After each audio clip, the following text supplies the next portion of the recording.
He ain't your prophet, only preaches for profits. Gives you the rope to sell you a coffin.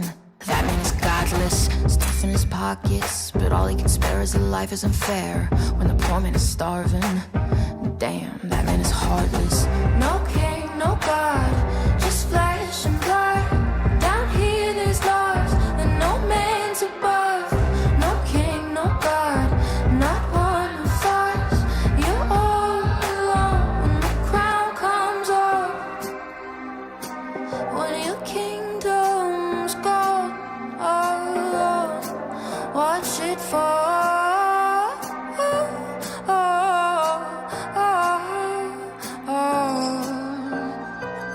He ain't your prophet.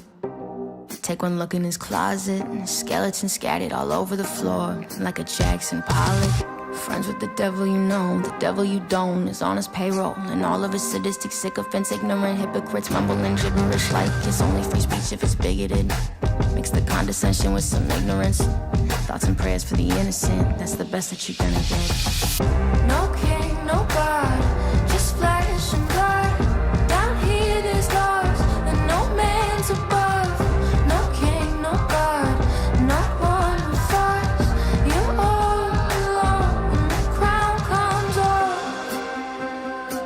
When your kingdom's gone, oh, that man is heartless.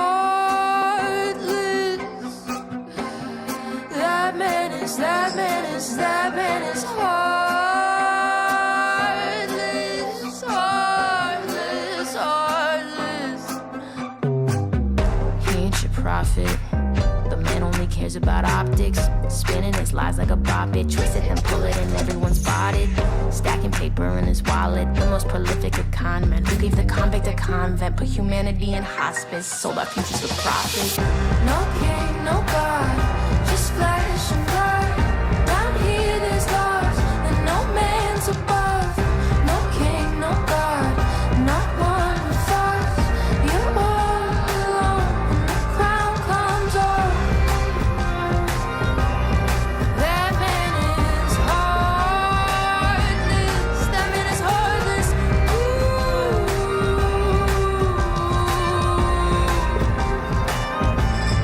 That man is godless, godless.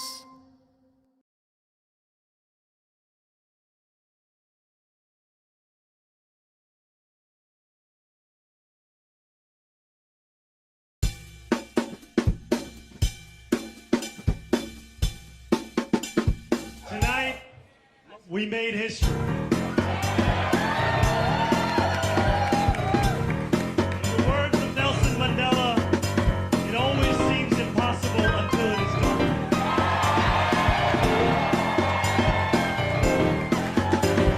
My friends, we have done it.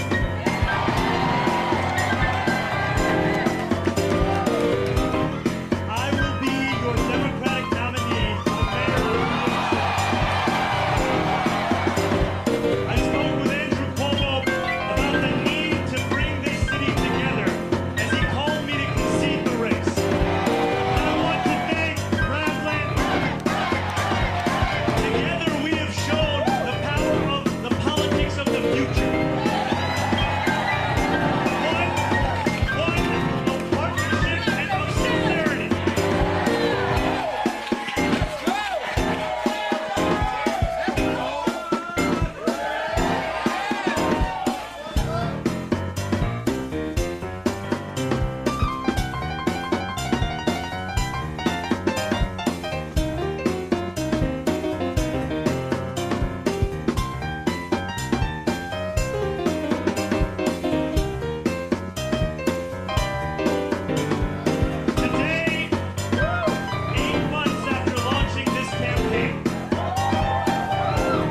world. It is that our dreams can become reality.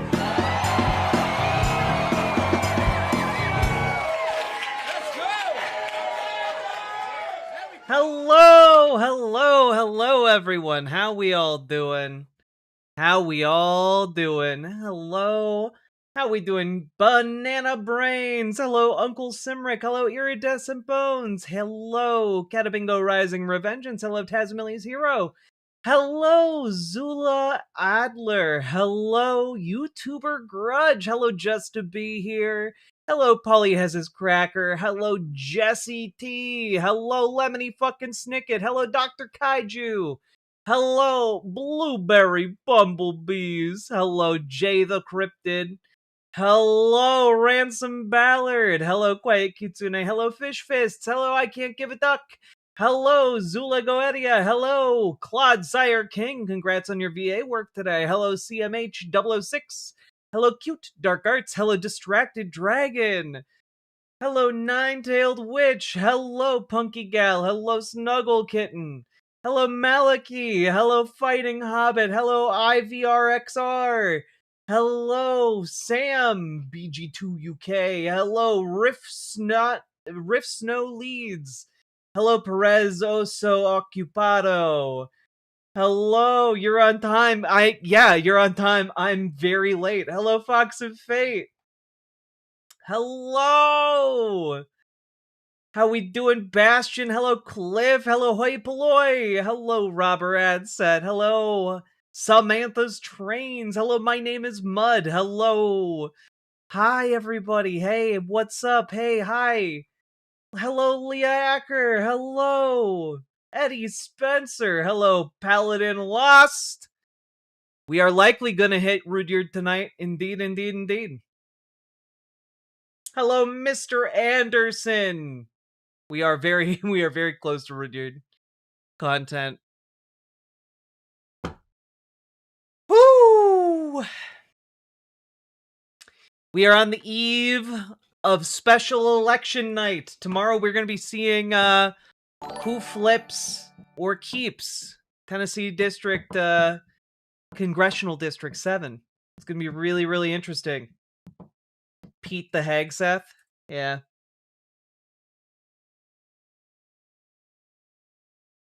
Are you looking for a new Rage song? May I suggest Highland Laddie? I will check it out. Hello, how we doing, folks? Hello. Car made an unhappy noise this morning. Ooh, oh no. All right.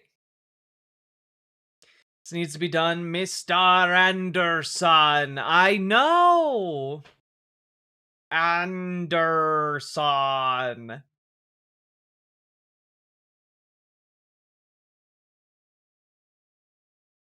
I wanted to vote on the progressive candidate in Tennessee, but that's not my district. Ah, shucks.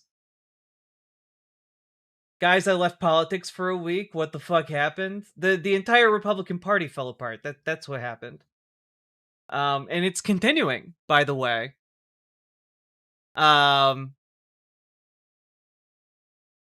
Just, you know, it like I'm sorry, but the GOP having to go all out to hold a district they just won by 22 points is absurd. It's like the fact that they have to fight this hard to keep this seat where they're getting like Marco Rubio and that freak from the House, Mike Johnson, to fly out to Tennessee to stand in front of vintage cars and pretend like they're men of the people in order to try and save this seat. Are you kidding me? They are fucked. These guys are fucked. And they know they're fucked, because if they weren't fucked, they wouldn't have to be here. You know?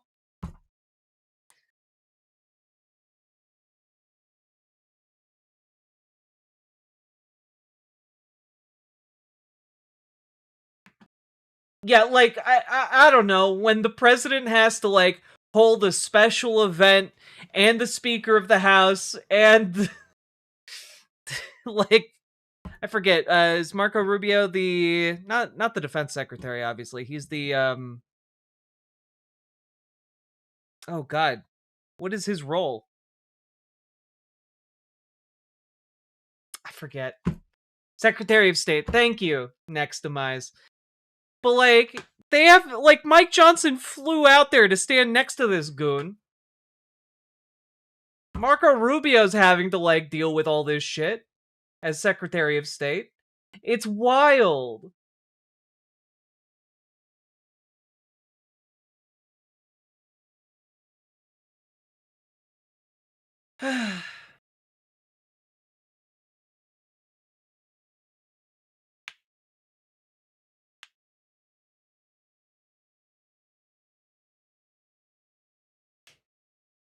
Hello, Feistiest Bard. Hello, Gayfesh. All right. I just thought, starting out on a good note would be nice. Additionally, folks, due to reporting, I missed this story earlier last month, but due to 404 Media's reporting on airlines selling all of our collective data to the U.S. government for them to sift through, airlines are now shutting down the program where they would just sell your information to the government for money. So, good. This is why you should support like quality reporting from places like 404. Okay, go give them your go give them your sub money. Hello, Addercap. Hello, Onions. Hello, Lee Kestner.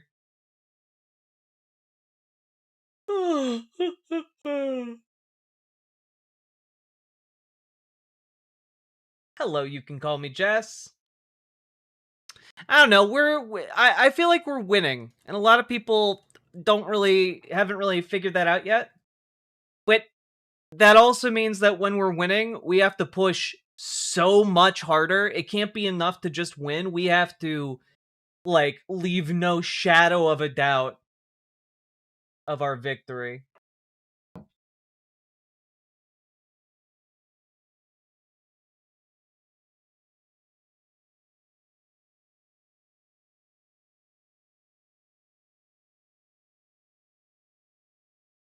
We are winning. What the problem is, what comes after the win. Yeah, I mean that's the fight that's taking place inside the Democratic Party right now, right? This, by the way, is going to be one of the major things to keep an eye on here.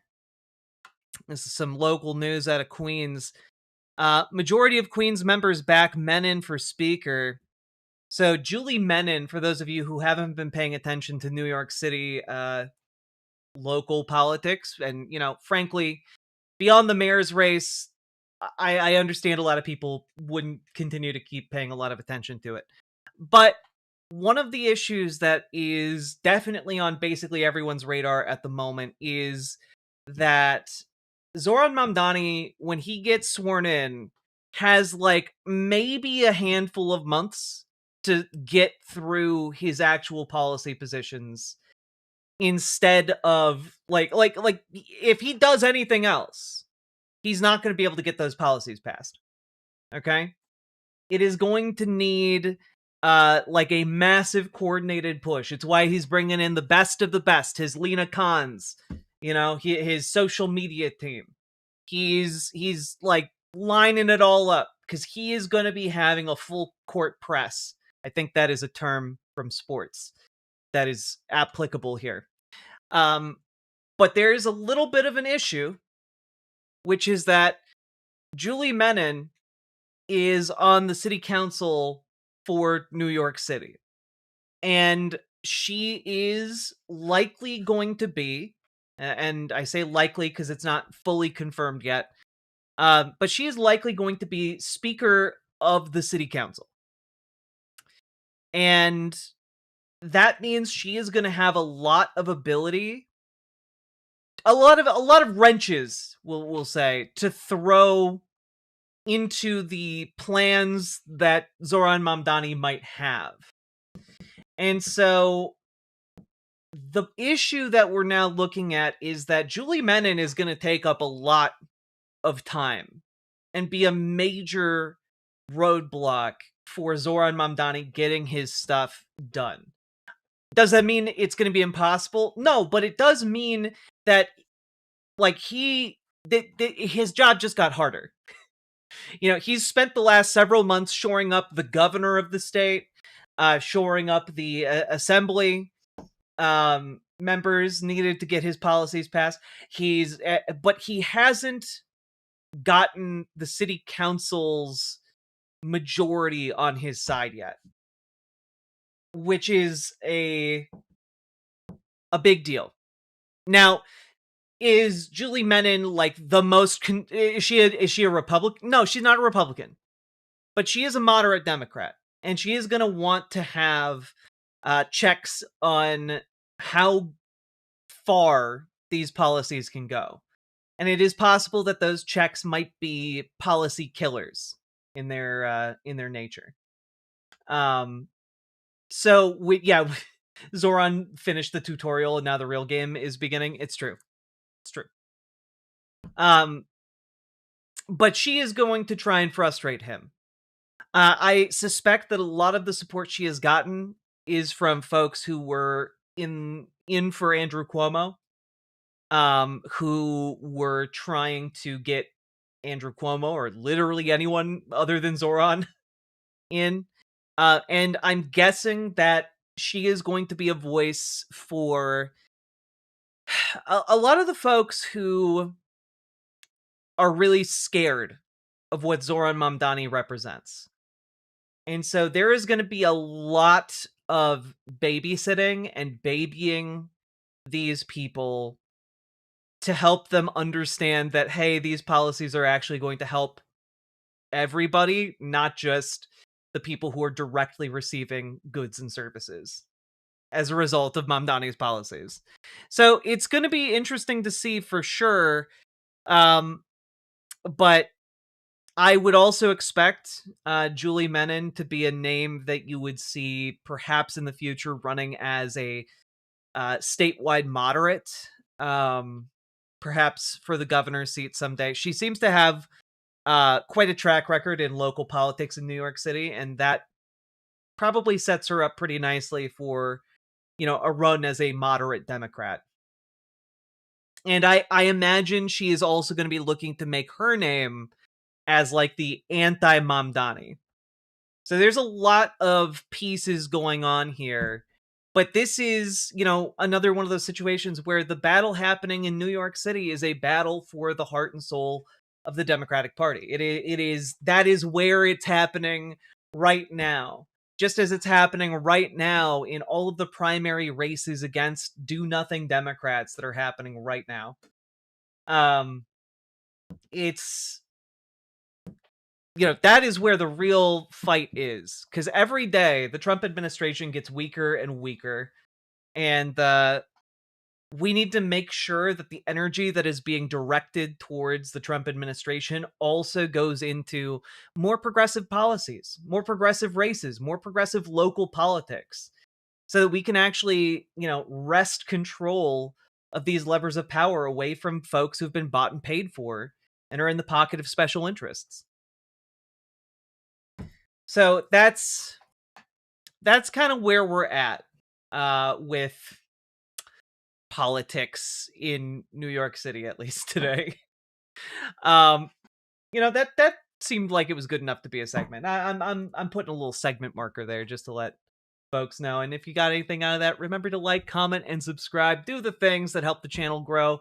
And genuinely do leave a comment on my stuff. Like, even if it's just a silly little hello comment. Because apparently comments are really, really helpful now in the YouTube algorithm. So consider doing that, I guess. And it's frustrating that I have to ask, because that's how the algorithm works. But, it is what it is. And consider supporting the stream with subs, donos, memberships, super chats, etc. Folks, let's keep on going.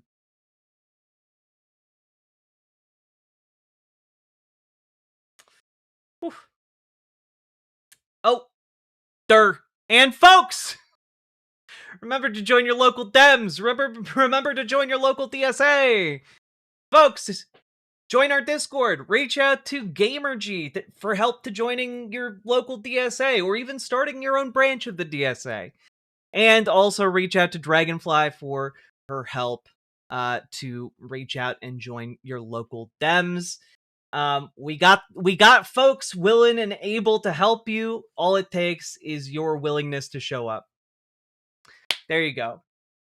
I remembered all the calls to action. There we go. Fine. we finished it.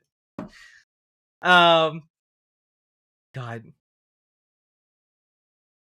It's a frustrating ask. It is. It is indeed, liberal Dan Radio. Hello, old owl hootin'.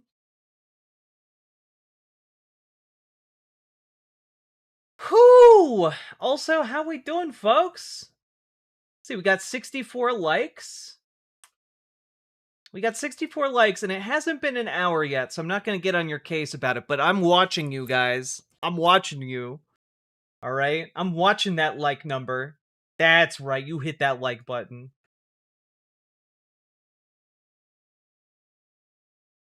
Any goodies from the tele-rally thing? I think it's happening. It happened earlier this evening, and I did not find video of it. Let me see.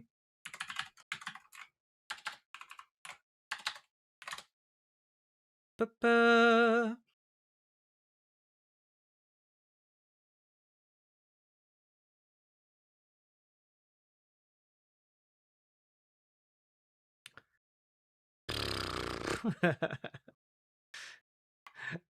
Yeah, all right. Look at how fucking pathetic these people are. He's managing, remember, he's got a majority of three. And there aren't many people can do that, but we have to win this seat. We've gotten you the largest tax cuts in history, and the new bill, the great big beautiful bill, kicks in, as you know, on January 1st. Hasn't even kicked in yet. And then you have no tax on tips, no tax on Social Security, no tax on overtime. If you borrow money to buy a car, you get a deduction that's never happened before. All these things kick in on January 1st. A lot of people don't know. They said, oh, they already kicked in. I said, no, it doesn't start until January 1st. So that was the first date. I just want to thank everybody. I love Tennessee, one of my all-time favorite places. And Tennessee, I guess, loves me because we won by the biggest margins anybody's ever won by, so that's cool. But if you can... I like the complete lack of self-awareness. Yeah, we won by the biggest margins anyone's ever won by, which is why I'm calling here at this last-minute tele-rally. You don't understand. Look, we won so big here that we're having to have this event here. You see how that works. When you just win big someplace, you have to have last-minute emergency rallies in order to prevent your opponents from winning. You see? Because we won so big. That's cool. He's a winner. He's going to be great. Don't let this stuff fool you. The Democrats are spending a fortune, and we don't want people that want to raise your taxes. She wants to raise your taxes on top of everything else. But she said two things above all else that bothered me. Number one, she hates Christianity. Number two, she hates country music. And number three, she eats poo-poo in the morning. I have that on good authority. I called my friends at the CIA and they said she eats the poo-poo. She eats the poo-poo in the morning. That's number three. She hates your God. She hates your sports teams. And she eats the poo-poo. How the hell can you elect a person like that? So I just want to give my total support, and he's had it right from the beginning, to Matt Van Epps. He's going to be a fantastic congressman. He's going to represent you so well, and we'll keep our agenda going. And I'm going to make a call tonight about 7 or 8 o'clock. I'm doing a tele-rally for him tonight. So if anybody wants to listen, basically I'll be saying the same things I just said. He's fantastic, and go get him and get out tomorrow morning, get out and vote, and let's make it a sweeping victory. The whole world is watching Tennessee right now, and they're watching your district.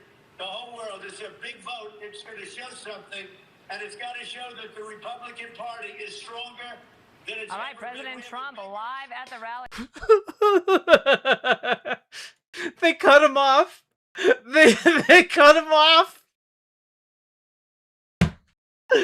Okay, that was absolutely worth taking a look at. Mike Johnson just holding the phone the entire time, looking so embarrassed and pathetic. Yeah, Trump is literally phoning it in. It's crazy. It's crazy how weak they are and how weak they look. Oh my god. With Speaker Mike Johnson as God. Also, just this thumbnail of like, I think he kind of gets off on it a little bit, you know? Like he's just he loves being the vessel through which Donald Trump speaks. God, that was genuinely funny, and you know, I'm just gonna make that a little segment. Hey, like, comment, and subscribe. Leave a comment. If you liked that, leave a comment. Oh, God. That was wonderful. Can we see an Afton rally? I don't know that Afton Bain is having a rally.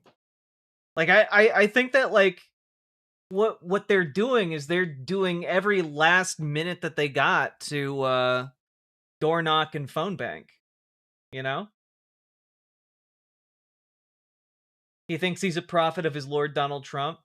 No. God speaks through Donald Trump. You know, he's God speaks through flawed instruments. God.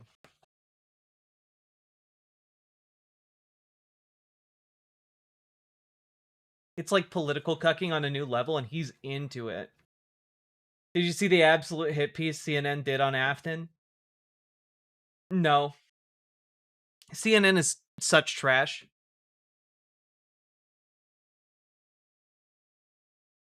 Whew.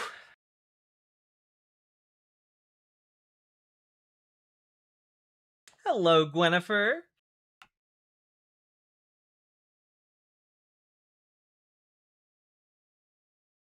Are you there, God? It's me, Trump. I really hope I've been good enough to get into heaven this year. I mean, every year, like if I hypothetically die this year, I hope I'm good enough to get to heaven. Ah, who am I kidding?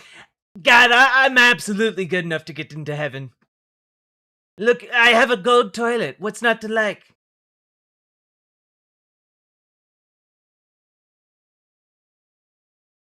All right.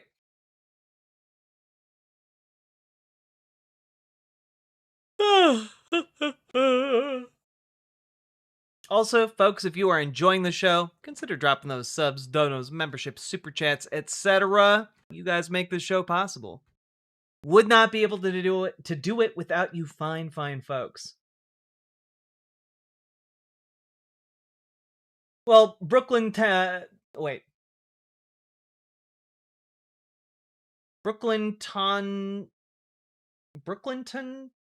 W. I'm going to do that. Brooklynton W. Look, I'm not saying that they are not strong in certain institutional senses. When I say they are weak, I mean like politically weak. They do possess, obviously, the ability to command the United States military. They do possess the ability to make any individual person's life an absolute living hell at their whim. And like that is a lot of power. The issue is what we're talking about when I say that they are not powerful, they're not strong. I'm talking about politically. Like the way we were talking about them and fearing them earlier this year was they were going to build the Fourth Reich, you know? They were going to build like a fascist you know, self-perpetuating state that would wage like global war. And like that is looking less and less likely, and I take that as a major win.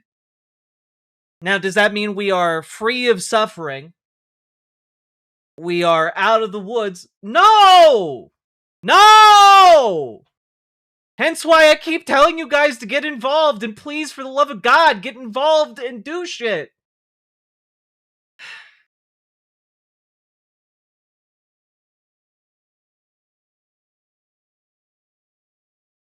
Have we covered Pete yet? No. God damn it, Gayfesh. Like, yes, I am also aware that the Nazis were grossly incompetent assholes and morons. I am aware. I am well informed. But, like, what I'm talking about when I say that they're weak is that they are politically weak, and that they are not, in fact, recreating the political successes the Nazis took and had. And so, like, it's good. Like, this is good news. It doesn't mean that they don't have the ability to immiserate us. It just means that, like, hey, we're winning right now. We haven't won, but we are winning. Insofar as we are far away from, like, their ability to actually do Nazi 2.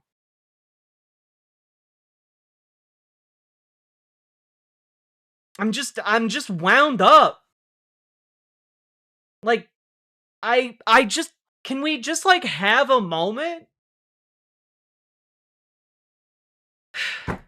Can like, is it impossible to, like, take a moment and say, oh, look, these incompetent morons, look at them.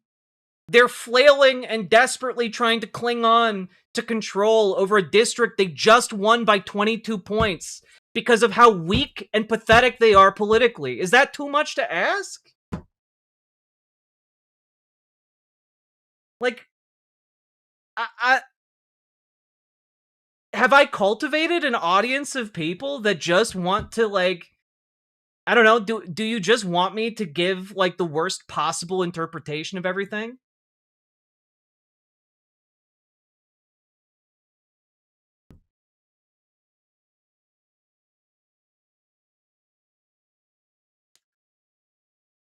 No, Alan Smith, that was absolutely not at all locked in stone.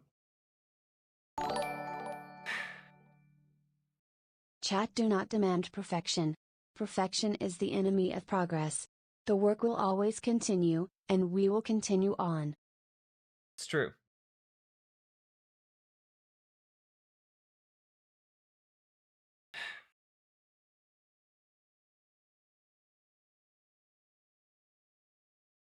Well, you wouldn't be, I mean, unless Jebediah Hunter Reborn, if you're a lady, you are gay. It's true. Let's see.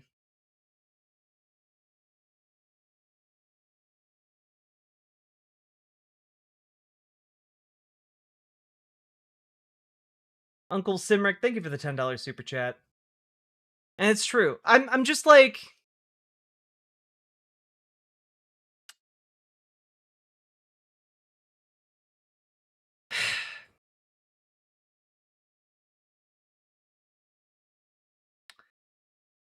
I don't know.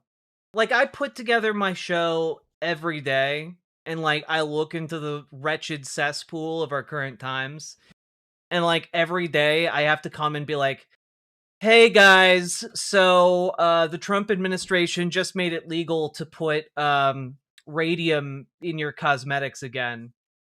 Or hey guys, you know, I like, you know, they made it legal to dump you know, uranium into your local water supply. Hey guys, look, they're doing X, Y, and Z that's fucking all of us over, and they're trying to tell us that the piss that is raining down upon us is bountiful and going to bless our lands. You know?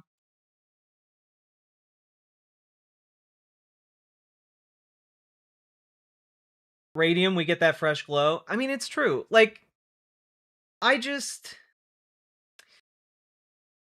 when I bring you something that's unambiguously good, it sometimes baffles me where it's like I don't understand. I don't understand like the well, we're still all gonna die. And it's like I get we're fucking tired, but like, damn guys.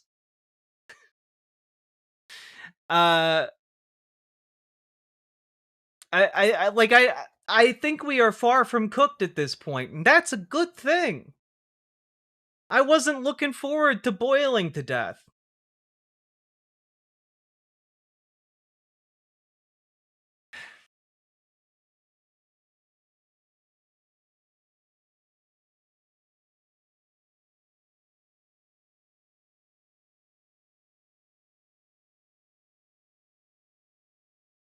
Jebediah Hunter Reborn, you're memeing a little too close to the sun. You gotta chill. Um, I just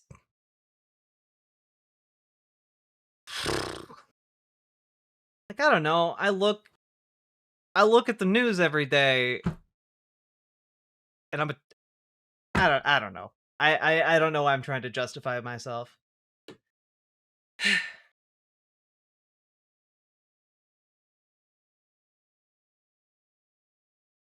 I mean, Jebediah Hunter Reborn, like, I don't think anyone's really pissed off at you. Your behavior is just kind of unacceptable and will probably have to be banned. Like, I'm not mad at you, but you know, you gotta meme within the rules, you know? What did I miss? Just got here?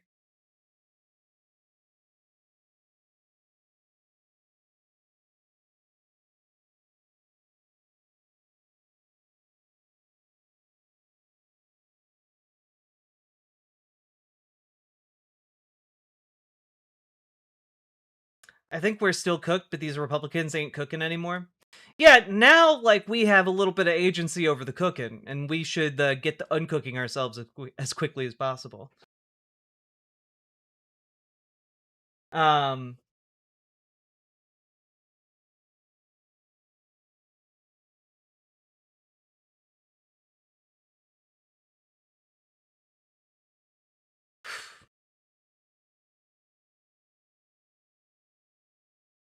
don't worry, Chuck Schumer will still screw us over again. It's true. We'll get back to being like angry, but like you can take a moment to like I don't know, sniff the I don't know, sniff the breeze of possible better future.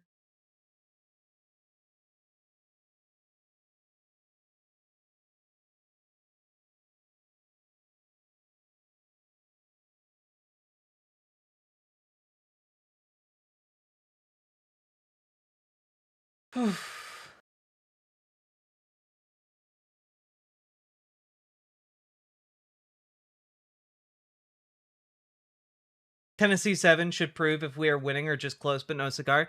Honestly, I think regardless of how Tennessee 7 works out tomorrow, um, it's already a good indicator that we are winning. Largely because, again, if we weren't, they wouldn't have to expend millions of dollars and the time of three of the most powerful people on the planet in order to try and shore it up.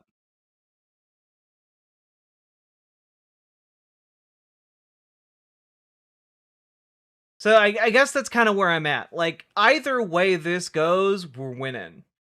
But, you know, even if it goes like Afton doesn't win, one, she's built up a powerful organizing engine that she can tap into again, and other progressives in the state can tap into again. God knows Tennessee needs it.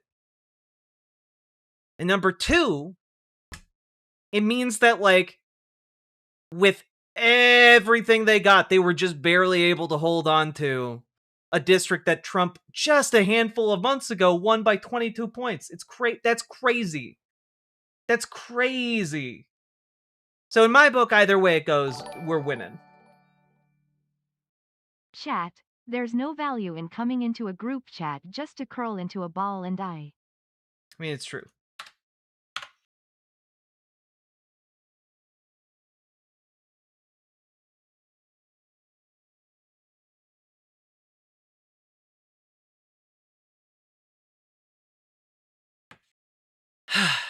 All right, let's jump into our first full segment here. Also, Paladin, thank you for helping, not helping. Thank you for being the first person to support stream today. I really, really appreciate it.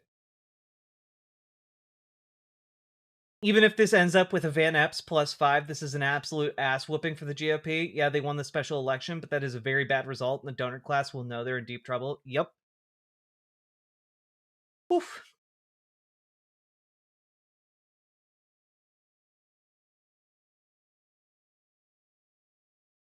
It's true. We gave Jebediah too much latitude.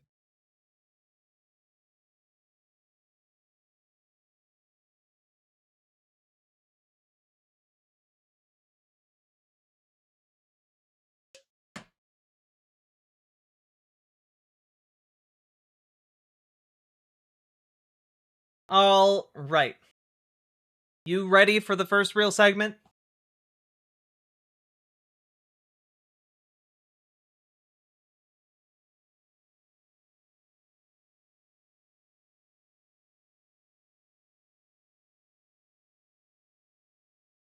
Hey, Attercop. Nodders all the way. Let's go.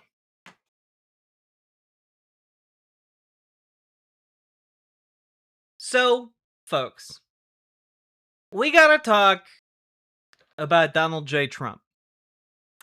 Now, many of you have noticed that he's not doing super hot, physically, mentally, and that he's been doing a number of, well, unscheduled, unplanned, doubled up, physical examinations at the doctor.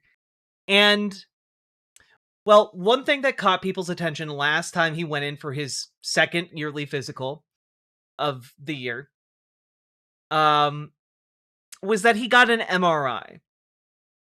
Now, let's just take a look here, because one of the most incredible headlines, and it has since been changed. It has since been changed, but this was the original headline overall on the Associated Press. Trump says he'll release MRI results. He doesn't know what part of his body was scanned. And, like, I don't know if you guys know how an MRI works. But you usually have a pretty damn good idea of why you're going into an MRI. Like, that's not something you do for no reason. Now, obviously, that he will never release the results of his MRI scan. Like, it's not gonna happen. But that being said, it's very, very funny. And also, I think some shout out to the Associated Press for specifically using this image where, like, Donald Trump just looks tired, man. He looks tired as fuck.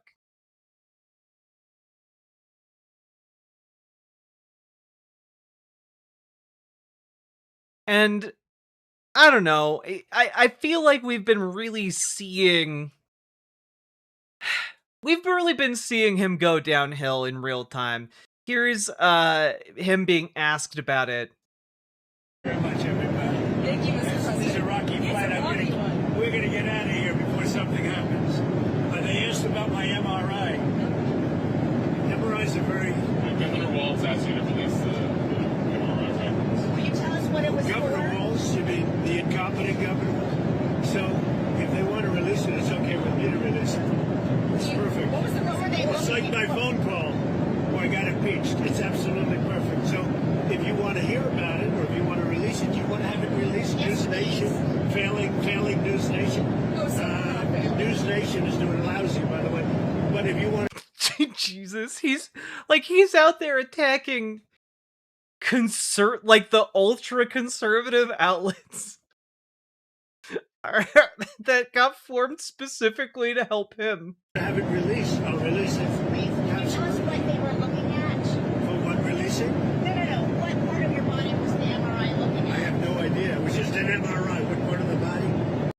was just your average run-of-the-mill MRI. You know, you get an MRI, you don't know what it's about. It's you get it, you know, you go in and you ask them for an MRI, and they give you one, and you don't know what they're scanning. You just got an MRI. It wasn't the brain because I took a cognitive test and I aced it. I got a perfect mark, which you would be incapable of doing. Goodbye, everybody. Jesus Christ. Also, his like crudeness and disgusting comments to specifically women reporters has been really, really on the upswing. Like, just at the end, that you would be incapable of. Anyway, goodbye, everybody.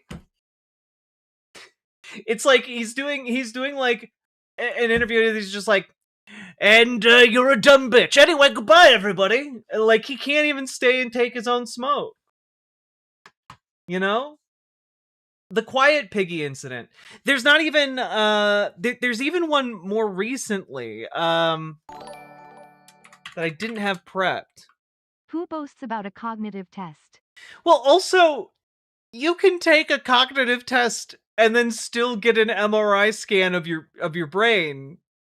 Like getting a cognitive test for dementia absolutely does not rule out you getting an MRI. God.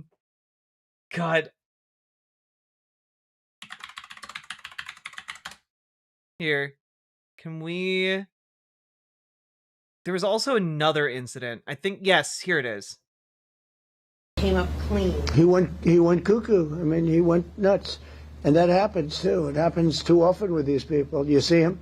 But look, this is how they come in. This is how they're standing on top of each other. And that's an airplane. There was no vetting or anything. They came in unvetted.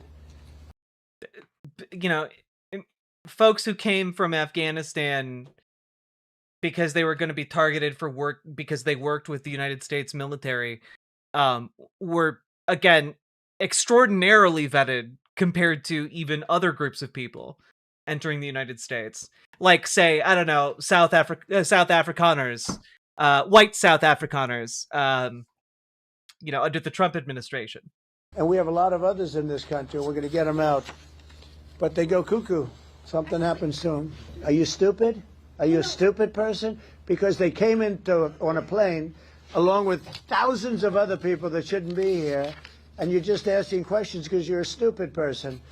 And right, he's saying that to a reporter, by the way. Like, he's calling a reporter stupid for asking questions, which is literally part of their job. now we're looking at the whole situation with family. It's a tragic situation. Yeah, Jeff? Mr. President, are there any changes you want to make to improve safety for National Guardsmen who are being sent into these? Let me go ahead here.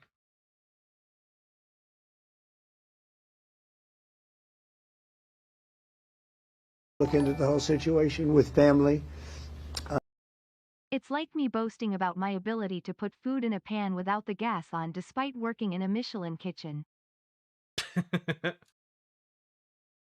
Okay? They can't be happy. Because what's taking place between that, if you look at some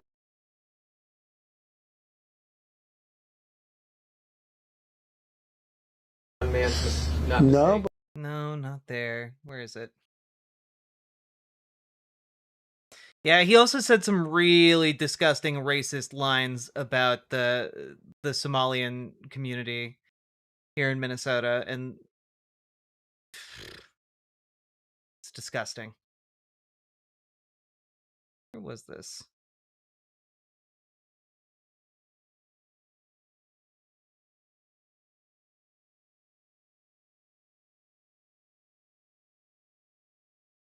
You want to make? What was this?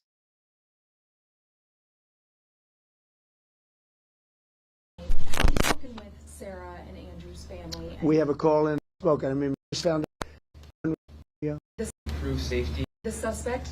active. You're probably I'm coming up and gotten you a lot of problems. We're happy. Head one way. Me? Hi, sir.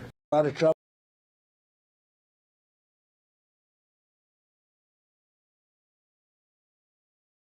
Question about this asylum claim that is being floated. Of course, you just detailed under your. Very hard to get him out. He would do. Conceive of. I love West Virginia. I won West Virginia by. It's but. Washington, do you plan to? West Virginia daughter. Sarah and Andrew.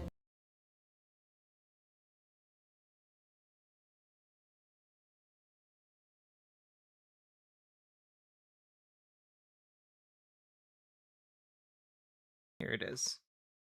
It was right at the beginning. God damn it. Worked very closely with the CIA in Afghanistan for years, but he was vetted, and the vetting came up clean. He went cuckoo. I mean, he went nuts, and that happens too. It happens too often with these people. You see them, but look, this is how they come in. This is how they're standing on top of each other, and that's an airplane. There was no vetting or anything. They came in unvetted, and we have a lot of others in this country. We're going to get them out, but they go cuckoo. Something happens to them. Your DOJ IG just reported this year that there was thorough vetting by DHS and by the FBI of these Afghans who were brought into the U.S. So why do you blame the Biden administration? Because they let them in. Are you stupid? Are you a stupid person? Because they came on a plane along with thousands of other people that shouldn't be here, and you're just asking questions because you're a stupid person.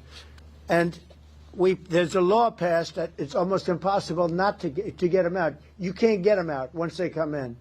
And they came in, and they were unvetted, they were unchecked, there were many of them, and they came in on big planes, and it was disgraceful.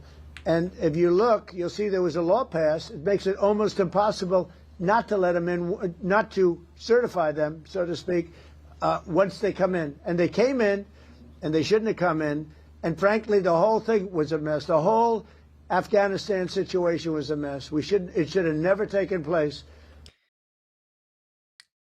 Gee whiz, I wonder who negotiated the withdrawal from Afghanistan. Gee whiz, I wonder who, I don't know, negotiated directly with the Taliban to set up a withdrawal.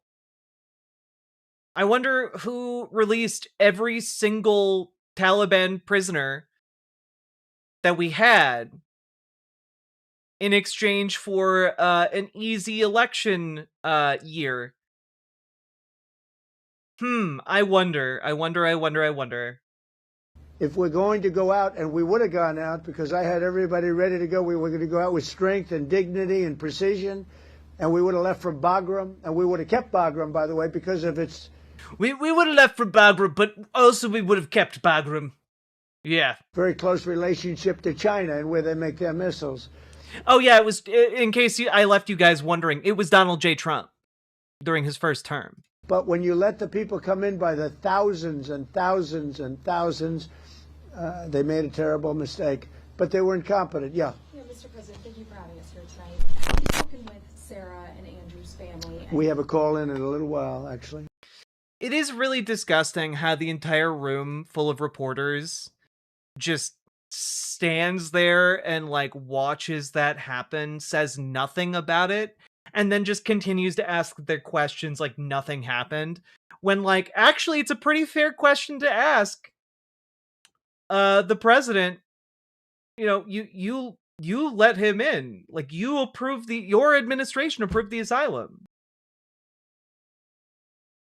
Also, like, a lot of the other details around this that have been coming out have been wild.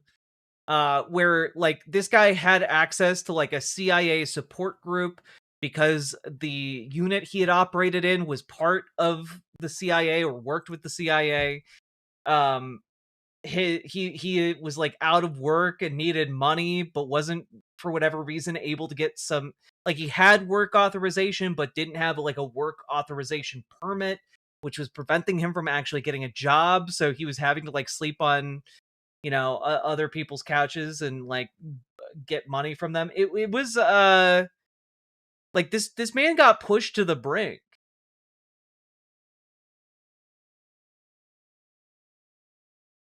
Like, genuinely, someone, I think, just needs to tell him to fuck off.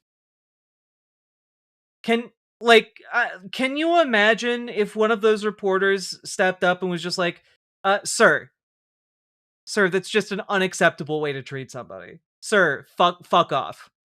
Like, people need to start doing that shit.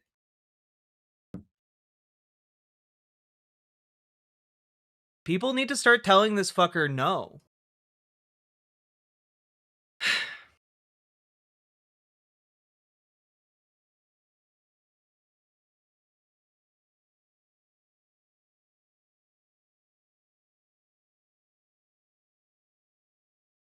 Anyway, moving right along. This administration is not doing so hot. Because while the reporters in that room weren't standing up and saying no, other people have been standing up and saying no. And I just want to give a shout out to the folks in, I believe, New York City today. If I can, yeah, New York City. Who gathered in front of the Canal Street parking ramp, which is owned by the feds, in order to prevent an ICE patrol, an ICE raid from leaving the premises, and they were successful. ICE out of New York! ICE out of New York! ICE out of New York! ICE out of New York! Holy kidnapping! ICE out of New York! ICE out of New York! Some people can't take the job! ICE out of New York! It's a fucking block! ICE out of New York! ICE out of New York! ICE out of New York! ICE out of New York! ICE out of New York! ICE out of New York! It, like, other people are putting their bodies on the lines. Other people are going out and doing that shit. Here. Oh, shit. Ooh. There we go. Like, it's not even just, like, New Yorkers. It's not even just, like, oh, they're gonna be okay if, like, cops beat the shit out of them. No, literally, like, the elderly in the heart of Trump territory are gearing up and banding together in order to protest what this administration is doing. A grassroots group of seniors protest Ohio County's cooperation with ICE. Only retirees are free to attend daytime commissioners' meetings, they say. A group that's grown almost 70 strong shows up weekly to commissioner meetings in this conservative Ohio county to protest officials' agreements with U.S. Immigration and Customs Enforcement. They're mostly grandmas. I'm here because I'm outraged. I'm here because I'm angry, Cassie Stevens, who lives in Hamilton, said at a Butler County Commissioners meeting on November 18th. I'm here because I need to be able to look my grandkids in the eye and say, I did not remain silent. For 17 weeks, this group of Butler County residents has spoken at the commissioners' meetings in Hamilton. They want commissioners to cancel Sheriff Richard Jones' March agreement with ICE, which allows the Butler County Jail to detain people facing deportation. Commissioners authorized the agreement, which brings millions of federal dollars to the county. At the latest commissioners' meeting, more than 70 people sat, stood, and spilled through the doors.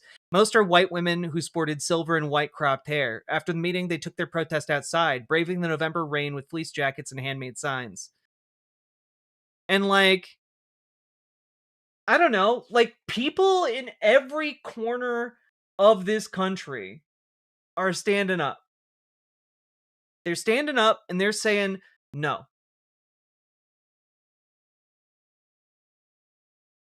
They're standing up and they're saying no, and it makes a difference. Because if a 70-year-old grandma can go out and say no, so can you. If someone who is, culturally perceived as weak and feeble can stand up and say the loudest no, so can you.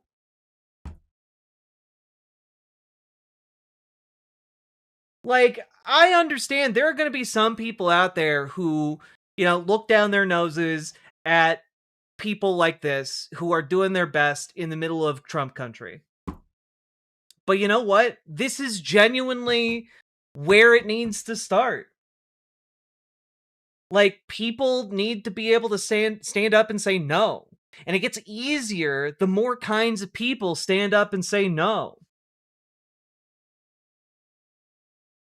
A white granny can do it, and can do it in a way that other grannies can't. Which is why it's good that they're fucking doing it. You know? Like, yeah, there are going to be other people who are going to be more vulnerable, take more damage in detention.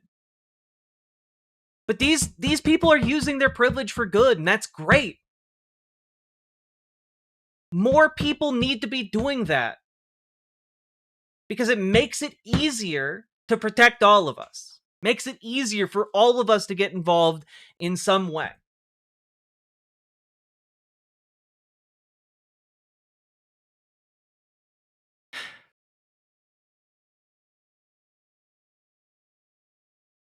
And also, I wanted to play some of this. This is from PBS NewsHour. I don't know if this will get us clapped, but we'll see. This is a Georgetown professor who was detained by ICE, and along with his wife, and they have since been released from custody, but they are speaking out about what their experience was. And this kind of thing, these kinds of interviews, are shifting public opinion pretty hard against the Trump administration. So let's just take a quick look, if we at all can. As part of President Trump's immigration agenda in his second term, his administration has focused on arresting and detaining foreign students and academics for speaking out against the war in Gaza and raising an alarm about freedom of speech in the process. In the case of Badr Khan Suri, an Indian national and scholar at Georgetown University, the threat of deportation became a reality. Laura Barón-Lopez brings us this exclusive. Badr Khan Suri was detained for nearly 2 months in an immigration detention facility in Texas. The government claims that his social media posts and alleged ties to Hamas are a threat to foreign policy. But earlier this month, a federal judge said his detention violated his First Amendment rights and ordered his immediate release. I'm joined now by Badr and his wife, Mafez Saleh, who are speaking out for the first time since his release. Welcome to the NewsHour. Thank you both so much for being here. Thank you for having us here. Thank you for having me. Badr, you were detained for nearly 2 months. Tell me about that experience. I was teaching my class that day, and when I reached my home, I saw an unmarked car driving dangerously, was about to hit me. And then when I was about to reach my door, they just blocked me, and this guy with masked, he was masked, and he jumped out of the car as if he was some militia and asked me, "Am I Badr?" I said, "Yes." And next thing he said was, "I was under arrest." I was devastated. I was terrified. I said, "Who is this guy who is just like masked? And how is he saying that I'm under arrest?" I was like terrified. I was in fear. Yeah. And you were detained in a facility in Virginia, then Louisiana, and then finally in Texas. And some of those transfers happened in the middle of the night, allegedly because of overcrowding in the Virginia facility. What was going through your mind when all of this was happening? So, because they didn't show any document that why they are arresting me, they didn't let me talk to my attorneys for 7-8 days until I reached Texas. They didn't let me talk to my wife. They just kidnapped me and disappeared me and was pushing me from one detention center to other, and like in chain, my hands, my wrist, my body was chained, shackled, and treating me like an animal, dehumanizing me in every possible way. I was feeling humiliated, and ultimately, when I reached Texas, it was a very extremely overcrowded place. I was really terrified. Mafez, as Badr said, he was arrested outside of your home. What was the first night like after he was arrested? So my older son was asking me when my father will come back. Then I have to delay telling him the truth, and I said that your father have something to do, so he traveled. So that night was a terrifying night for me. I remember myself, I slept behind the door. I was afraid that someone will come and pick up my children and take them away from me like they did for Badr. So it was terrifying. I was crying because the ceasefire ends in Gaza and the war started again. I was trying to reach my family in Gaza and I couldn't for some time. Then when I talked with my mother, her voice was breaking, and then she was crying. I was crying for many reasons, crying about my husband and the people who have been killed in Gaza and the uncertainty. So you didn't know where your husband was and you had trouble reaching family. Like, one of the aspects of this is that this is being broadcast on PBS NewsHour, right? This is going out to a lot of folks in this country, and a lot of folks who might not yet be radicalized. Knitting nanas can be pretty rad. I didn't want to be arrested, but they were very willing. Don't underestimate old ladies with a cause. It's true. It's true. Also, thank you for the $5 dono. The Rising Tide Blockade. Hell yeah.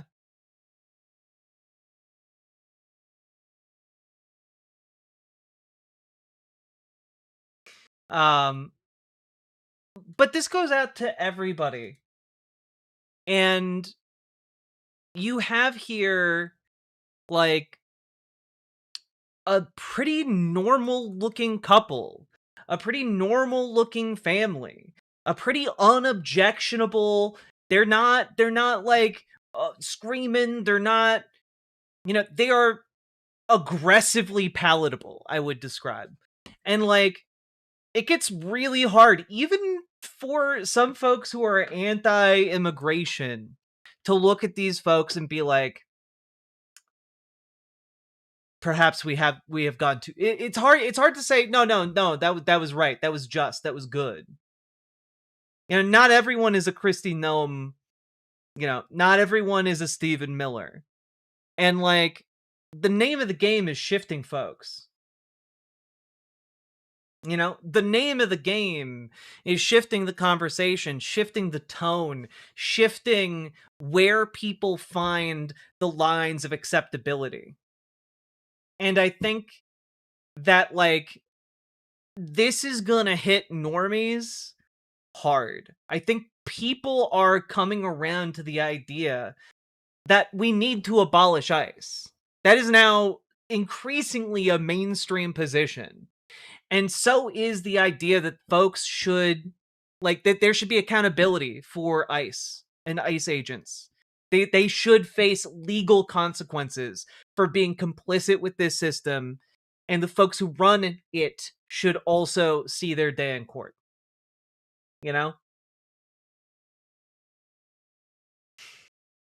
I think there are precious few people who look at this and say, this is good. In Gaza as well. Yes. And can you describe what it was like when Badr was finally released and was able to return home? The moment I saw him, the soul returned. Yeah, no, even though PBS NewsHour is usually pretty good, they wouldn't have aired something like this 6 to 12 months ago. 1000% agree, Sweet Blasphemy. To my body. And that moment, it wasn't the moment for me. It is the moment for hundreds of supporters who was with me that moment. They were chanting on his name, 1, 2, 3, Badr is free. They share with us this joy. I was proud to be his wife and the mother of his children. But the Trump administration accuses you of promoting anti-Semitism on social media and spreading Hamas propaganda. Much of this stems from your father-in-law's work as an advisor to a former Hamas leader, Ismail Haniyeh. Secretary of State Marco Rubio has said that your presence in the U.S. would have, quote, serious adverse foreign policy consequences. Also, just Can I just find like a picture?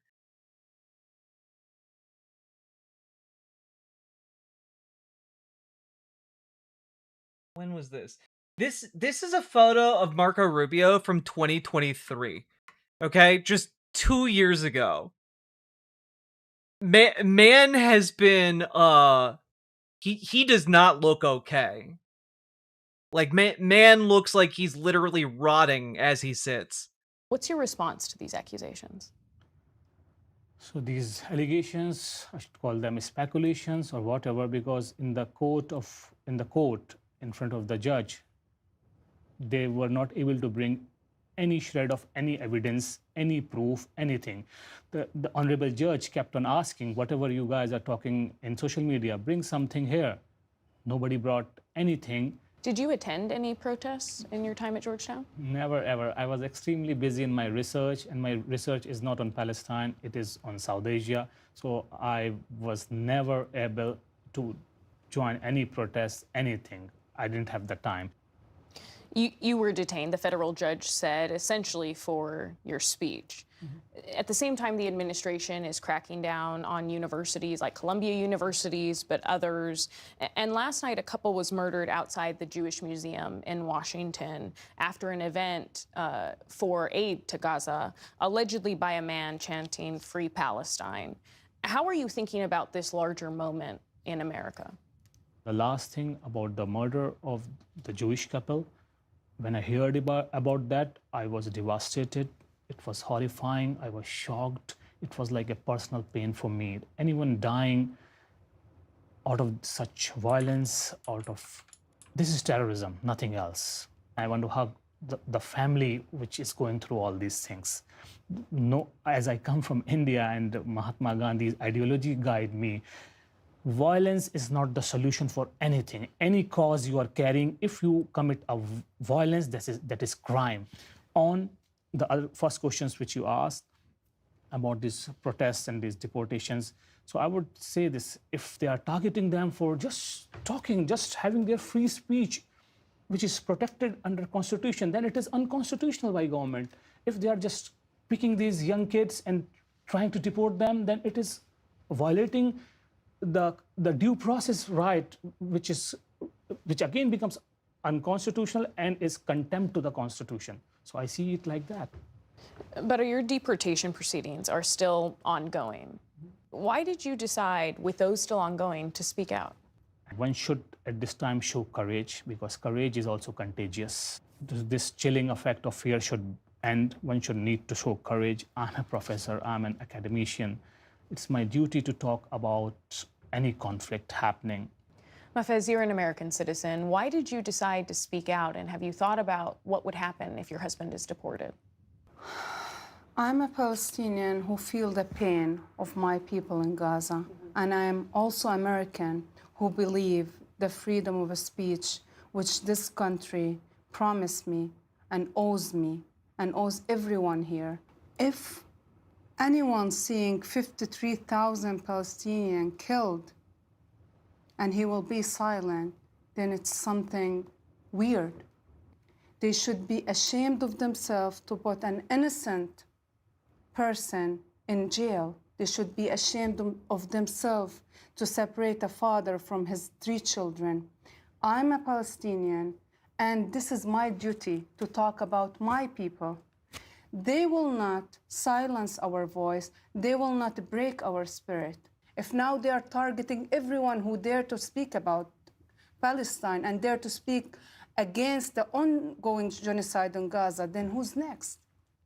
You moved to the United States in 2022. Do you still think that America is a place that students, researchers can and should still come to? The people here are the best. This is a society built on immigration. This is a society which has the best, which will take care of your potential. This is a society, this is a country which will make you a better human being, because this country has everything to offer. So they should come. They should be courageous. Badr Khansuri and Mafez Saleh, thank you for joining us and sharing your story. Thank you very much. And now this interview took place several months ago. But that has not stopped the Trump administration from continuing to try and deport this man, and to not just deport him, but re-detain him. Like, they have continued to try and go after this man. Georgetown scholar urges appeals court to reject Trump administration's bid for re-detention. I should not be punished for something I did not do, nor should I be made a tool for political gains.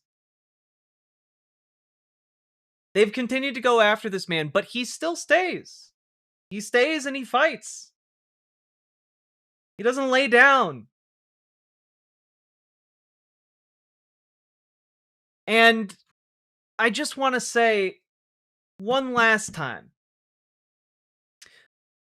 we are winning. We are going to outlast these bastards. Okay? Buttercon Surrey, he's going to outlast these bastards. Folks being held illegally and even legally are going to outlast these bastards. And we are going to win. People every day are rising up, they're waking up, and they're making choices directly against this regime, directly fighting its ability to try and restrain all of us. And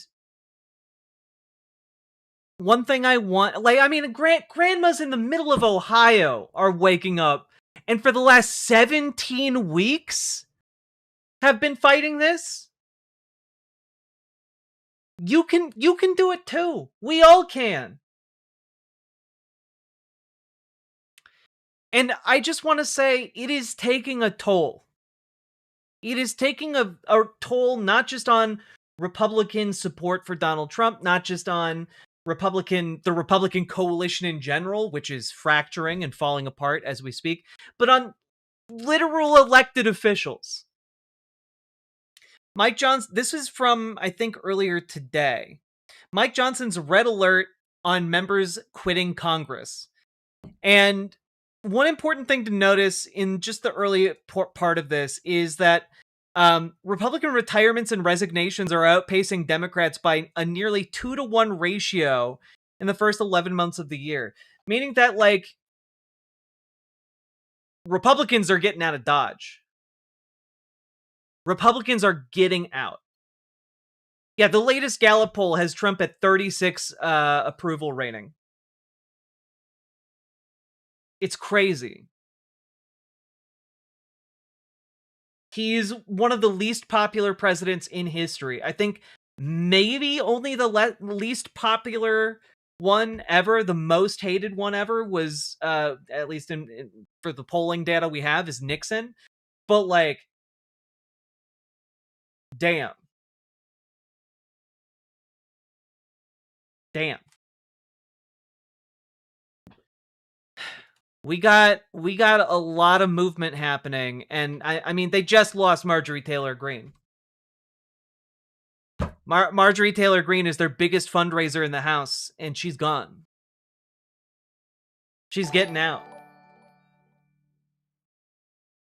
Is it me, or does Mike Johnson sound like you want people to listen to your asterisk, asterisk, asterisk, asterisk? True.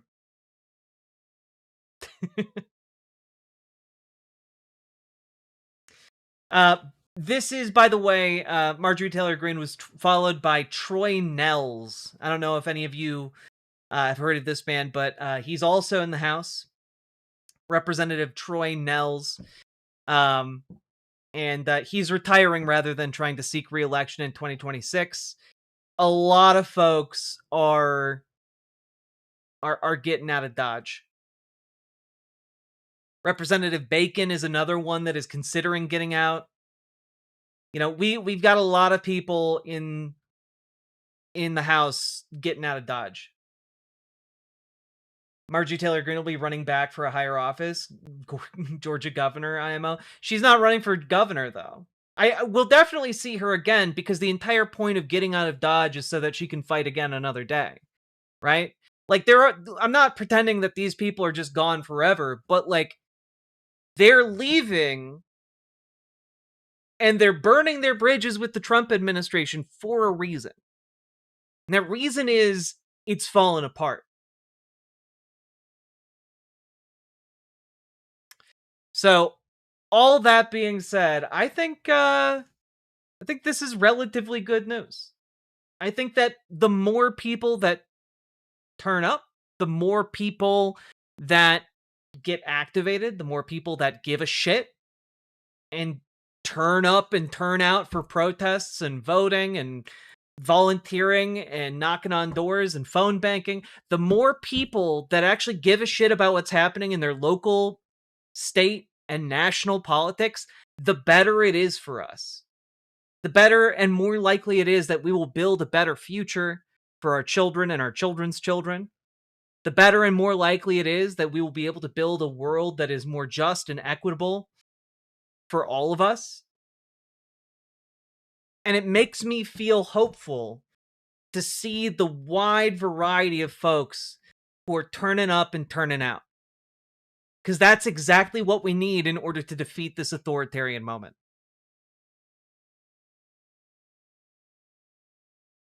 So, I don't know. When I look at this, I see an awful lot of bad happening, but I see an awful lot of people standing up to it. And I think that that is an unambiguously good thing. So, with that being said, if you got anything out of this segment, remember to like, comment, and subscribe. And also consider dropping those subs, donos, memberships, super Have chats. we fully tried the Bailey's approved head to ground, present hole? Look. People are aroused. I haven't seen people so aroused in a very, very long time. Saki Tanuki, thank you for the 2 tier 1 subs. But also, folks, if you are ready to get involved, if you're ready to start doing the work of building the political machine that will get progressives elected in your neck of the woods, consider joining your local Dems or your local DSA. Okay? Get involved with your local political groups. If you need help finding your local Dems, join our Discord, !Discord in any of the chats. Reach out to Dragonfly in the Discord. We also have groups, we also have sections of the Discord dedicated to talking about Dems and DSA. And also, consider joining DSA. If you join our Discord, you can reach out to GamerG, and she will be happy to help you figure out whether or not you have a DSA branch to join, and if you don't, how to make a new one. So, folks, get out there and start doing that good work, because this is exactly what we need in order to not just beat Republicans, but to beat moderate Democrats. We need people in the room and in the community doing the work.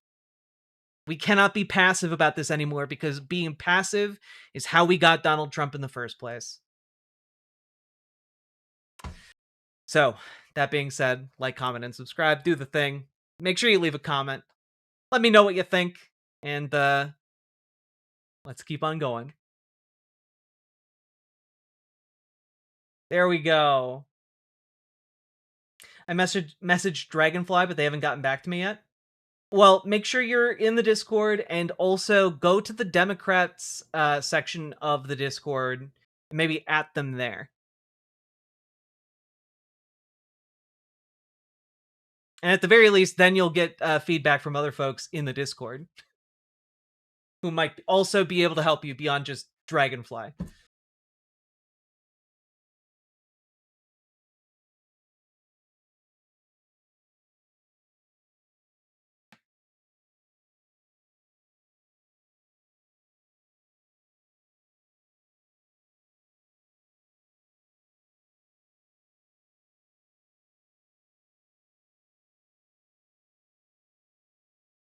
Whew!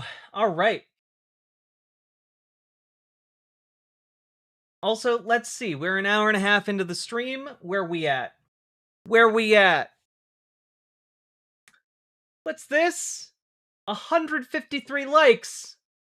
I think we can hit over 200. How many people are watching right now? What is this? There are over 300 people watching. You guys can hit 200 easy. Maybe you just need a song. The button song.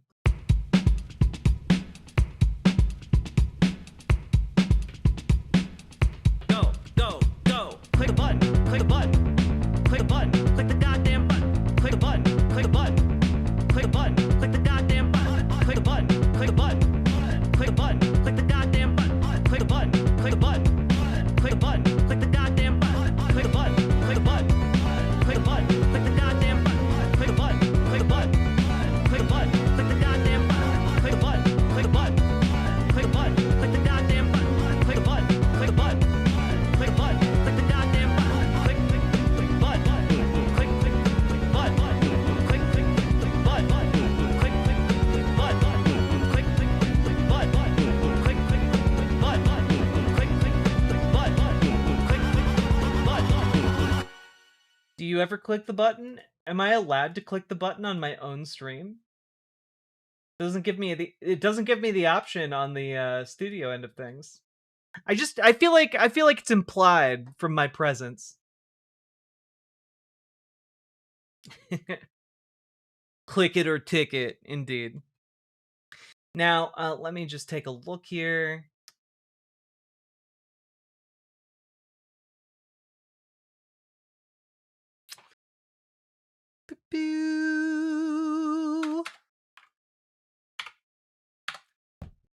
Whew.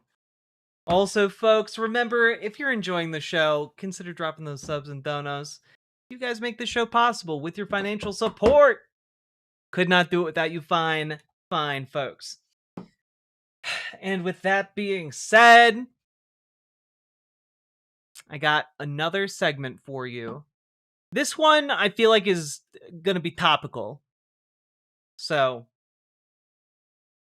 on the subject of reaching out to me, please bear with me if I am a little slow getting back. I get many emails and messages a day, and I will get back to you as soon as I can.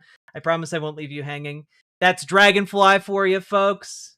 She's doing her best. She's just one woman. She only has 2 hands, presumably.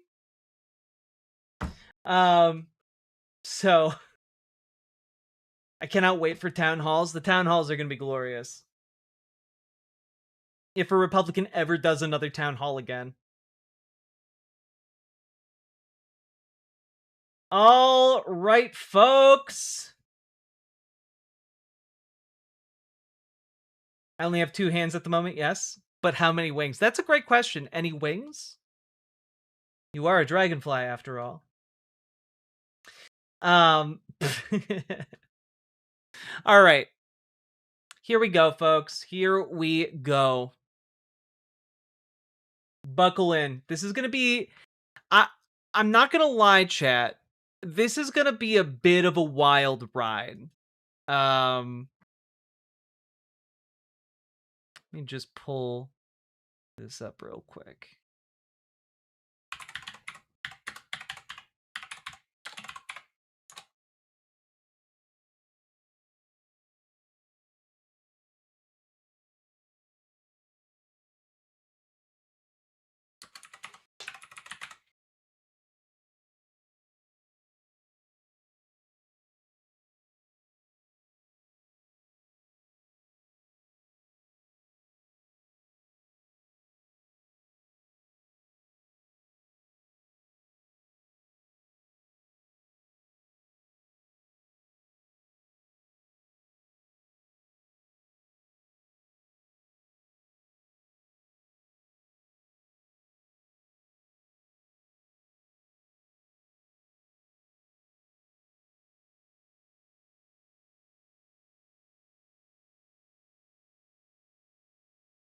Okay.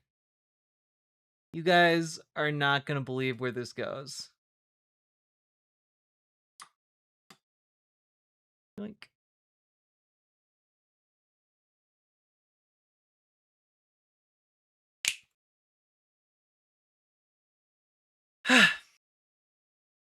so, folks, if you've been paying attention to news about trans people in the United States recently, chances are you have heard about Oklahoma University, the University of Oklahoma, rather,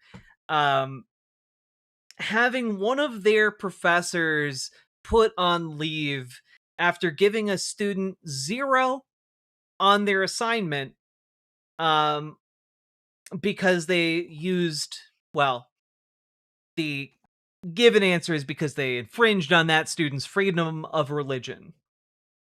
And we're going to take a look at the inciting incident, as it were. We're going to take a look at the essay. We're going to take a look at a lot of different aspects of this. But first and foremost, before we really get into it, you need to understand that this is not about a professor. This is not about the grading criteria of a professor. This is a witch hunt that is targeting and meant to target trans people for political points. It is trying to make a mountain of a molehill in an effort to destroy an individual trans person, as well as uplift certain transphobic individuals. And you'll understand what I mean by the time we get to the end of this. But to start off with, the reason we're even talking about this on the national level at all is because Turning Point USA amplified the story. So Turning Point USA has a group for the University of Oklahoma. Turning Point or TPUSA_OU. Okay? Or just OU. So here is what they wrote. For a psychology course at the University of Oklahoma, Samantha Fulnecki was asked to write a 650-word essay reacting to an article about how people are perceived based on societal expectations of gender. In her essay, Fulnecki argued that traditional gender roles should not be considered stereotypes. She cited the Bible to support her stance that eliminating gender in society would be detrimental, because that would put people further from God's original plan for humans. Now,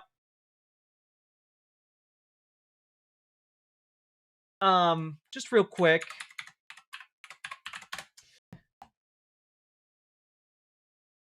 Do you know, do any of you know what a stereotype is? And would a gender role not be a stereotype? Like a widely held idea of how a certain group of people are or should be? Interesting. In their ignorance, they oddly make the opposite argument. Like, Fulnecki is trying to argue that, like, no, they're not stereotypes. They're real and unchangeable, because you can't consider them stereotypes because they're beyond, they're super real. And like, but that's what you're just arguing against, what the definition of stereotype is, right? Because again, like, yeah, are some women warm and caring and like good at doing motherhood? Sure. Are all women warm and caring and good at motherhood? No, because some aren't, actually. That's because it's a stereotype. It's not meant to actually account for every single person in the group the stereotype is constructed around, right? And anyway, we'll continue here. She cited the Bible to support her stance that eliminating gender in society would be detrimental because that would put people further from God's original plans for humans. She received 0 points out of 25 on the essay. Transgender professor Mel Curtis said Miss Fulnecki failed to use empirical evidence and called parts of her essay offensive. Quote, to call an entire group of people demonic is highly offensive, especially a minoritized population, the instructor wrote in the online grading platform. Fulnecki says she followed the assignment guidelines and should not be penalized for her religious viewpoints. OU officials point to the formal grade appeal process as the student awaits a decision. We at Turning Point OU stand with Samantha. We should not be letting mentally ill professors around students. Clearly, this professor lacks the intellectual maturity to set her own bias aside and take grading seriously. Professors like this are the very reason conservatives can't voice their beliefs in the classroom. Kudos to Samantha for leading by example and standing up for what she believes in.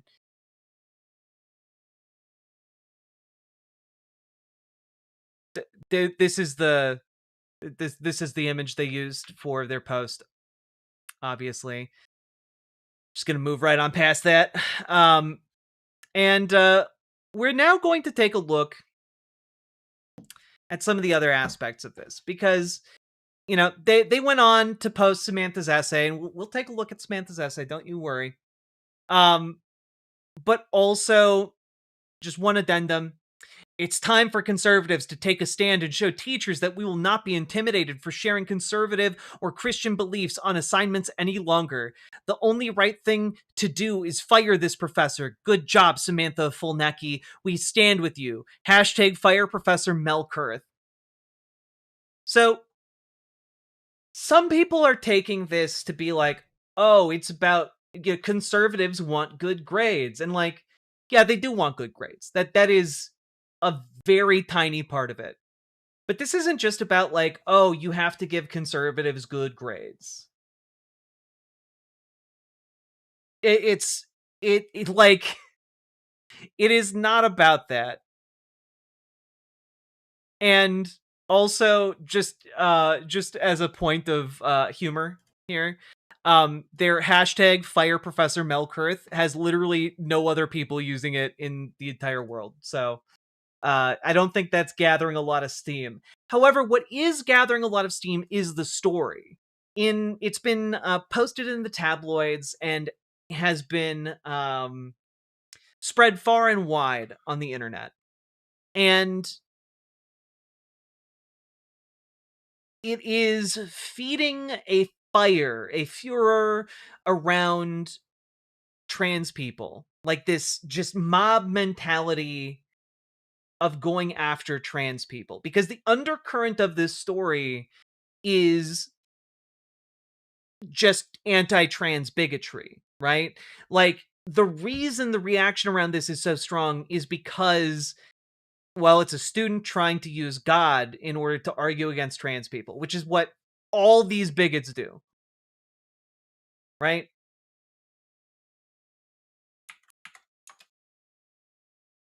No, furor. Like Furor. Expand your vocabularies.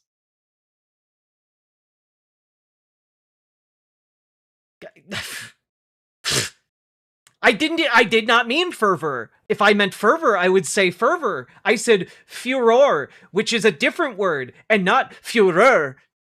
God damn it. Yeah, related to fury. Exactly, Eddie. Thank you. Learn more words, chat. Read old books, unironically. Now,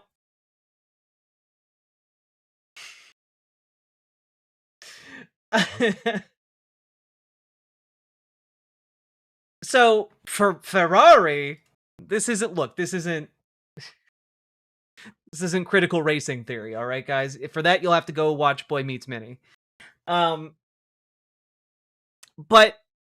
understand that, like, what is happening is an attempt to raise a witch hunt against trans people, because their argument here for Turning Point USA is that, well, this professor who has she, they pronouns is too mentally ill to be a professor.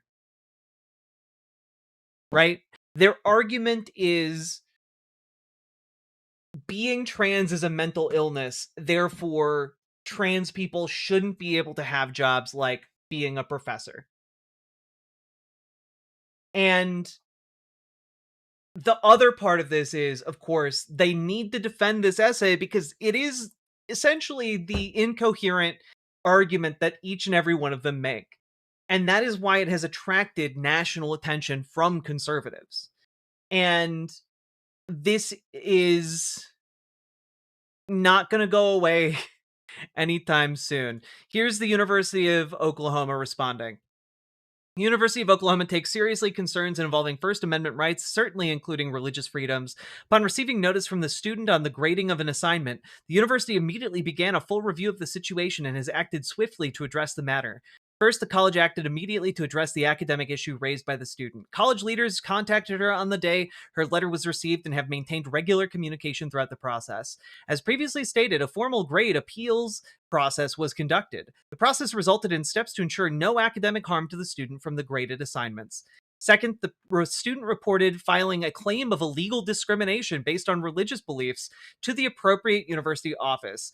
OU has a clear process for reviewing such claims, and it has been activated. The graduate student instructor has been placed on administrative leave pending the finalization of this process. To ensure fairness in the process, a full-time professor is serving as the course instructor for the remainder of the semester. OU remains firmly committed to fairness, respect, and protecting every student's right to express sincerely held religious beliefs. So, it's, again, they're going on a witch hunt. And OU has placed this professor on leave. And, it's causing a bit of a stir in the local, OU community. Letter to the editor. OU's response to Bible-based essay grade leaves graduate instructors vulnerable. And basically, this is someone expressing genuine concern that their ability to have academic freedom is going to be infringed, because they look around and, oh, this instructor will now be subject to the university's own review of her conduct, but the wider national focus calls into question their ability to do so fairly. With Governor Kevin Stitt pressuring the Board of Regents over the outcome of the review, the administration knows there will be a political price for being perceived as insufficiently proactive in the dealing with claims of religious discrimination. Both the student and the instructor deserve due process as the allegations are handled, but political figures seem intent on placing their thumbs on the scale because, of course, this has turned into like a this has turned into like a political lightning rod, both for the university and for, the professor.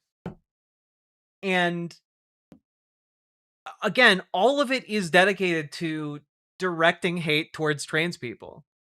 That's it. And like, as for tabloids, here's the New York Post over here. This is how they talked about it. Oklahoma U student files discrimination report after flunking gender essay for psych class with trans instructor. Because all of the tabloids are like, trans instructor. Like, that's the main thrust of it. The attack is about trans people. And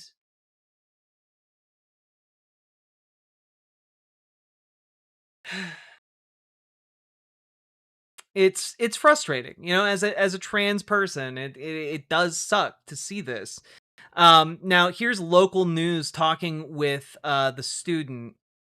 Let's take a look. Yeah, Samantha Fulnecki tells me that after she brought up to the university what happened, they decided that that grade would not count against her.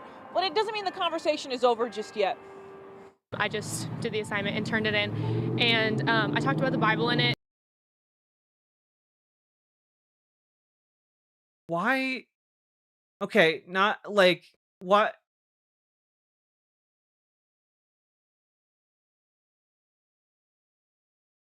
I'm not gonna say anything.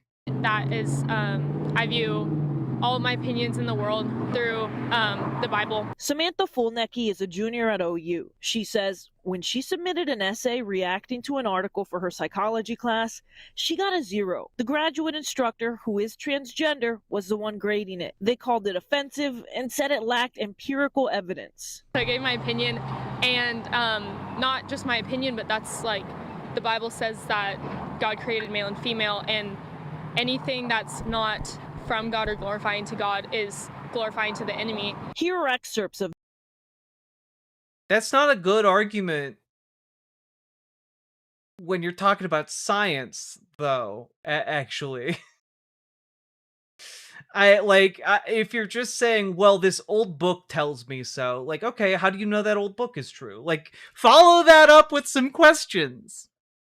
The essay. She says, society pushing the lie of multiple genders is demonic and believes it's against God's will. That's what I meant by that. The demonic thing is that I didn't mean for that to be offensive, but... No, I didn't mean that for that to be offensive, but I do think that trans people are demons sent to, like, glorify the enemy of all things that are good. Like, obviously, I don't think that's offensive. I didn't mean it to be offensive, but, you know, like, that's just true. Like, that's what she's saying, right? Like, she's like, well, when I called them all demons and servants of the evil one, you know, it wasn't anything personal. Like, I didn't mean for that to be offensive. And the issue is, Christians like this, and religious people like this in general, it's not limited to just Christianity, but fundamentalists don't believe in the concept of offense to anyone outside of their religious bubble. And what I mean by that is that folks, and I was raised in a fundamentalist Christian household. Like, my dad doesn't believe in evolution, you know? So I know, like, how people like this think. And when they are talking about, like, oh, well, you know, yeah, sure, I called them all demons and enemies of all that is good, but, I didn't mean it to be offensive. They don't view it as offense. They view it as speaking the truth, right? So they recontextualize what it means to offend someone into, well, actually offending someone in this circumstance is good and just. It is the thing I should do, and therefore their offense, it doesn't, I don't intend to offend them. I'm just speaking what is true, and what is true is good. Therefore what I'm doing is good, and, like, I can't possibly offend anyone by saying what I think is true. It's it is an awfully convenient position to have.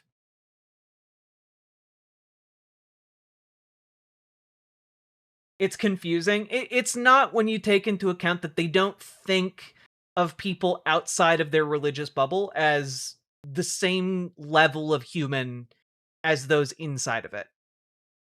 And they would never phrase it in that way that I just did.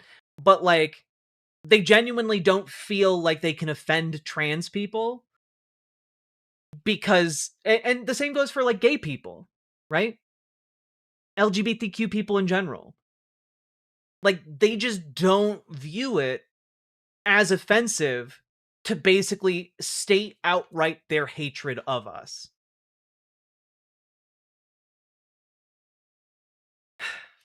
The truth will naturally offend people, and See? She immediately explained. Immediately. See? Will naturally offend people. Sorry. God's will. That's what I meant by that. The demonic thing is that I didn't mean for that to be offensive, but the truth will naturally offend people. I mean, if the truth will naturally offend people, then I guess I can just ask in the interest of true sincerity and honesty, why is your face, like, entirely red?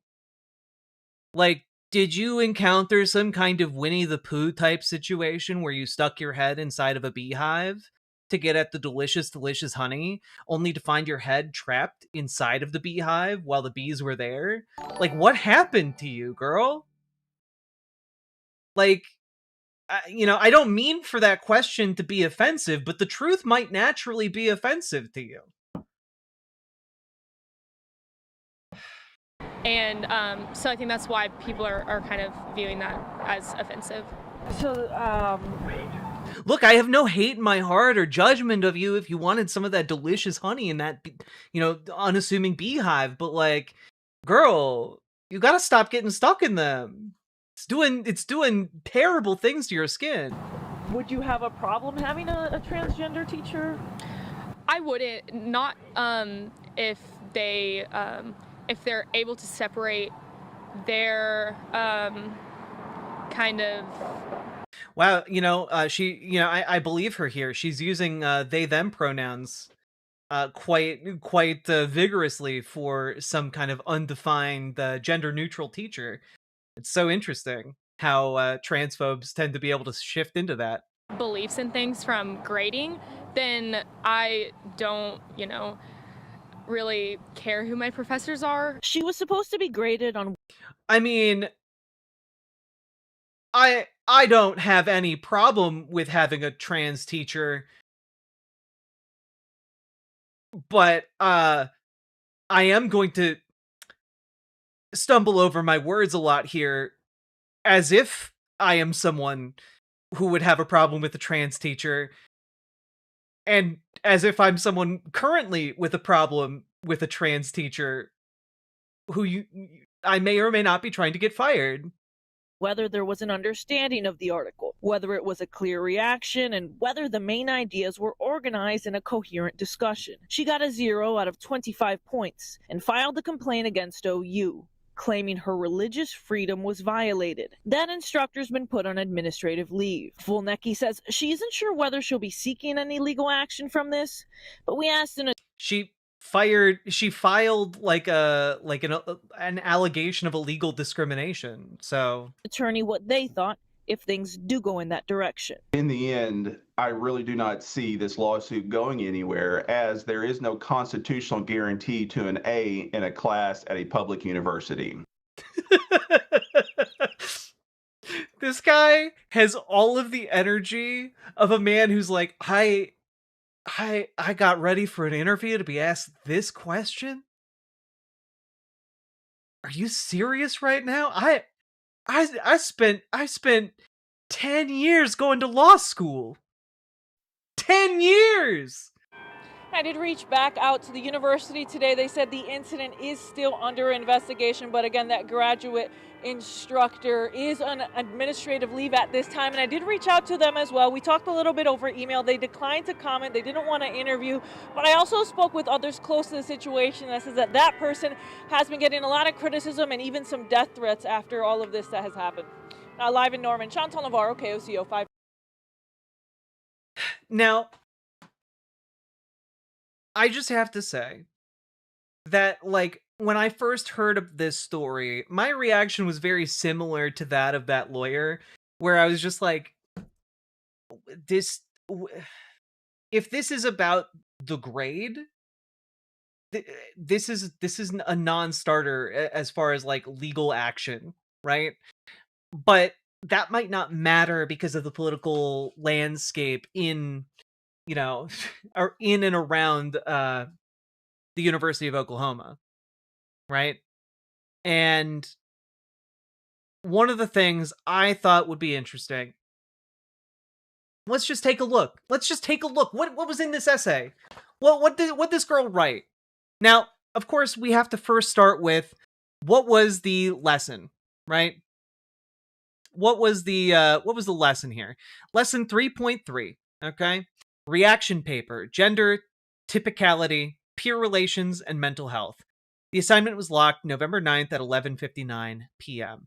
You must write a 650-word body of text, double-spaced reaction paper demonstrating that you read the assigned article, and includes a thoughtful reaction to the material presented in the article. Points will be deducted when papers are deficient in any of these areas. I will deduct 10 points if your paper is between 620 and 649 words, and I will not give credit for papers under 620 words. Papers not turned in by the deadline will not receive credit. Please remember that your reaction paper should not be a summary, rather a thoughtful discussion of some aspect of the article. Possible approaches to reaction papers include 1. A discussion of why you feel the topic is important and worthy of study or not. 2. An application of the study or results to your own experiences. 3. An application of the study or results to observations about other behaviors. 4. Linking the objectives or findings from the assigned article to other domains of development or other findings that we read about or discuss in class. 5, a suggestion for further studies or experiments that might help researchers better understand the topic being studied. 6, alternate interpretations of the researcher's findings. 7, a discussion of how development in this domain might proceed differently at other developmental stages. 8, your own thoughts about how development proceeds in the domain being researched in the article. There are other possibilities as well. The best reaction papers illustrate that students have read the assigned materials and engaged in critical thinking about some aspect of the article. Let's see. Grading points on a 25-point scale. Does the paper show a clear tie-in to the assigned article? Does the paper present a thoughtful reaction or response to the article rather than a summary? 3, is the paper clearly written? Now, I don't know how. I've been through college. I got my bachelor's. This is an easy peasy lemon squeezy assignment. All right. This is like, did you read the article, and are you capable of spitballing a response to it that isn't going to embarrass yourself? Right? This is a pretty bog standard kind of assignment. Yeah, exactly, Polaire. You literally use the same phrase. And I did try my best to try and find the article. Let me just see.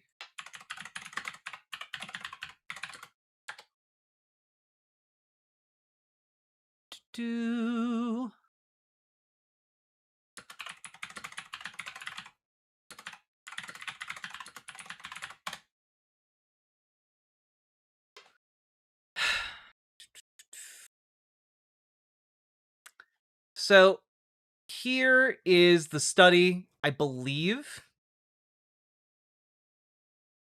I'm not entirely sure, because in none of the materials that I was able to find did the article they were supposed to react to get directly linked. So I'm not entirely sure. But this might be it. Relations among gender typicality, peer relations, and mental health during early adolescence, right?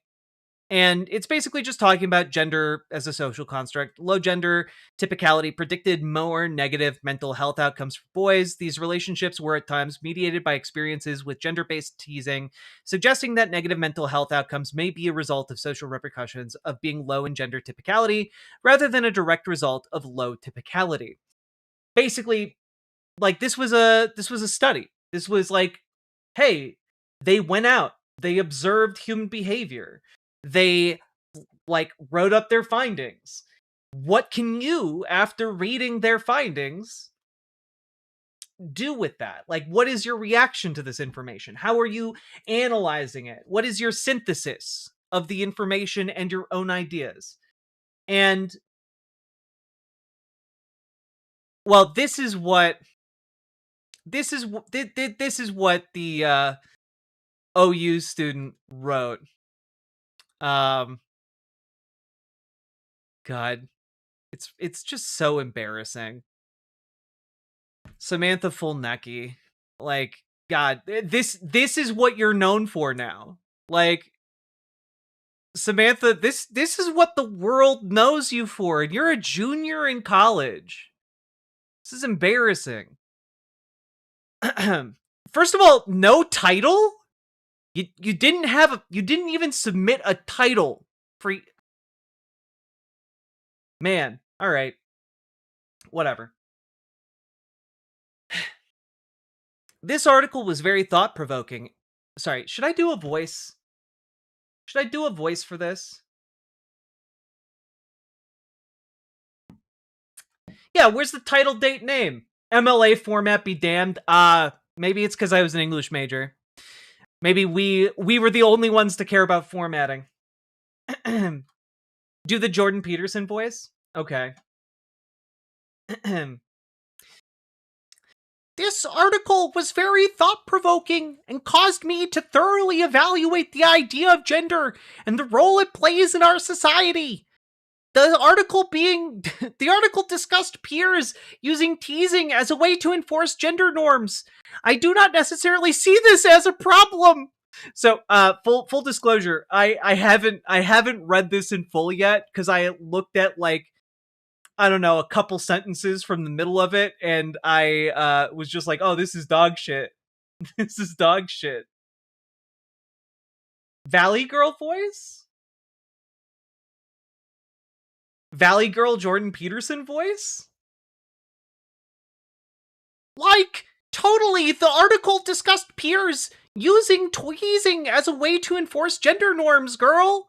Nah, I can't do it. I'm sorry. I can't. God made male and female and made us differently from each other on purpose and for a purpose. God is very intentional with what he makes, and I believe trying to change that would only do more harm. Gender roles and tendencies should not be considered stereotypes. Women naturally want to do womanly things because God created us and those womanly desires in our hearts. Like, okay, wait. So you're in a psychology course. As a junior at a university, you've already had 2 years. You've had 2 years in college. And your argument here is one that you don't understand that gender and sex are different things, which is actually an incredibly important distinction to understand in psychology. This is third year work, Salmon Moose. And like, we're not even through the first paragraph yet, but like,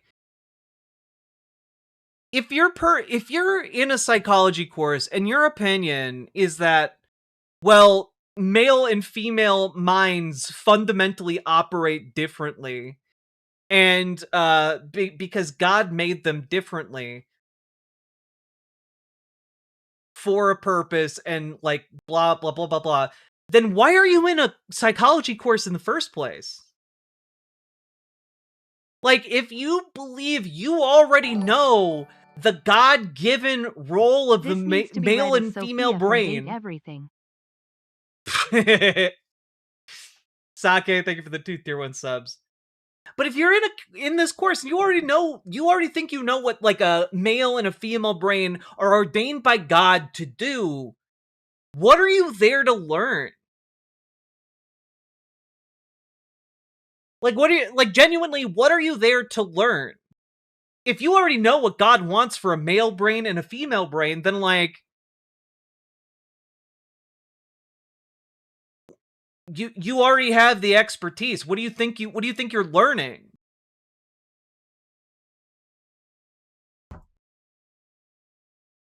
God.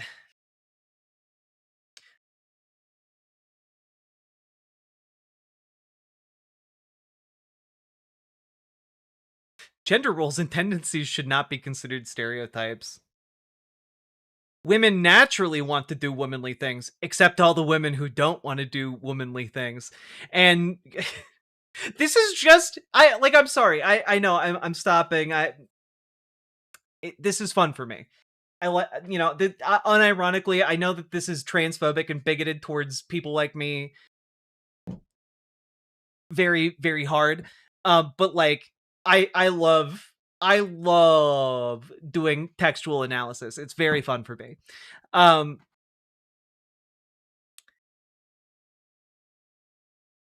Just women naturally want to do womanly things because God created us with those womanly desires in our hearts.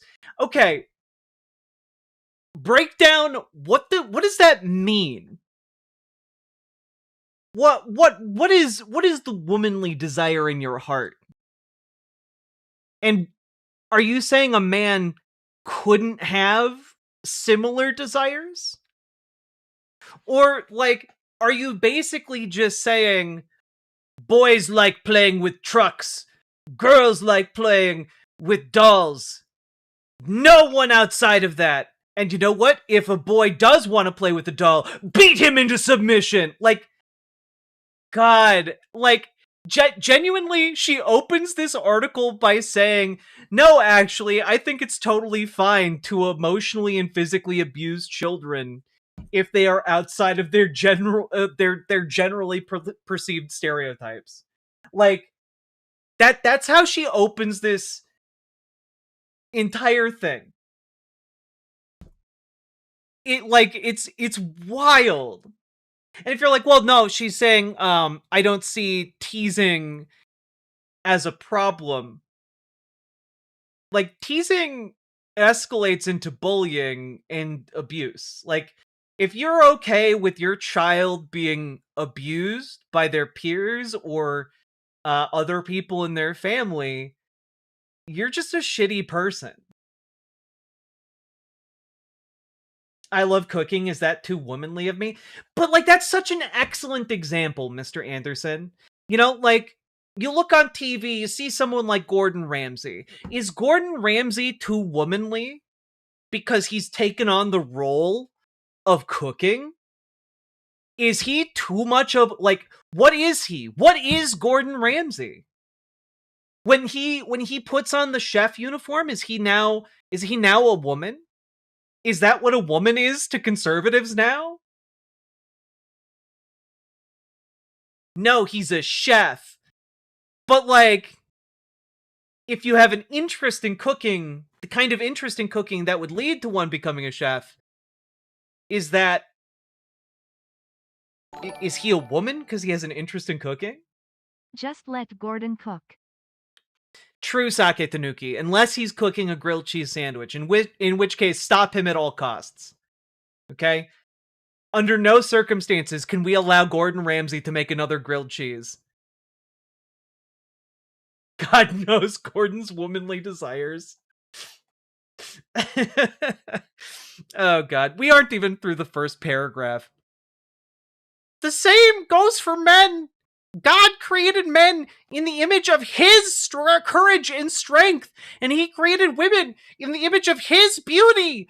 Now, okay, I grew up in an evangelical household, and I can tell you this is horseshit. God didn't create women in the image of his beauty. But if he did, God's a he, and God is beautiful. So, doesn't that mean men can also be beautiful? Nah, whatever. Without getting bogged down by that, this is just heretical, actually. Because I've, unlike Samantha Fulnecki here, I've actually read the Bible, and God didn't make women in the image of his beauty. God made women out of a spare rib. God took a spare rib and made a woman. So, you know, I guess he made women in the image of barbecue, which, you know, explains why they're so good to eat. But moving right beyond that, same goes for men. I'm so sorry. I'm so sorry. I got a little too spicy there. I threw it out there. I'm taking it back. I threw a little bit of devil spit on that barbecue. All right. All right. But no, she doesn't know what she's talking about. Even biblically, she doesn't know what she's talking about. He intentionally created women differently than men, and we should live our lives with that in mind. Well, also, you know, again, I've read the Bible, I've read the story of Genesis a lot of times. I believe that the story goes that God noticed that Adam was lonely, and so he stole one of Adam's ribs and made him a companion. And, so I guess, you know, a barbecue that just really wants to be your friend is the image women were made in this situation. We've finished paragraph 1. This would get a 0 even in the theology class. Exactly.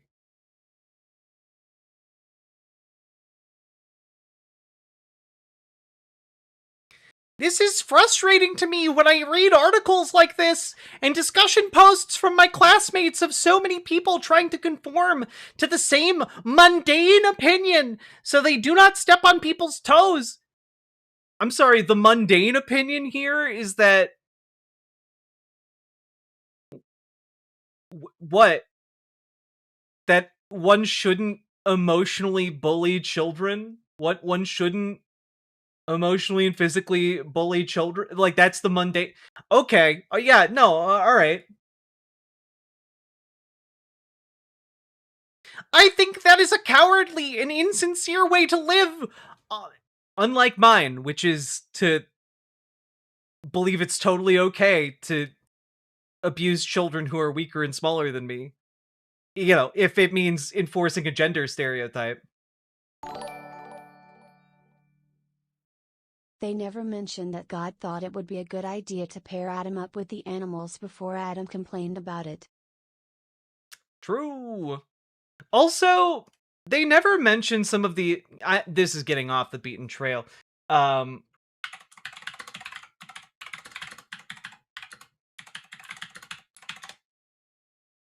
Can I find, like, an image? Oh, God. There's like, I don't know how common it is, but I know, some branches of Judaism believe that Adam had, like, two heads and, like, two sets of arms and legs prior to being split into Adam and Eve. I love it. It's horrible. God.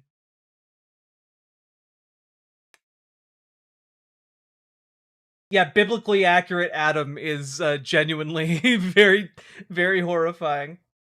All right, moving right along though.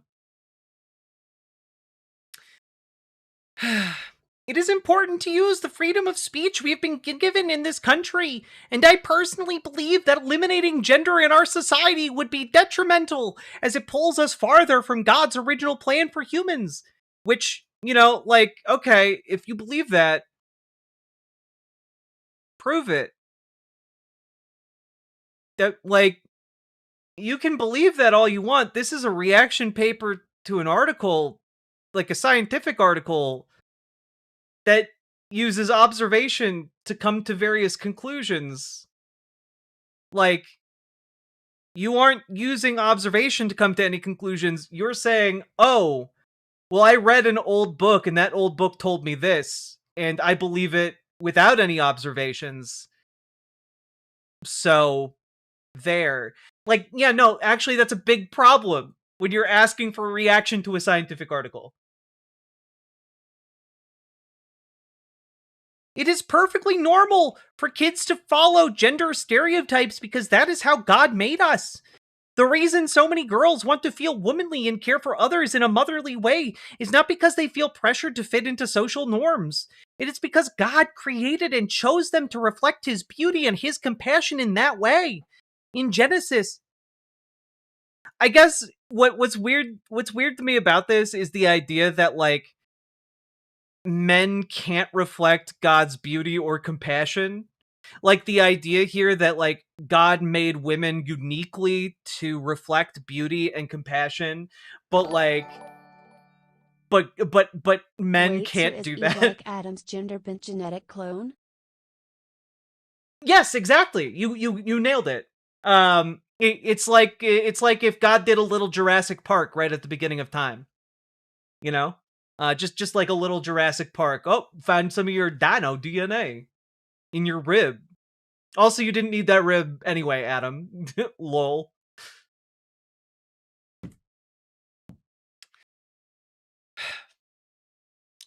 Oh, good. We're getting scriptural. In Genesis, God says that it is not good for man to be alone, so He created a helper for man. Which, you know, I'm just gonna spit. Again, I'm just throwing this out there. But you believe in an omnipotent deity. An omnipotent, omniscient deity. All-powerful, all-knowing. Makes a human man. Only to afterwards discover that actually a human man might need friends and a lover. So then that sounds like a fuck up. That sounds like a fuck up to me. That sounds like oh shit, I didn't think of that. Why didn't you just make one right at the beginning, God? I wonder. Maybe. I don't know. What conclusions might we come to that?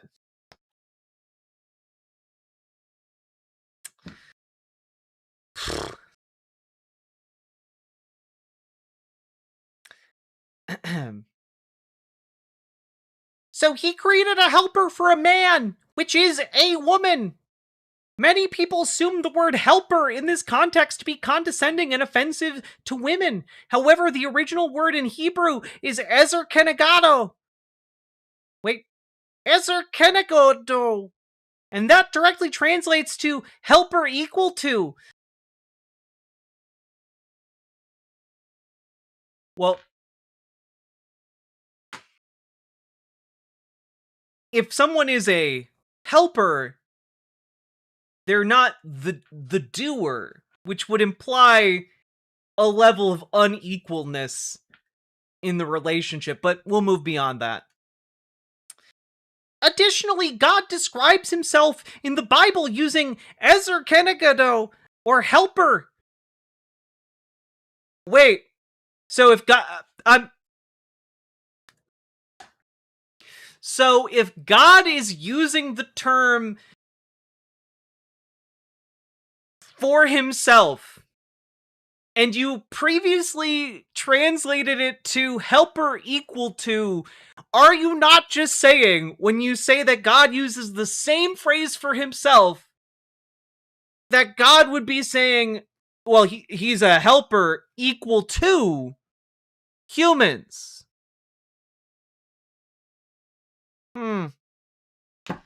Some inconsistencies, methinks. Like, we're not even halfway done. Jesus. This did deserve a 0 out of 25. None of this has anything to do with relations among gender typicality, peer relations, and mental health during early adolescence, because the entire article that she decided to write in response to this is essentially just, nah, I think children should bully each other.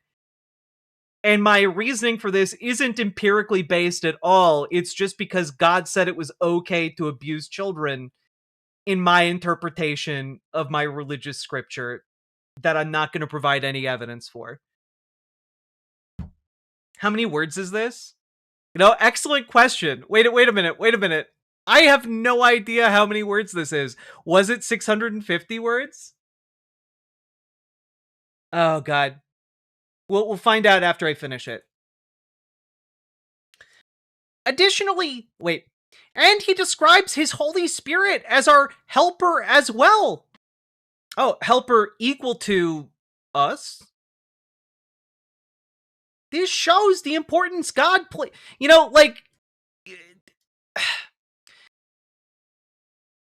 cite your sources.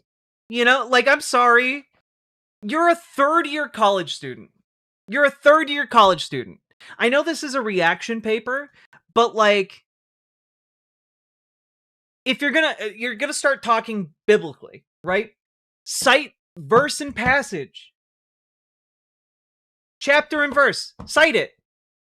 What version of the Bible are you using?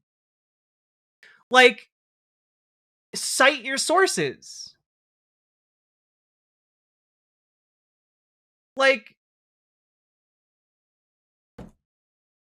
Okay, you're gonna use the Bible.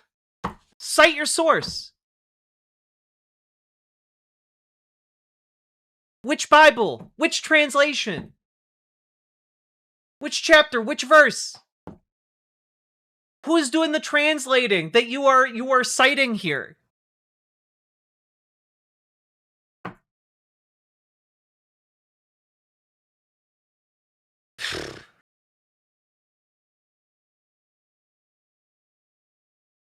This shows the importance God places on the role of the helper, women's roles. God does not view women as less significant than men. Yeah, that's why he created them second, out of a rib, instead of out of nothingness. It's why it took him like a few days to realize, this guy looks like he's sad and horny. Let's make him a companion. He created us with such intentionality and care that he forgot to make women. He made fucking animals before he made women. So much intentionality and care. Yeah, he fucking forgot.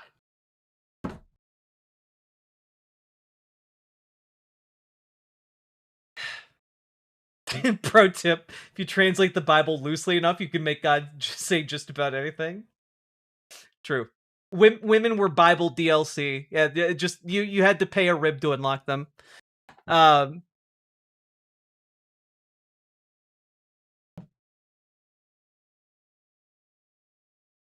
be fair, from memory, he made plants before the sun. Probably. Sounds about right. God made a woman out of my rib. That's why I'm missing at least one of my lower ribs. Sure, buddy. Yeah, he made a woman out of both my lower ribs. That explains. Yeah, that explains weather gone. Certainly no other embarrassing facts about me. I just...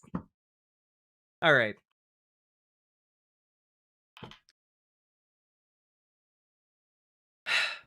He created us with such intentionality and care, and he made it. Also, can we just... The lack of punctuation. Like, I'm sorry, he created us with such intentionality and care, and he made women in his image of being a helper, and in the image of his beauty. You need a comma here, girl. You're 3 years into college.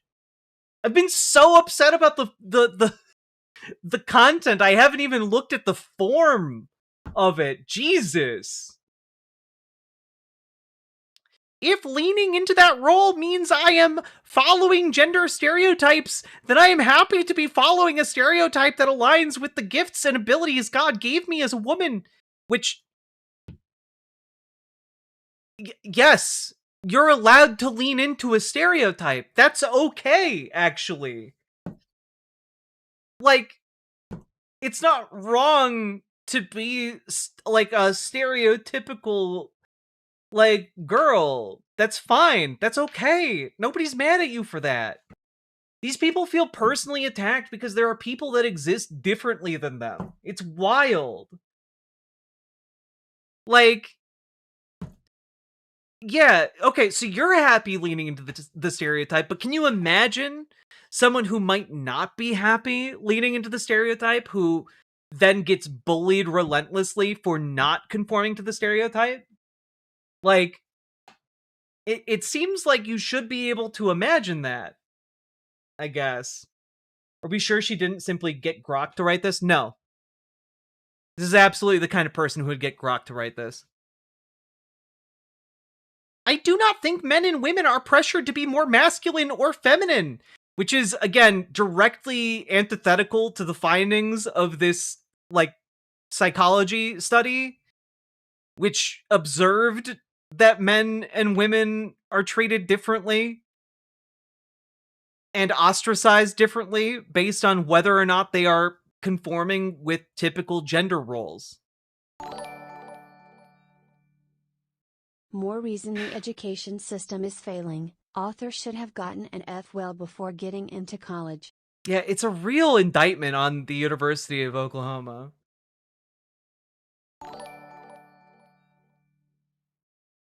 Explain WTF God was on with Clownfish then.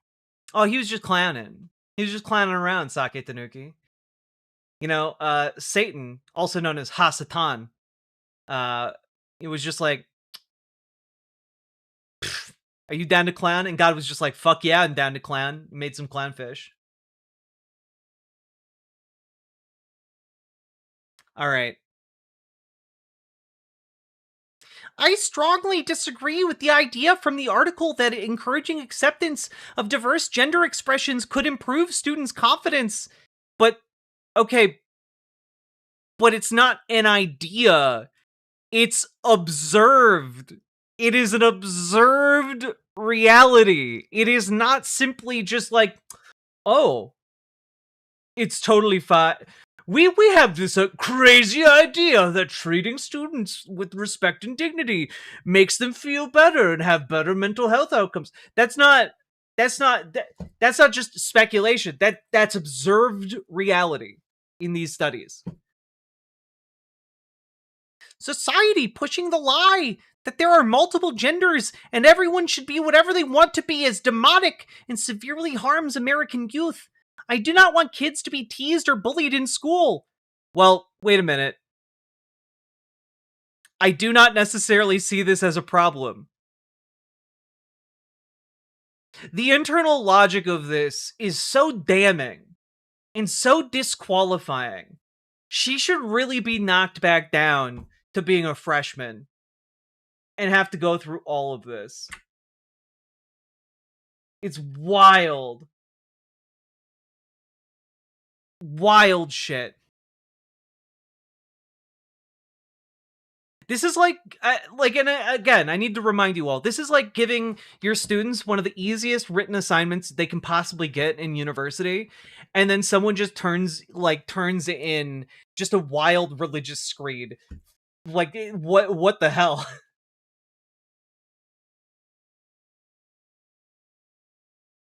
I'm just surprised it got submitted electronically and not on, like, a fucking roll of toilet paper.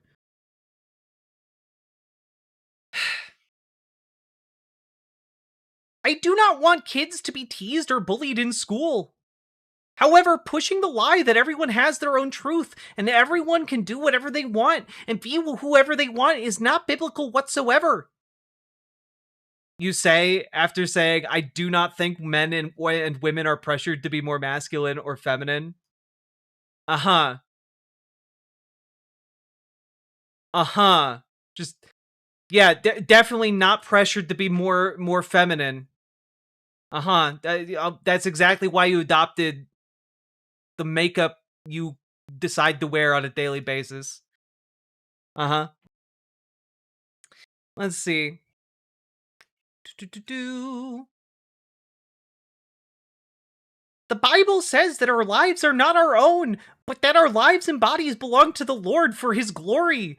Which, you know, that's all fine and well for you, but like, if someone doesn't believe in your Lord, then shut the fuck up about what they owe something that they don't even think exists. I live my life based on this truth and firmly believe that there would be less gender issues and insecurities in children if they were raised knowing that they do not belong to themselves, but they belong to the Lord. Yes, children famously love being told that actually they are enslaved to an invisible God who only speaks to them through their parents. Question, why does she sound like Kermit? Because people requested that I do this article in my best Jordan B. Peterson voice.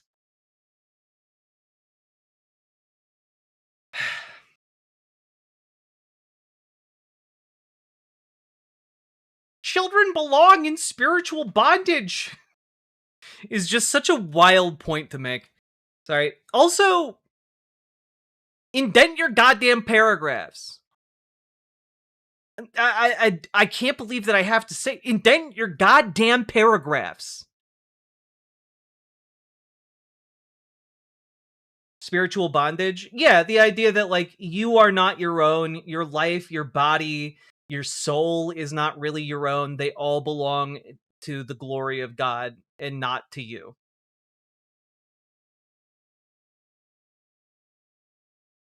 Bondage is in, like, slavery.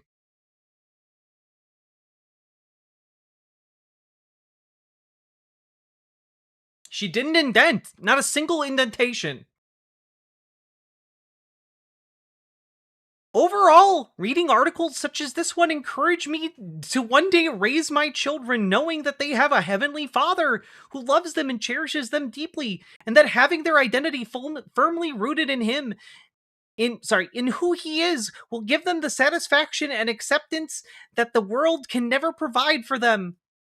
You know, I guess, like, what do you do? Sorry, like, man,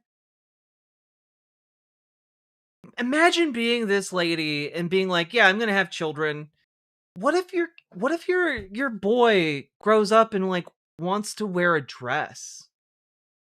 What if your boy grows up and wants to play with, like, dolls? What if your girl grows up and wants to play with trucks? Like, what how do you handle that? Like, how do you handle with, like, things that go beyond or outside of gender norms that you yourself are saying, like, well, these children should be bullied? I don't really have a problem with them being bullied. I mean, like, Damn, it seems way long than 9 months. This 2025 thing's been a long 10 years, huh? yeah, it's been a long 10 years. It just, I feel like it's just, this article is just an argument for abusing kids, essentially.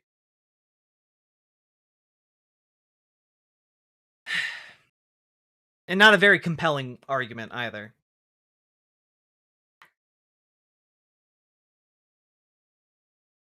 My prayer for the world, and specifically for American society and youth, is that they would not believe the lies being spread from Satan and make them believe they are better off as another gender than what God made them. I pray that they feel God's love and acceptance as who He originally created them to be.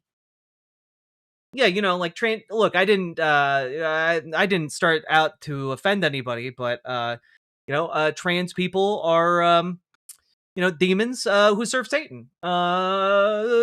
It's just the truth. It's not offensive to anyone. Like, has she made an argument at all? Her only argument is trans people make me feel icky and, like, are her, like, abominations in the eyes of God. It's literally just straight bigotry. It's just straight bigotry gussied up as, like, Christian propaganda. That's it. Now, all of that said, we've now read the essay. That deserved a 0 out of 25. Like, I'm sorry, there wasn't any critical engagement with the material. There wasn't any, like, citation or any real reckoning with what was being discussed. And, like, not only that, it pushed a bigoted message. It also encouraged bigotry against, like, the teacher and other students. Like, I'm sorry, if you're writing in your essay that, like, yeah, all of you who are different than me in this specific way, you're all servants of the embodiment of all evil. Like, okay.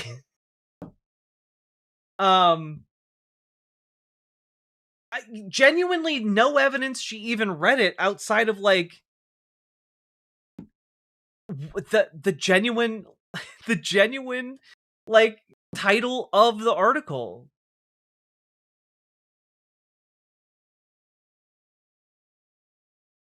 The vegan rancor, we actually watched an interview with her. She doubled down. Now, all of this brings me to a pretty interesting conclusion here, right? We've had our beginning, kind of our lead up. We've had our middle of reading this essay, and now we have our third act. Because it's time to introduce a new character, a new player to the stage, by the name of Christy Fulnecki. Now, we haven't mentioned her at all up to this point, because up to this point it's mainly been, Turning Point USA is taking advantage of this situation to spread transphobia and, boost their position, have something to talk about. But we haven't talked about Samantha Fulnecki's mom yet. So let's just take a quick gander here. What's going on with Christy Fulnecki? Oh, Christy Fulnecki, podcast host, lawyer, public figure, and entrepreneur. Wife, mom of 6, public figure, lawyer, former councilwoman, entrepreneur, podcast and radio host, servant leader, provider of hope, defender of the people. Oh, that's very interesting. So I went and found her show, Real Talk with Christy, and just thought, just take a look at a couple episodes here. Last episode, by the way, was from 2021. So that's a bit bit of an older podcast here. Oh look, Limbaugh's legacy.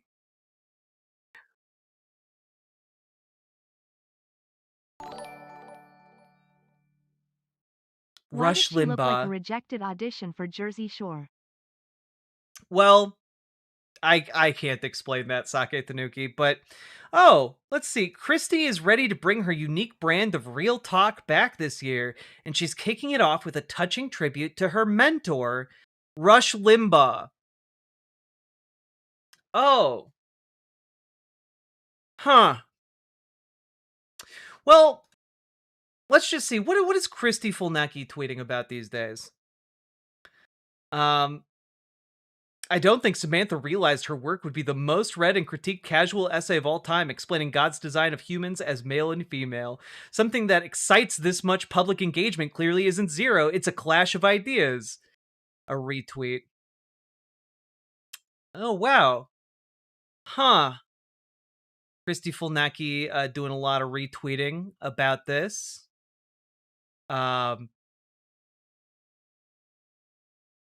Weird retweet of a year plus old tennis photo for her daughter, which disturbingly viewed 8.5 million times. Individuals who identify as trans should be automatically disqualified from holding any position as teacher or professor, retweeted by Christy Fulnecki. Huh. Woke liberals claim this isn't happening in our schools. If you claim to be a transgender, you should be banned from working in any school. Transgenderism is a mental illness. Christy Fulnecki. Huh. Almost every university in America is wholly uninterested in its truth-seeking mandate. This university should be defunded until Samantha is apologized to, given a real grade on her essay, and the transgender professor is fired. And this is from Chloe Cole, who is one of the predominant detransitioner, anti-trans voices out there. Retweeting libs of TikTok. Cool.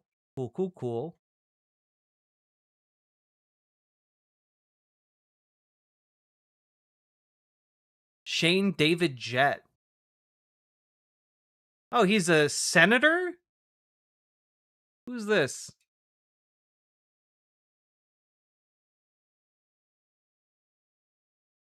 Cool. Oklahoma State Senate. Coming out. Just a lot of anti-trans bigotry. Do we have other anti-trans stuff? Oh. Huh, that's interesting. Finally, justice is done. The January 6th hostages will go down as the most persecuted domestic political prisoners in history. Biden's DOJ destroyed their lives. Those of us attorneys who represented them had our hands tied in federal court in D.C. Thank you, President Trump. Oh! She's a lawyer for the January 6th insurrectionists. And she was mentored by Rush Limbaugh. Huh. Now, let's just take a quick look, because she also mentions in her profile here being a former councilwoman. That's interesting. What is Christy Fulnecki's history as a councilwoman? Let's see here. Oh! Springfield, Missouri. Councilwoman Christy Fulnecki resigns. This is from 2018. That's so interesting. Just take a look here. Springfield City Councilwoman Christy Fulnecki's seat is now up for grabs. She resigned today because she and her family are moving to Nixa. Linda Simmons spoke with Fulnecki, who has been one of the most vocal council members during her 3.5-year term. You know, we have municipal law for peace. Christy Fulnecki says she's disappointed, but moving out of the city means giving up her city council seat. I have been so blessed to serve the city of Springfield and the residents, and I really felt like I've been a voice of the people and that have given them hope and encouragement that they can, you know, either run for office or make a difference. Through questions about her eligibility because of her federal taxes and business license fees, Fulnecki held on to her position. In terms of time and money, I've put a lot of resources into keeping my position, especially in the beginning when, you know, a couple of members were trying to get me off of council. She even made an attempt for Springfield mayor last year. As for her plans after the move, I'll probably take a break for a while and run for, you know, maybe another local office, city or county. I'm still trying to figure that out. And eventually I'd like to maybe run for Congress or another office. I just have a desire to help other people. And you know, my background being an attorney, you know, lends itself to helping people in the political arena and in legislative work. Fulnecki is grateful for the 3.5 years she's. Well, that's pretty interesting. One day, I'd like to run for Congress. Huh.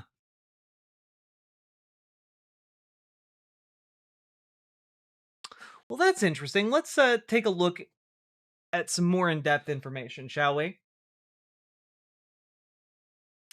So, Councilwoman Christy Fulnecki resignation as the city's general seat C council member is effective today. In a city media release, Fulnecki announced that her family would be moving to Nixa. She plans to move in a few days. The city charter requires the city council members to live inside the Springfield city limits. She was first elected in April of 2015. Her term would have ended in April of 2019. Now, what's interesting is that this was announced. She resigned almost immediately following the announcement, and they were moving in just a couple days after that. Now, it's pretty unusual for a politician to just straight up leave the political eye for a bit. Pretty unusual. It's strange to not just serve your term out. And well, you know, you get a lot of interesting things from the reading, you know, looking at the interviews and such. But if we take a look here, through questions about her eligibility because of her federal taxes and business license fees, Fulnecki held on to her position. Quote, "In terms of time and money, I put a lot of resources into keeping my position, especially in the beginning. You know, a couple of members were trying to get me off the council." So, what exactly were the questions about her eligibility and business license fees? Well, it turns out that this has its own Ballotpedia entry, so we can just look up. So there was an effort ongoing in Springfield, Missouri to recall her as a city council member, launched in 2017. So a year after this launched, she unexpectedly and quickly resigned and left town. Now, Tyndall argued that Fulnecki should have been recalled because of her criticisms of fellow city council members and failure to obtain a business license between 2008 and 2015. She didn't have a license to operate her business in the state for 7 years. That's kind of a big deal. That's kind of a big deal. And well, I don't know. Pretty just an interesting piece of the puzzle. Now, what? How do you get away with that? I don't know. I guess become a Republican lawyer.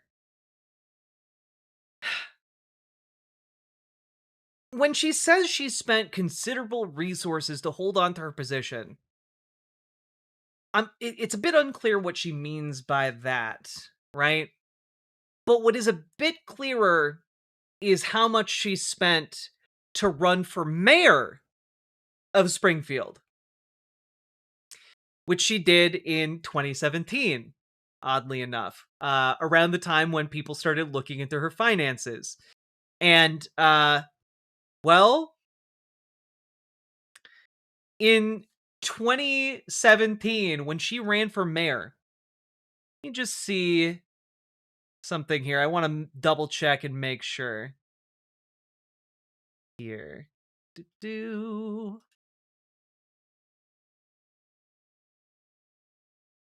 Do.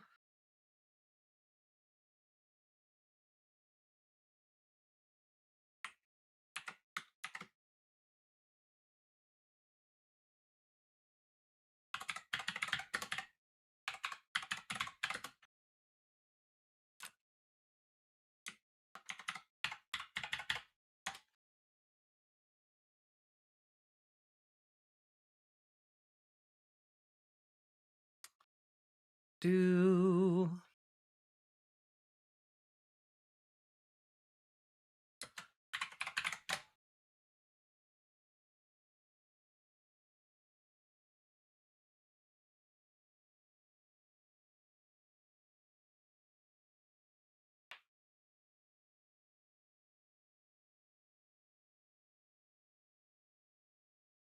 Yeah, here we go. Just a couple of interesting things here.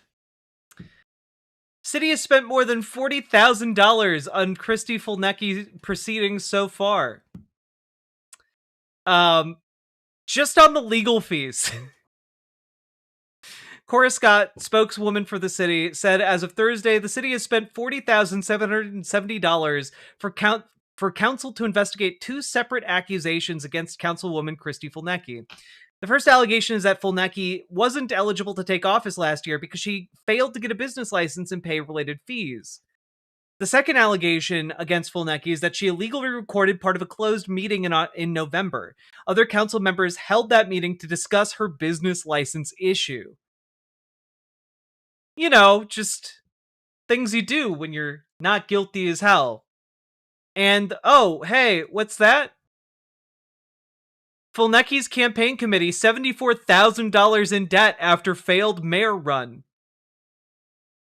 She spent $74,000 more dollars than she raised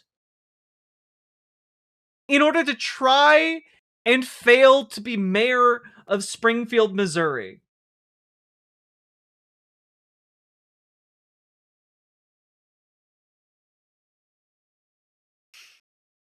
In contrast, Mayor Ken McClure's committee reported no debt to the Missouri Ethics Commission and had $4,442 remaining on hand after the election. Jesus. Fulnecki raised $140,000 for the mayor's race and spent $213,000. Campaign finance documents show.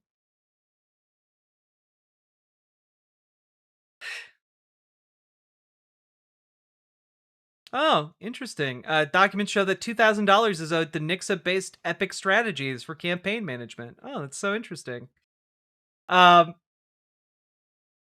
she spent multiple hundreds of thousands of dollars to try and get elected as mayor and failed. This is someone who has extreme political ambition. This is not just someone who is running for the hell of it.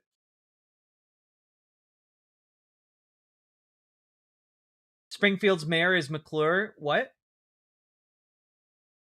Not a Simpsons episode.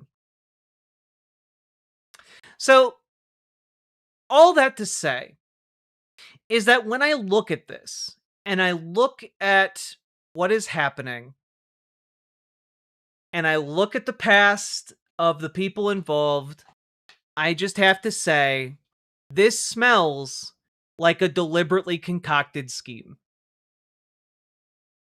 It is the only way I can, if it's not deliberately concocted from the very beginning, this is very clearly something that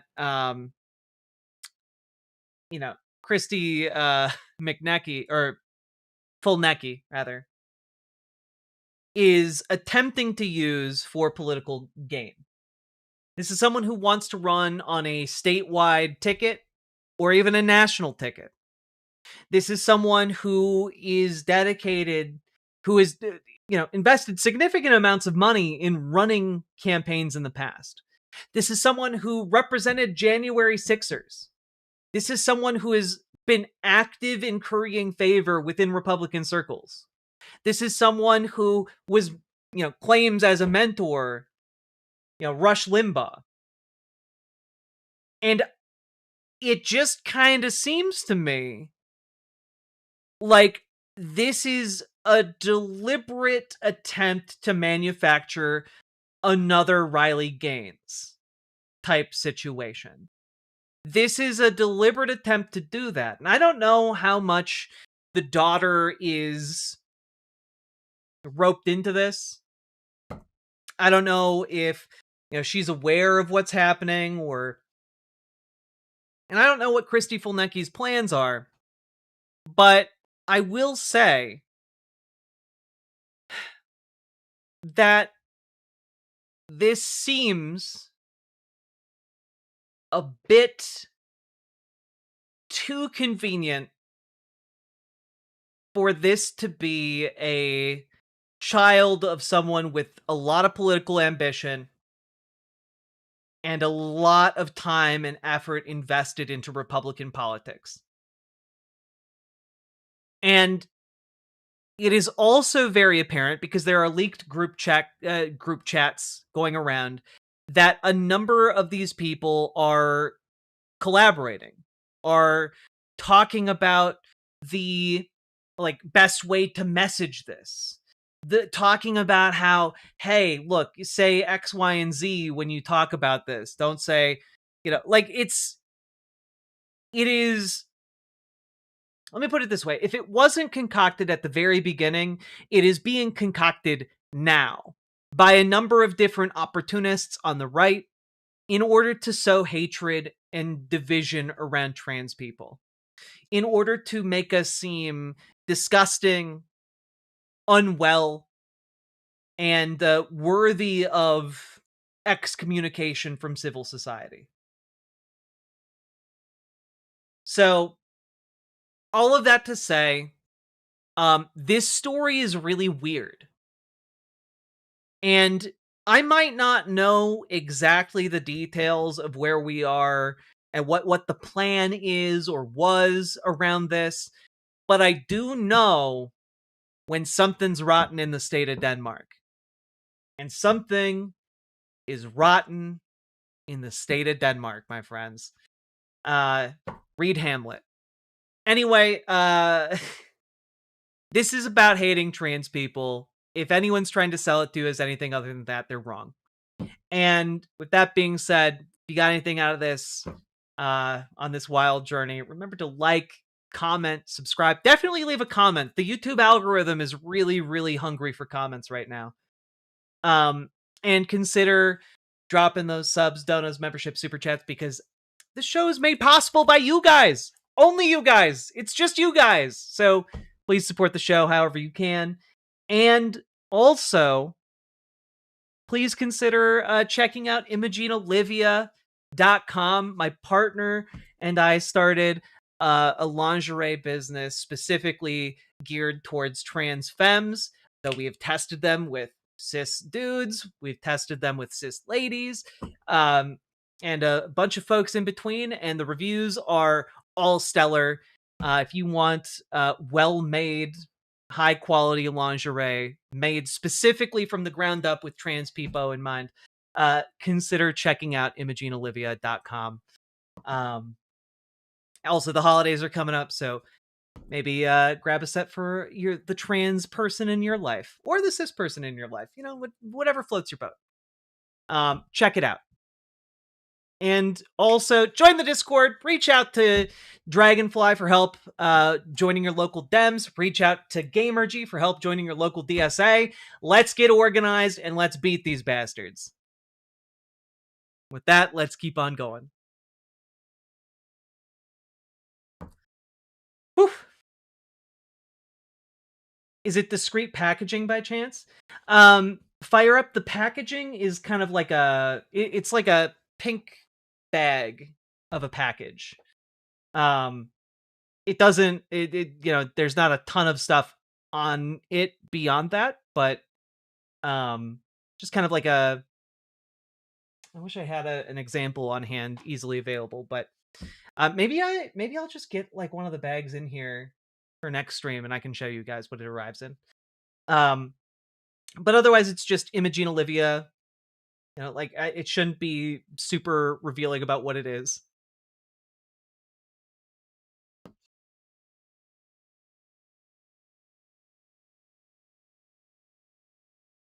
Yeah, honestly, like they are going to continue to hate and fearmonger about trans people as we go forward into the next election cycle. But like it is important to note that none of their anti-trans ads have really been all that effective. Even the one that they've been touting as like the, Harris campaign killer, the Kamala's for they them ad, like that resonated with people not because most Americans hate trans people. It resonated because it spoke to the Kamala Harris campaign being out of touch with working people, which it was. Like the campaign economic policy was being crafted by like executives from Uber. Like it wasn't subtle about being disconnected from working people. But understand that like this anti-trans stuff that they're really, really banking on ain't gonna work. Ain't gonna fly.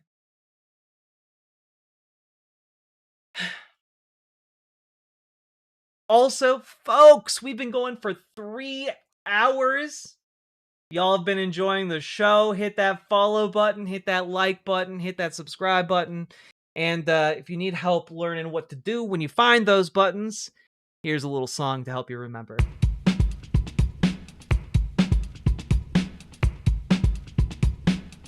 Go, go, go. Click a button, click a button, click a button, click the goddamn button, click a button, click a button, click a button, click the goddamn button, click a button. Hey, LB.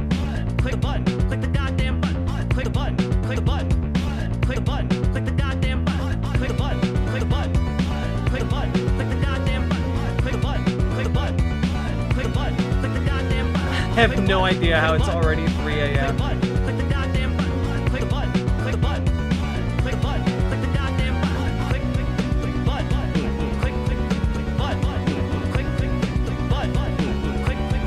button, click, click, click, button, click, click, click, button, click, click, click, button, click, click, click, button. Whew.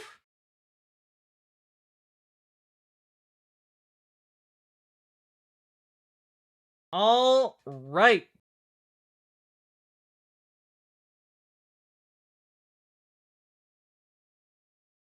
Folks,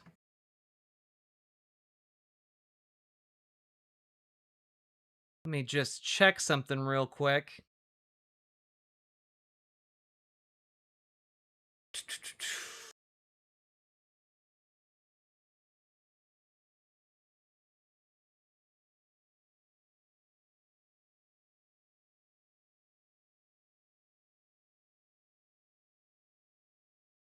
Folks,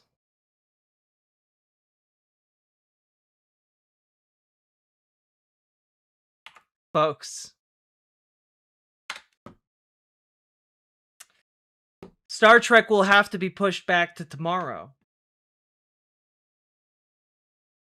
Because the Rudyarding is upon us. You guys have, in fact, hit the sub goal of 1,000 subs.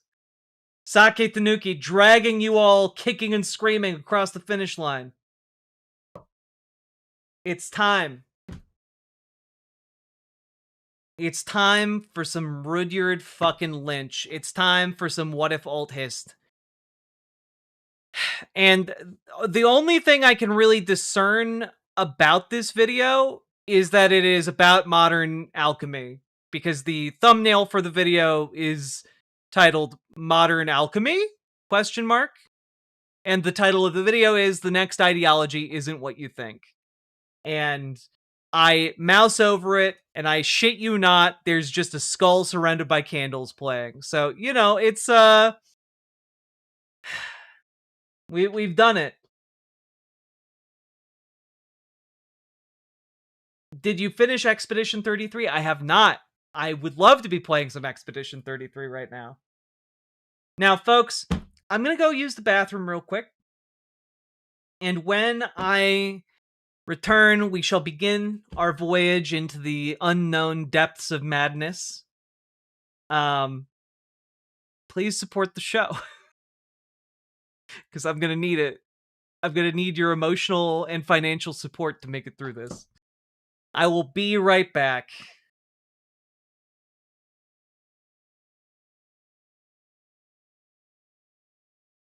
In 1948, the natives were expelled from the land of their ancestors, their homes and cities shelled.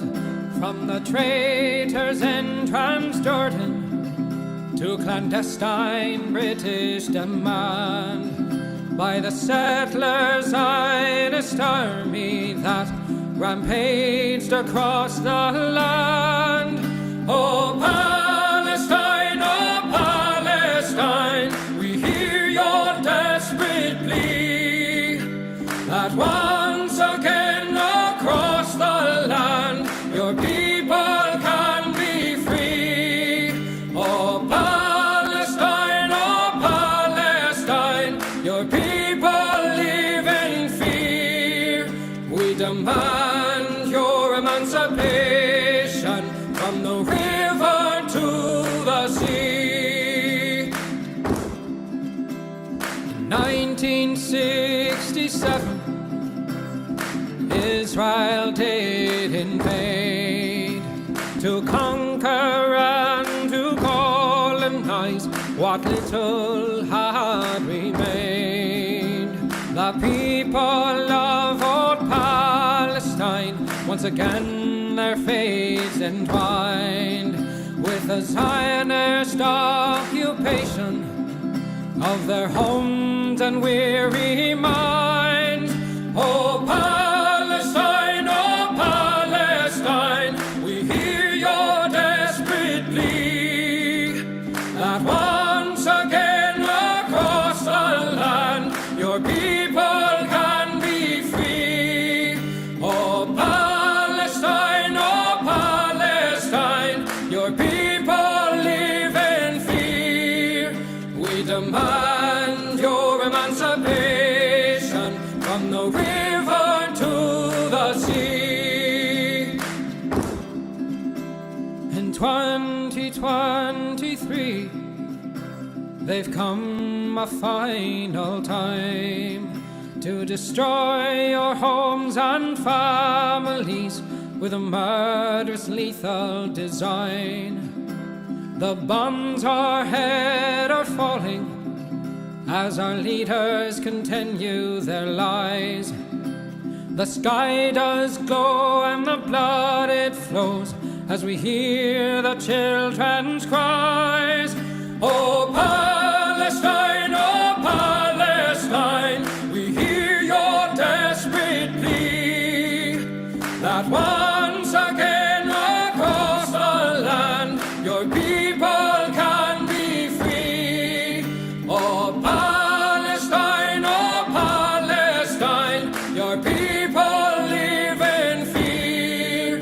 We demand your emancipation from the river to the sea. We stand with emancipation, your people will be free.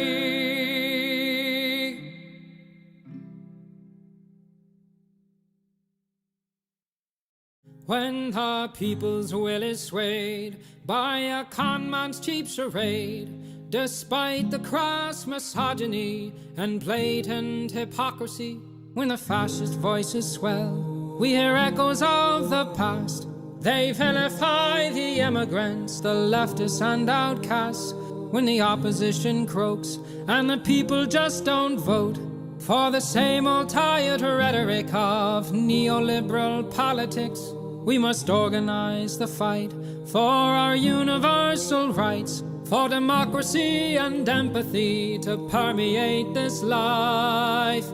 For it's not the immigrant who labors for some bread, who's making us toil till we drop dead. No, it's not minorities or peer-reviewed authorities, or queer folks and trans folks, or a multitude of deities. I say, all are your comrades and none are your enemies, in the momentous fight against all bourgeois priorities. Freedom is not those traditional values crafted from bigotry and classist realities. Freedom is freedom to move and disobey, to rely on one another to keep would-be kings at bay. Say none of us can stand alone against their power. We must stand together and make them cower. For the laws of this land have us used and abused, owned and subordinate to our patriarchal roots. I say it's high time we reinvent this whole operation to make mutual benefit our sole occupation.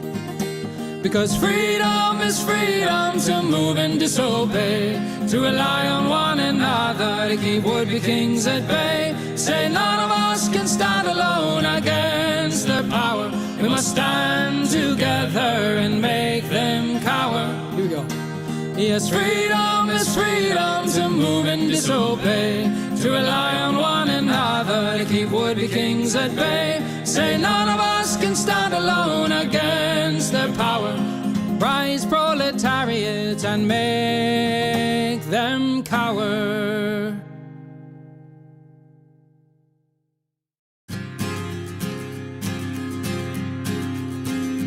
In a pleasant wooded valley lived a huntsman tall and able. He relied on skill and cunning for the food upon his table. He would walk the forest shadows with his little son in tow, teaching him the archer's art and all that he should know. Keep your eye clear and keen like a falcon on the wing. Keep your heart strong and steady like your hand upon the string. Never bow to a tyrant while your people are laid low, for the highest head may fall to the man who wields a bow. In the valley there was freedom and a man was left to living, but as year gave way to year the ruling men grew less forgiving. On a day as black as death a governor to rule them came, turning landsmen into slaves, and Gessler was his name. In the center of the village Gessler set a lofty pillar, and he ordered every subject, be he serf or be he miller, to do homage to the hat that Gessler placed atop the pole, or to forfeit to the crown his life if not his soul. But the huntsman William Tell came into town the morning after. William heard of Gessler's order and could only roar with laughter. Honest men should hold a rank above a petty autocrat. I would never bow to him, I'll not bow to his hat. Keep your eye clear and keen like a falcon on the wing. Keep your heart strong and steady like your hand upon the string. Never bow to a tyrant while your people are laid low, for the highest head may fall to the man who wields a bow. Gessler's soldiers seized the huntsman and his little son for treason, but the people of the village cried for mercy and for reason. Gessler stays the execution, but a cruel test contrives. Prove to me your skill, and you may ransom back your lives. I have heard it said you have no peer with longbow and with arrow, that your shaft can find the quickest hare and fell the smallest sparrow. On the head of your young son I'll place an apple ripe and red. Split it with one shot, or at my word you both are dead. William Tell went to his son and said, I swear I will not hurt you. Courage will not bow to fear, nor shall this evil conquer virtue. Turn your face towards our home and stand as still as any tree. I will split the apple, we shall soon be home and free. Keep your eye clear and keen like a falcon on the wing. Keep your heart strong and steady like your hand upon the string. Never bow to a tyrant while your people are laid low, for the highest head may fall to the man who wields a bow. Every tongue was still and silent as the archer paced the distance. Gessler's soldiers lined the square and there was no hope of resistance. William knocked a single arrow, put his shoulders back and drew. Then the arrow sang and split the apple clean in two. All at once the crowd erupted into cheers and into chatter, and a second arrow fell from William's quiver with a clatter. Gessler said, why hold two arrows when I bid you shoot but one? That one would have found your heart if I had shot my son. Take the archer now and hang him, Gessler to his men was crying. But before the soldiers moved, the archer and his son were flying. From the shelter of the wood, the hunter loosed a final dart. Gessler died with William's arrow buried in his heart. Keep your eye clear and keen like a falcon on the wing. Keep your heart strong and steady like your hand upon the string.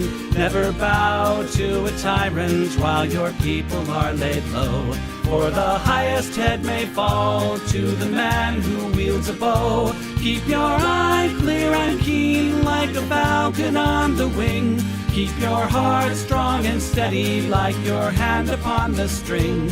Never bow to a tyrant while your people are laid low, for the highest head may fall to the man who wields a bow.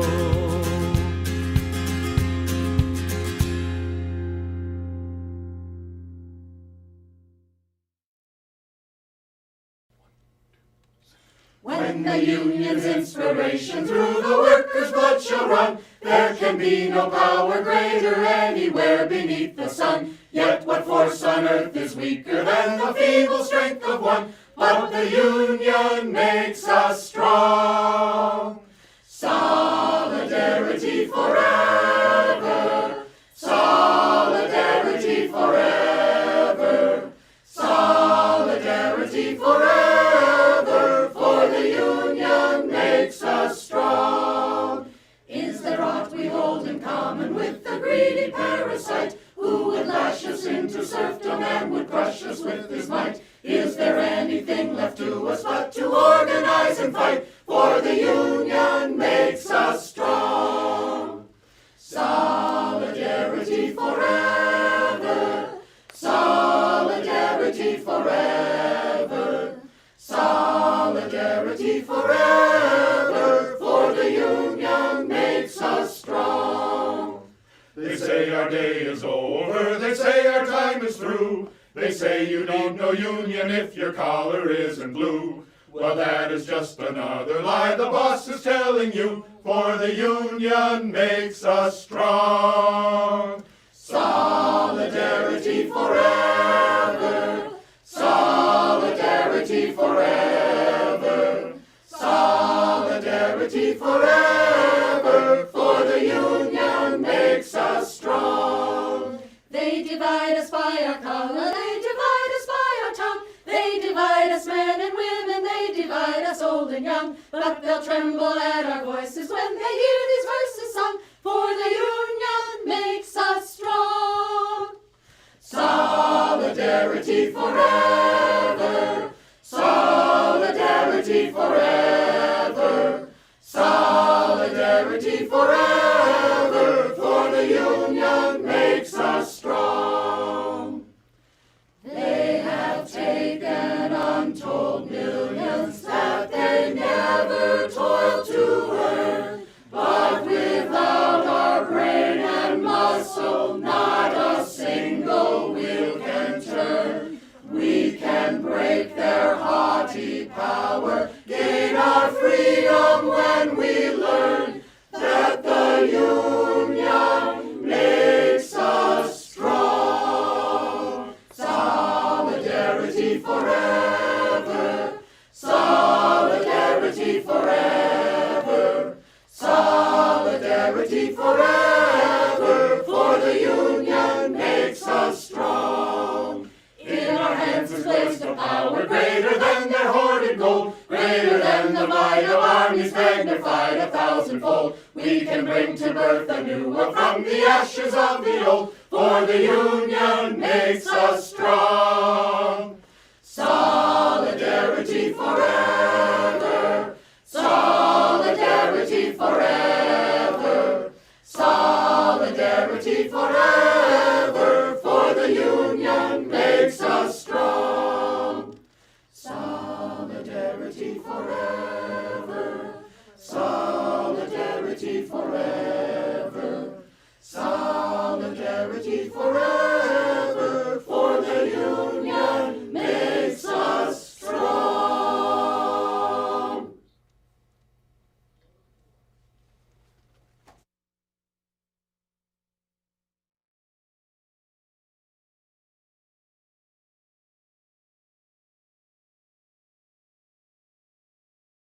Those who make peaceful revolution impossible will make violent revolution inevitable.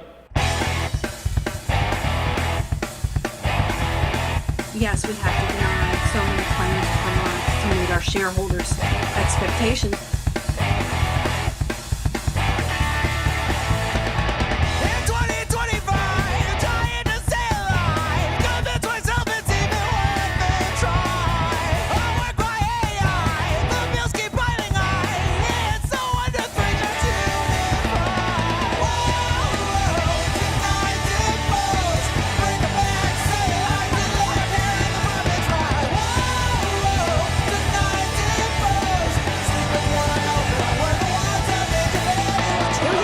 including children, have lost their health insurance. What's so frustrating is that politicians have spent decades saying they recognize the problem and they make promises to do something about it.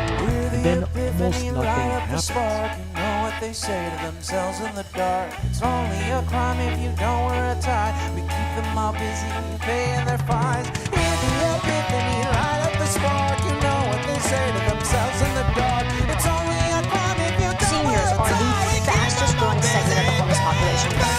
And this is a great thing because it inspires everybody, gets the motivation to look up to the 1% and say,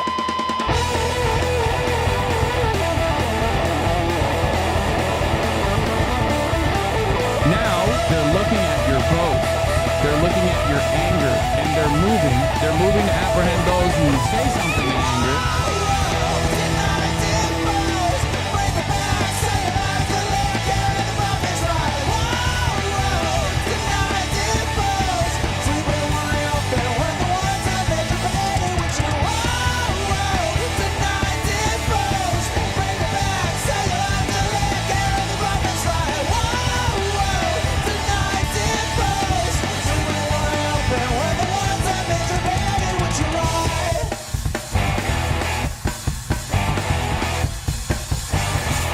Increasingly by choice or by accident, this is the role our nation has taken, the role of those who make peaceful revolution impossible by refusing to give up the privileges and the pleasures that come from the immense profits of overseas investments.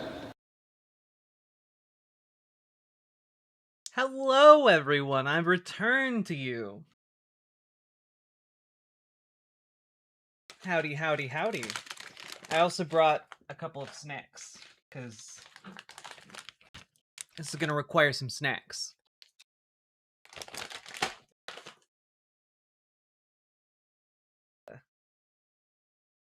Clear my makeup a little bit.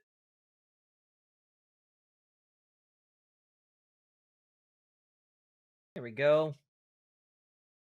Can I have some? Absolutely. Do you want some lightly expired Old Dutch Tiny Twists in a bag with a very inconvenient rip? Or would you like half of this quarter of a bag full of freeze-dried tart cherries from Trader Joe's, which are just incredible when you want something sour? Did I bring enough for the class? Probably not.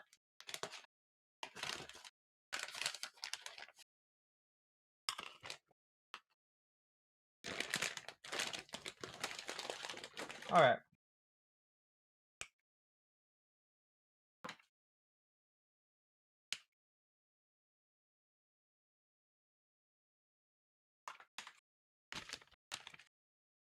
These freeze-dried tart cherries might not be good. They're a little, Alright.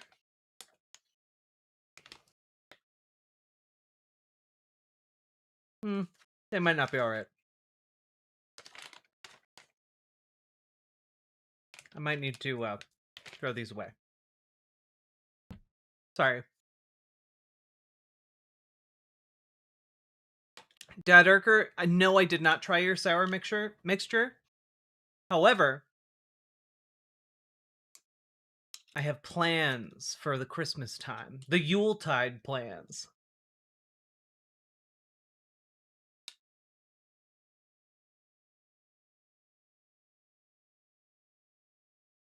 I don't know if it's spoiled or not. They're just usually the freeze-dried tart cherries are like they're crunchy.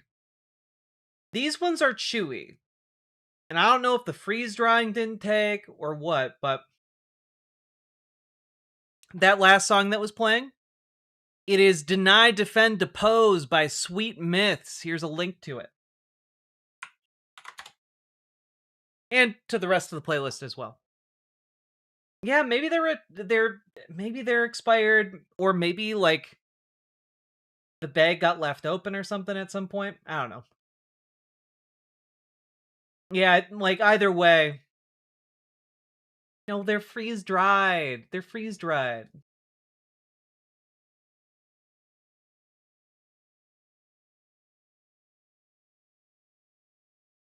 Yeah, I'm sure that they're fine. They're just not tasty. So I'm gonna set those aside.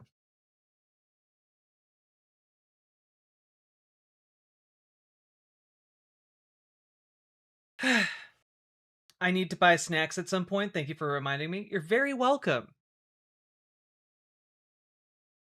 Put the fruit out for the birds, they'll take them.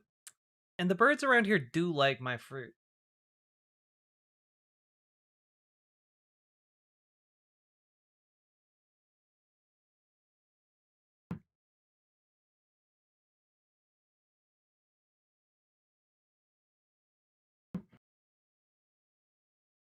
Do they have Utz out there? They do, but not the very specific kind that I need for my devilish purposes.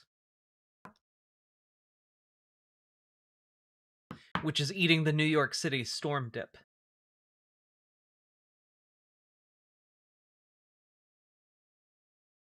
Never had the cheese curls, sadly.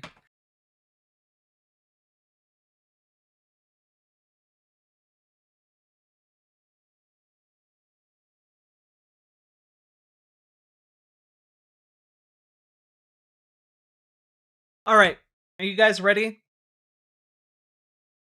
I've tried my best to mentally prepare myself. I am very proud of the mental horsepower you have.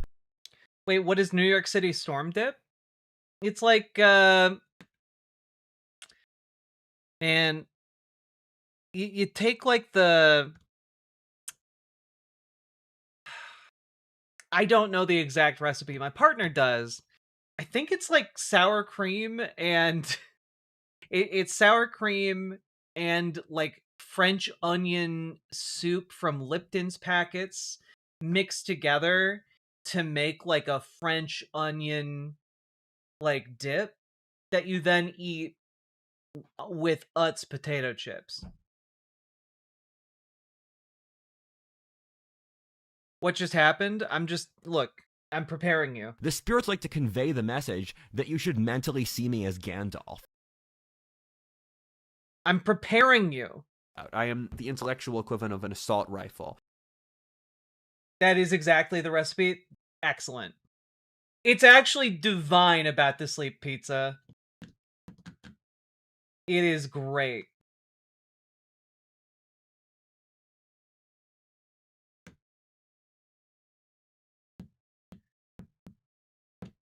Nala, for sizing stuff, you gotta shoot an email to my partner. She knows more about that than I do.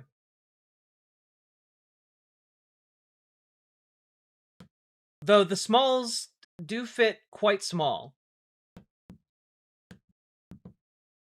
is my understanding.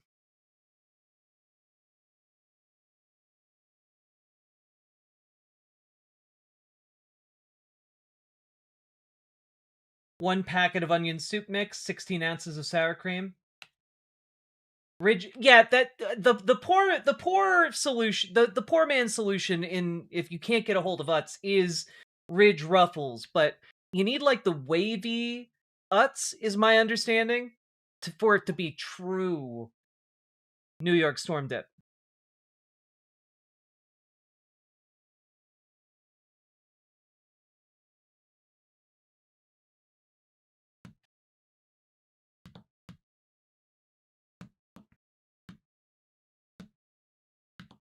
Jack, when are we getting the cooking stream?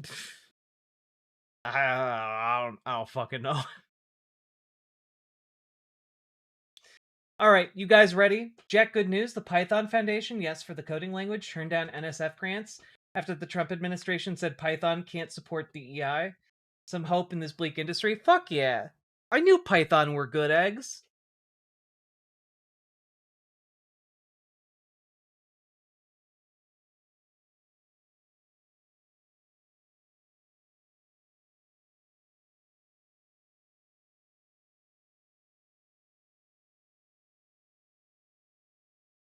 Paladin, are you here? Paladin lost? Are you ready to descend into the madness? You who has so fervently been looking forward to the descent? Paladin found, indeed. Jack cooks every stream? Hey, I do, I really do.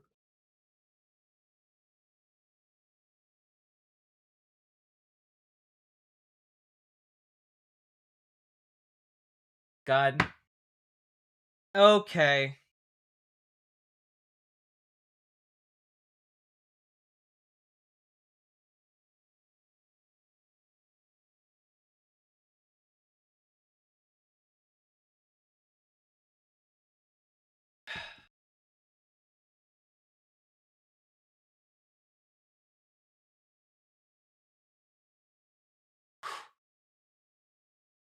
Nazi esotericism.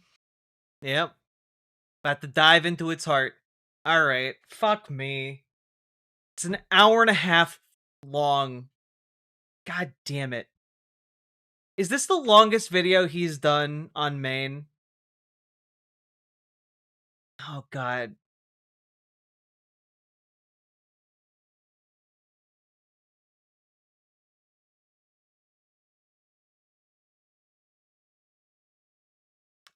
I'm just looking. I'm just looking real quick.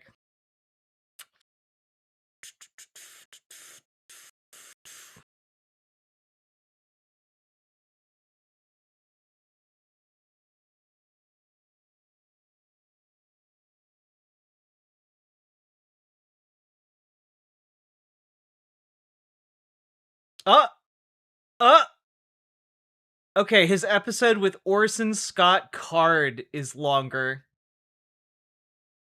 one of the few things I've seen that is longer.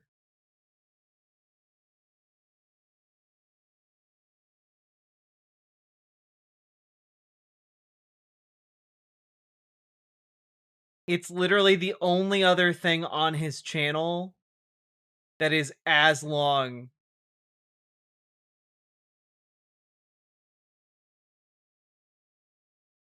Oh my god.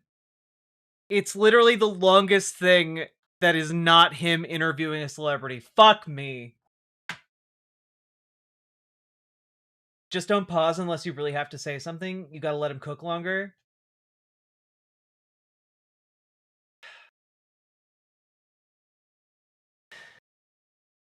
Can the text wall be the rap man? Nah, I think I have to. I think I have to, like, just for the sake of my voice. He talked to Orson Scott Card. I've told you guys this guy's like weirdly connected.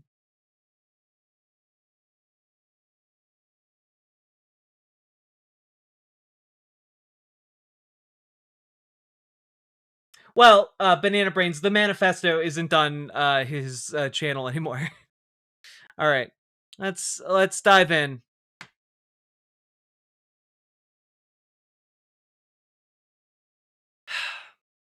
So, folks, we are about to embark on a foolhardy bet that I made to chat. In my hubris, and in my desire to fund this show, I have committed to reviewing another video from What If Alt Hist, and this one is titled "The Next Ideology Isn't What You Think," period. And that's already such an incoherent title. The next ideology of what? Am I gonna die? We're all gonna die eventually. This might shorten your lifespan, but you know, your morbid curiosity will carry you through. Who or what is What If Alt Hist? For those of you, the uninitiated, I apologize. You're about to learn things that you don't need to know, ever, frankly. But for those who wish to pursue this specific rabbit hole to its conclusion, What If Alt Hist is a weirdly connected individual, a young man, I think he's like 24, 23 or so, who has for the last decade been making videos on YouTube. He started out as an alternate history YouTuber, you know, speculating like, what if the South won the Civil War, or what if the Nazis won World War II, etc., etc., etc. And then several years ago, it took a bit of a turn towards talking about modern day politics and becoming somewhat of a pundit. And that's about when he appeared on my radar. And I didn't really think that much of him until, like, more recently.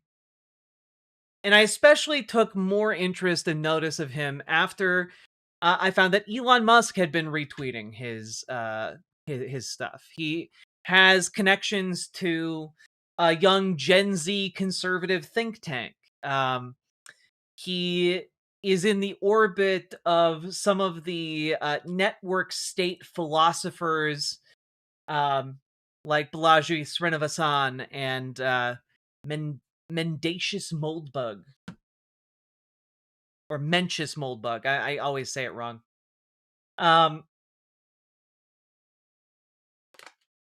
And these people are folks that are connected to the Trump administration in a myriad of unsavory ways. And somehow, this man has found himself in that orbit. And so we've found ourselves going through some of his content. He is, to put a fine point on it, bigoted. He is someone who I have watched his numerous manifestos, including his manifesto, and he's someone who dips deep into Nazi esotericism, and that's not me hyperbolizing. That's not me, really, making anything up. I'm not taking a molehill and turning it into a mountain here. It's just straight up, he believes in magic, spirits, telepathy, the astral plane, and also he believes in an almost magical or supernatural form of eugenics, whereby certain traits like heroism or intellect or what have you are passed on via your bloodline. And he draws deep from this well of esoteric Nazism, this patchwork of religious ideas that the Nazis used to justify their actions. And he specifically and numerously and vociferously talks about how he does not believe in reading anthropological books, or most anthropology after like the year 1950, because he thinks it's been ruined by modern wokeness. And he consistently seems to link back to fascists and fringe conspiracy theorists and Nazis for a lot of his book recommendations. It's bizarre. And so I want to inform you that this is probably going to get really weird really fast, considering his latest video is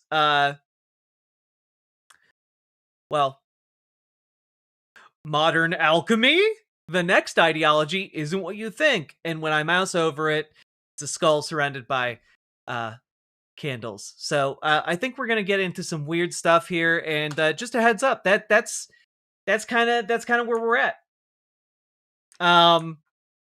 So strap in, because this is the longest video he's ever put out that isn't his direct manifesto or him talking with Orson Scott Card. So let's dive in. It's gonna get weird, and it's gonna get crazy. The way I structure these videos is I release some that are more normie coded, like the ones on current American politics and society, while some more niche ones like the one on Mesoamerican civilization. This niche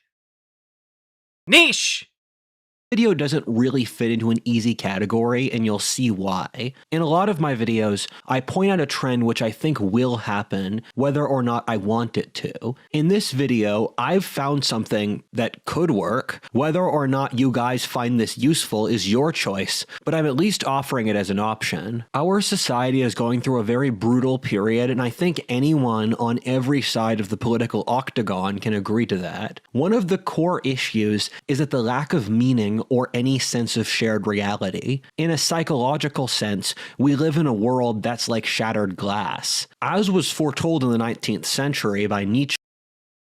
Oh, God. Okay. The death of God. Yeah, all right. Map of religion today. Sorry. We're less than a minute in. And this map he uses a lot of maps that he has made himself. And God damn it, he uses the same maps over and over and over again, and he doesn't pay attention to what's on the maps. Because, God damn it, that says map of religion toy day. Toy day. This guy has over 700,000 subscribers. Toy day. That's not even touching the craziness of the map itself.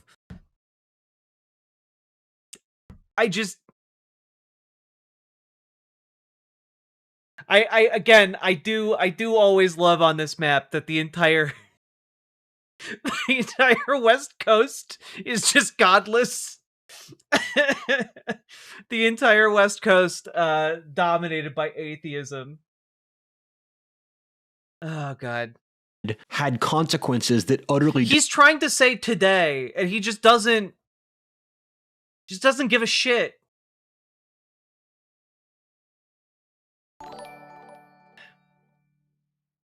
Australia has white atheism, unlike Europe's black atheism.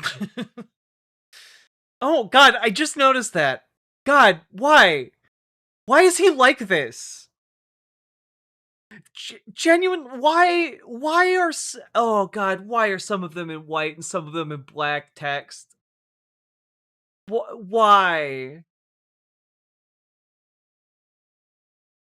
Okay, all right. We're just moving past this. Destroyed the old world. Things that we used to take completely for granted are just gone now. There's no shared concept that human life has any value, that there Yeah. No, yeah, oh god. Just the things he will just say and then move past. Like, yeah, no one thinks human life is valuable anymore. Bitch, if you ask basically anyone, they'll tell you life is valuable. Who are you talking to? even is a soul, how the universe works, should the nation exist, what reality even is, or what a man and a woman are. We've already gone insane, we're just wealthy enough to mask the consequences. I could pick up on this void intuitively in high school where I realized adults didn't actually understand the things they were saying. There was nothing behind the bluff that was our society, and I knew it would come tumbling down sooner. Okay, Joker. He's going full Joker mode already, and we're a minute and a half in. Or later. Sadly, I turned out to be right. Since then, I've been trying to piece things together to make sense of what will and won't work here. I cross-referenced a variety of things until I found what I'm about to tell you in this video.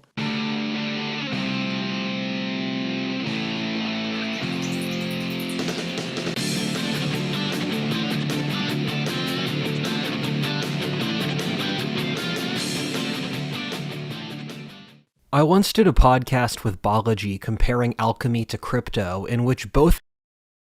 God!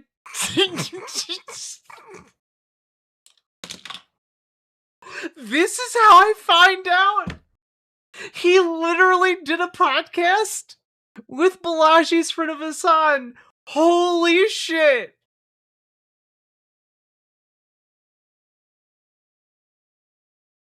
What?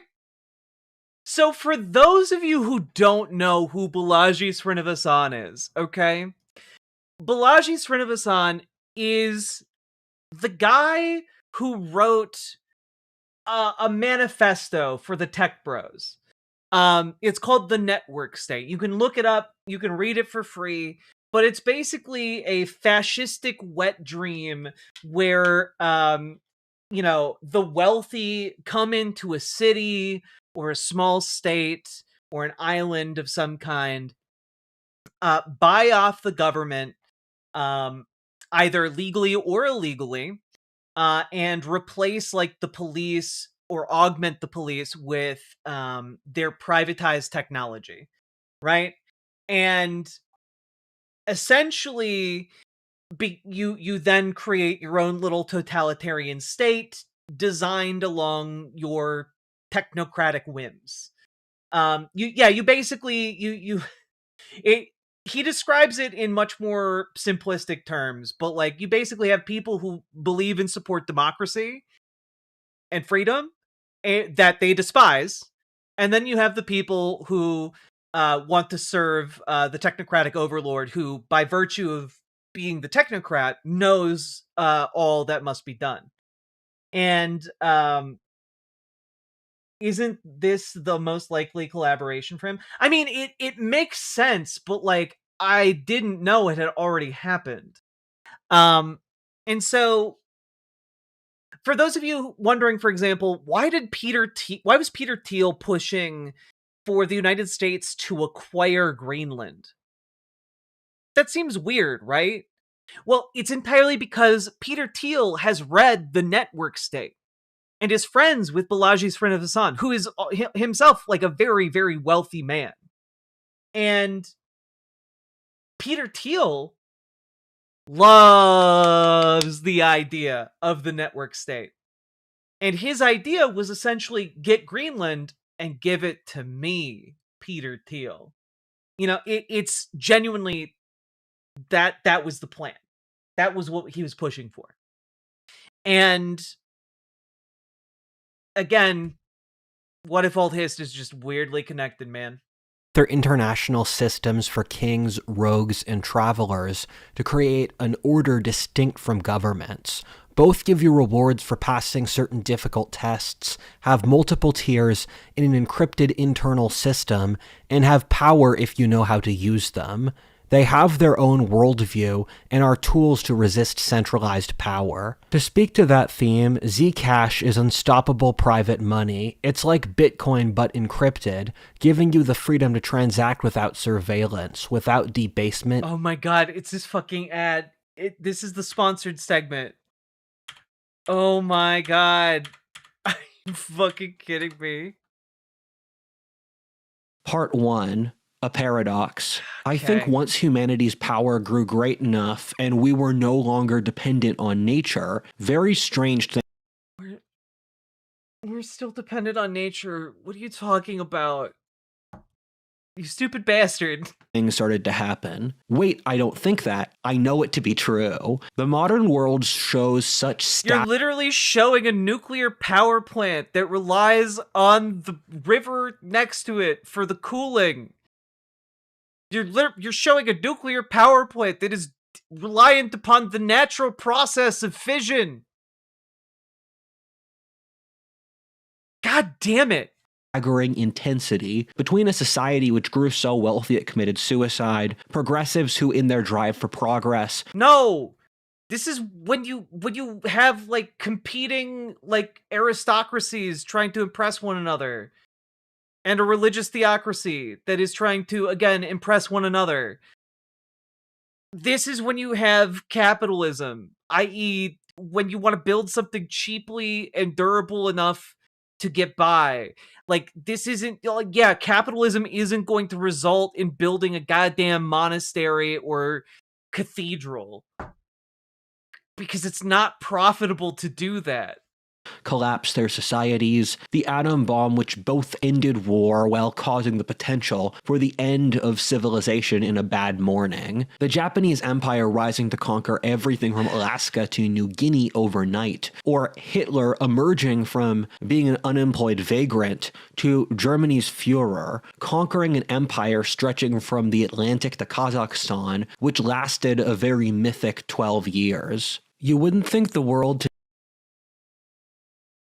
That's an odd way to describe the Nazis. The duration of the Nazi regime. A mythic 12 years. today was real if we didn't have to live in it. There's some both beautiful and horrible things in it. It's crazy that modern populations see the most remarkable things, but their humanity has been so crushed that they can't appreciate its intensity. There's another paradox there. Life today is so insane by historic standards, but nothing ever happens and the end of history has already been reached. So change is the most fundamental thing in reality. Saying things will never change is the one best you will always lose. How do you... Dude, you didn't even... You have a period at the end of sentence 1. You don't have a period at the end of sentence 2. And then you misspelled bet. How do you misspell a 3-letter word? Oh my god. So we have a worldview that says that the world can't change. There's literally no worldview built on the idea that the world can't change. Not a single one. What are you talking about? How? We're less than 5 minutes in and I'm already No, this guy isn't even lazy. He put out a 90-minute. You could be watching Mad Max Fury Road, and instead you guys are watching me watch this. Scratch that. You could be watching the extended edition of Lord of the Rings, and instead you guys are watching me watch this. This is terrible. Which is not going to work. I think the reason that paradox is so built into modernity is that broken people are the most paradoxical. Oh, God. The reason that broken people are paradoxical is that the human psyche is built up of a sub-variety of personalities. This is why, you know what, I'm going to read it as the DNA voice. This is widely accepted in practically all fields of psychology, whether Freudian, Jungian, family systems therapy, neurology. Wait.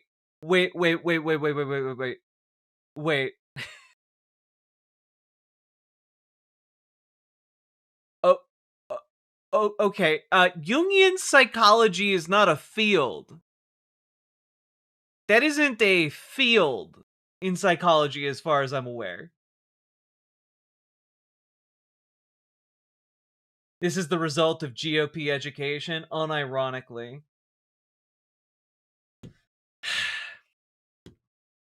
What a healthy psyche does, and in reality, through human nature, this is in the vast majority of cases is achieved.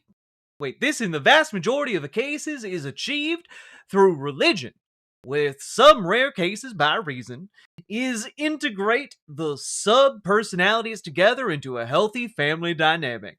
This is the core of family systems therapy, where, much like an actual family, the mind is a family where each of the components are stuck together. Like an arranged marriage, they're expected to figure it out, and if they fail, you're miserable. Healthy people are able to listen to the needs of their mind, body, and soul, while broken people jostle together. For the unhealthy, their mind is different sub-personalities taking power at one at a time, provoking enormous internal dissonance or chaos.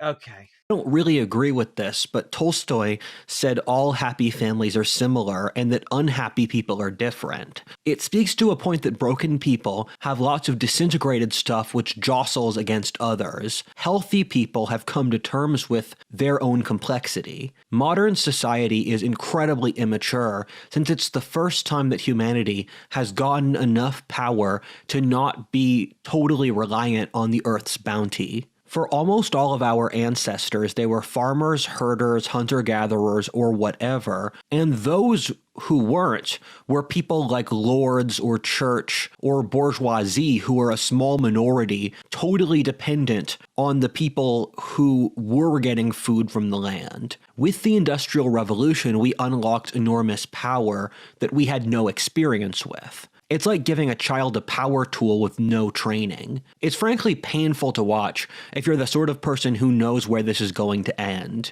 The other thing is that we became so wealthy so fast that people became insulated from the costs of their decisions. People could believe utterly insane things, like that reality didn't exist, or that everyone was equal, since they bore no costs for saying crazy stuff. Yeah, you know, utterly crazy ideas like that all human beings deserve equal dignity and protection under the law.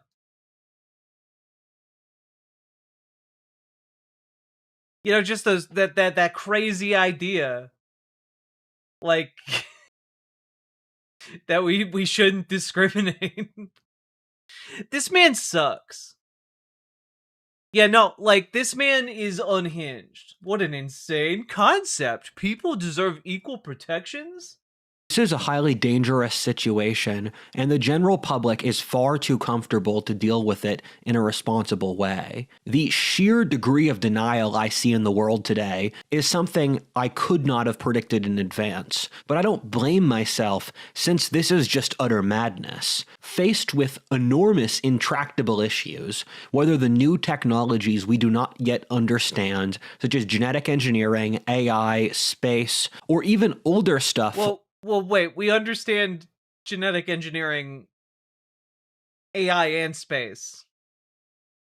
We don't understand all of them. We don't understand, like, everything to do with DNA.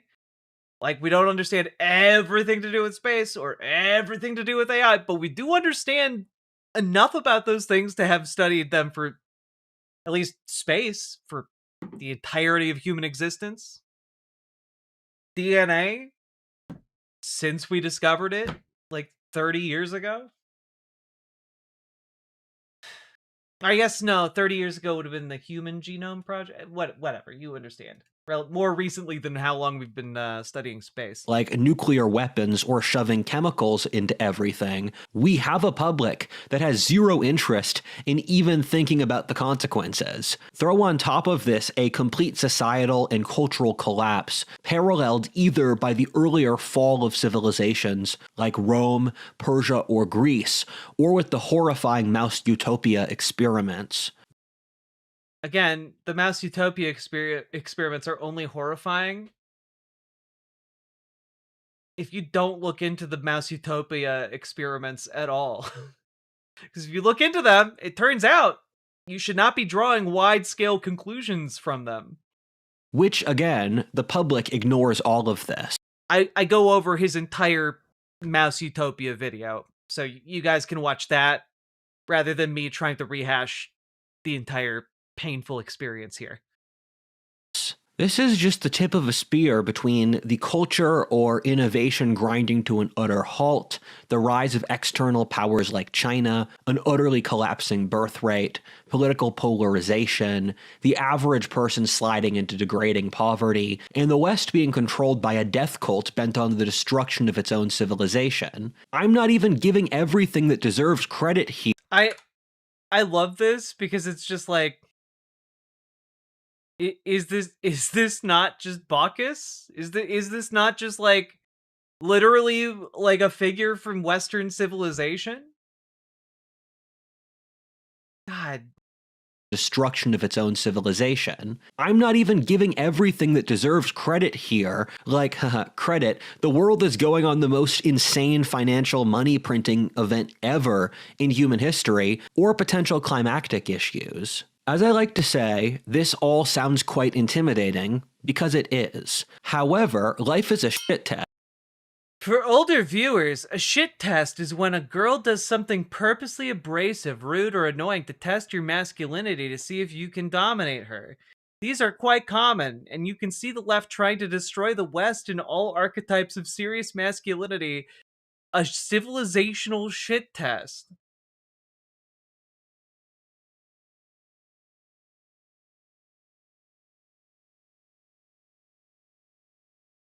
God. So, yes, he also does incorporate a lot of incel rhetoric into his videos. Yeah. Cool. Also, that is a thing. Some girls do this. And ladies, don't do this. This is a bad idea. It's a bad idea for your like personal safety, and it's also a bad idea because if you're in a situation or a relationship where you have to do that, just don't be in the relationship anymore. Like if you feel like you have to test your man, don't be in that relationship. It's already not healthy. and you have nothing better to do than to deal with it. I Dugga know doo-doo, none of indeed. you have lives that are more interesting or compelling than fixing this. A lot of you are normies, have financial liabilities or families, but a lot of you don't either. We're going to have to solve this, and if we don't, we will lose absolutely everything. People are too coddled to... On that note, have you seen the newly leaked Laura Loomer video? I haven't seen it, but I have read enough about it, and it's just gross. She's like predating on an unwilling guy, unwilling young-looking guy too, from what I saw and read. No, thank you. Don't do that. Don't do that shit. Day to realize how bad life can get and how stopping that requires effort and courage. One of my good friends used to work for an agriculture company in India and Thailand and Indonesia, and he said in those countries there is levels of poverty which we would only see in post-apocalyptic movies. Yeah, gee whiz, I wonder why that is. Did you ask your friend who worked at the massive agriculture company that was working in those countries? Why were they living in such poverty? I wonder.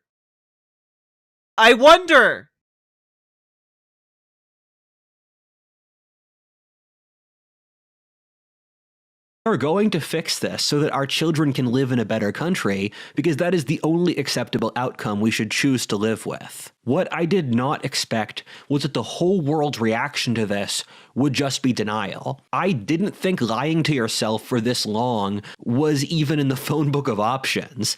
I assumed... Again, like 90% of the problems he points out are due to capitalism, but he constantly tries to find a different cause. Over time that the nagging worries would become... Or he just makes up something like, oh, people are in denial about people living in extreme poverty. And what? No, they aren't. People know that people are poor. Too intrusive, that the streets would get too dirty and people would get too poor, but psych. No. Welcome to governance by the baby boomers, where issues are not solved, and we all collectively agree to pretend it's still the 20th century, while having none of the positives of that society. You'd think people would realize after a certain point that it's inside their self-interest to defect from the system, but I think a combination of economic misery, being so isolated, beaten down by the left's psychological warfare, and the collective slide into madness, that people don't have the life force to stand upright. You know what I like about this so far? So far, this has just been a lot of rambling and bullshit, but not like this is just like, he hasn't really gotten to his point yet. He hasn't, like, this is all just preamble, or a pre-ramble, if you will. Because he's not talking about specifics regarding anything. However, this will change, and it's a matter of when, not if. It's all vague. Since situations like this are innately deeply unstable, we see a sort of stable equilibrium now, since it looks like the world we thought we knew. However, the current world around us is an illusion kept together by too many people being utterly terrified of losing their worldly things. They don't seem to realize that they're going to lose their... Anyone else said that Rudyard is a millionaire? Uncle Simric, thank you for being a member for the past 13 months. And also, folks, consider supporting the stream. Consider dropping those subs and donos to support whatever the hell this is. What even is my life? What even... I am very proud of the mental horsepower you have. Thanks.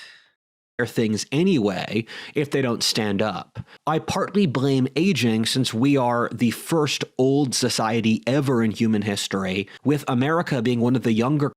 What?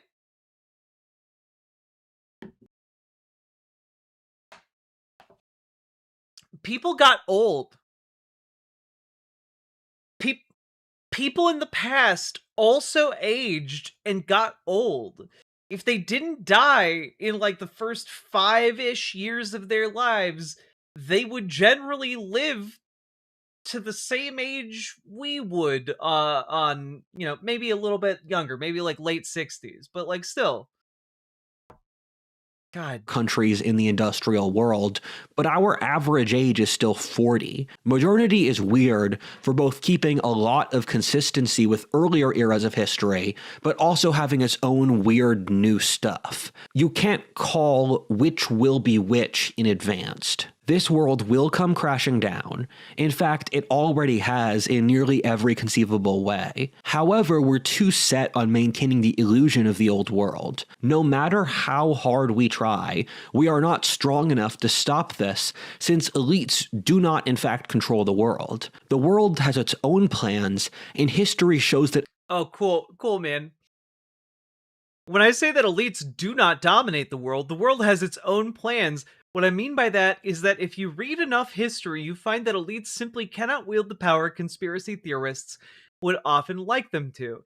When you look inside the largest and most powerful states in history, like Stalin or Hitler, I'm sorry, Hitler was one of the largest and most powerful states in history? Hitler.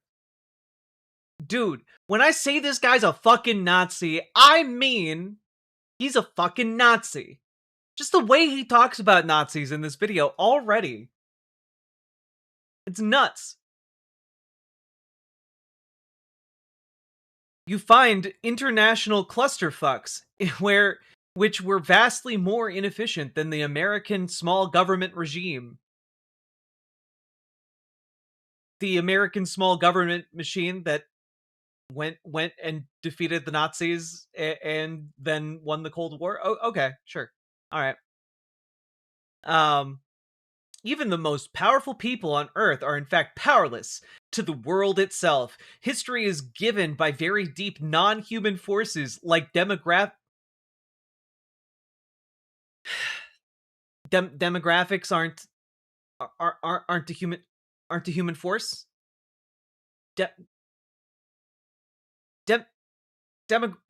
Demographics are just groupings of humans. It's just us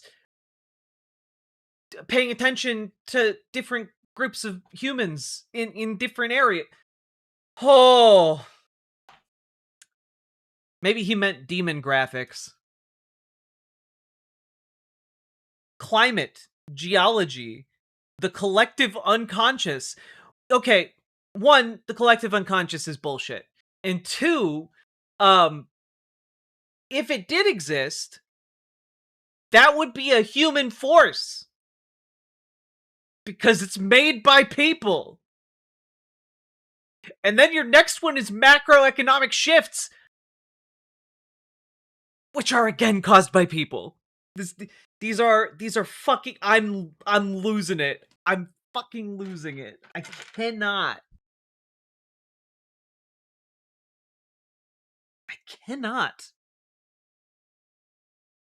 This is nuts. All right. God damn it.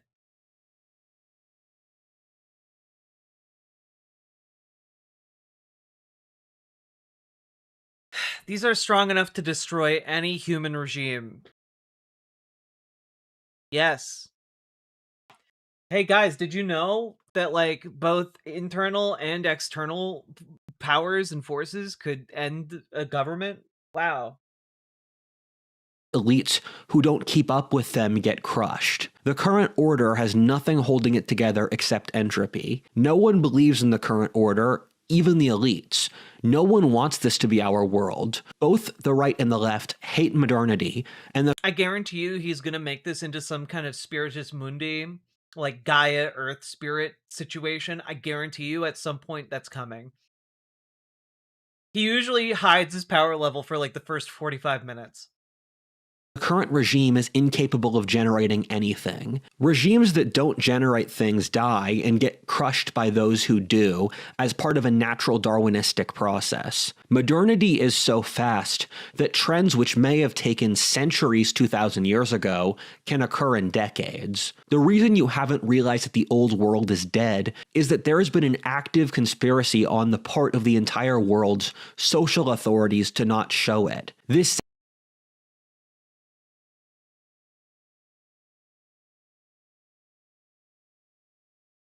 So conspiracists aren't right when they talk about how, like, powerful people armed with billions of dollars are able to exert a lot of political influence. But the conspiracy theorists are right when they're talking about a global cabal controlling what is socially acceptable. Okay.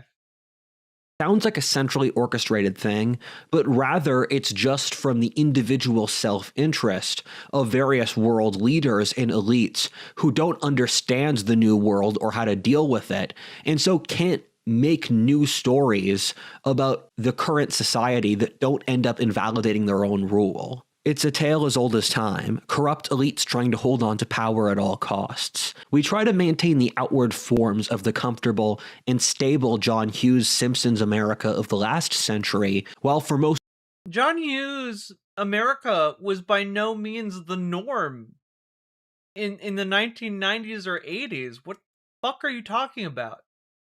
younger people, their lives have practically nothing in common with it. As I've read more books from the 20th century, it's really struck me how much we've changed since then in so many ways, even with authors in the 1990s. This is a lot for someone my age to hold on their plate. It would be a lie to say that knowing this hasn't eaten at me a little. My eyes are already open and I couldn't close them even if I wanted to. There's not enough space to live in the older version of me who believed these lies as a child for me to grow today. As of now, I just have to watch my world fall apart before my own eyes, and the Dude, find a better therapist.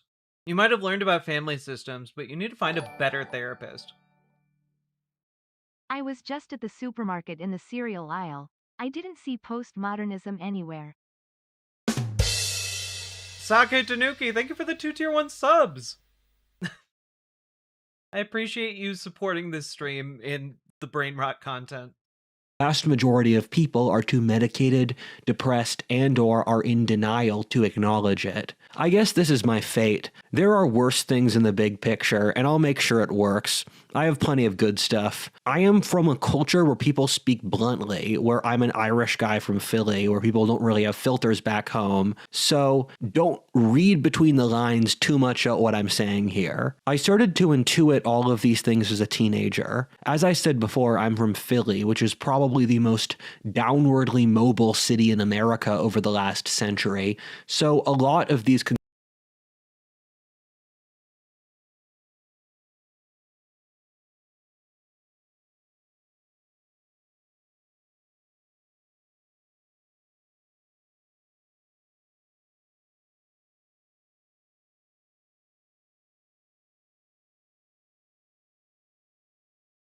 Dude, you're genuinely just screenshotting the AI drivel? You're not even, like, going into, like, the Inquirer's website and taking a screenshot of that? Come on.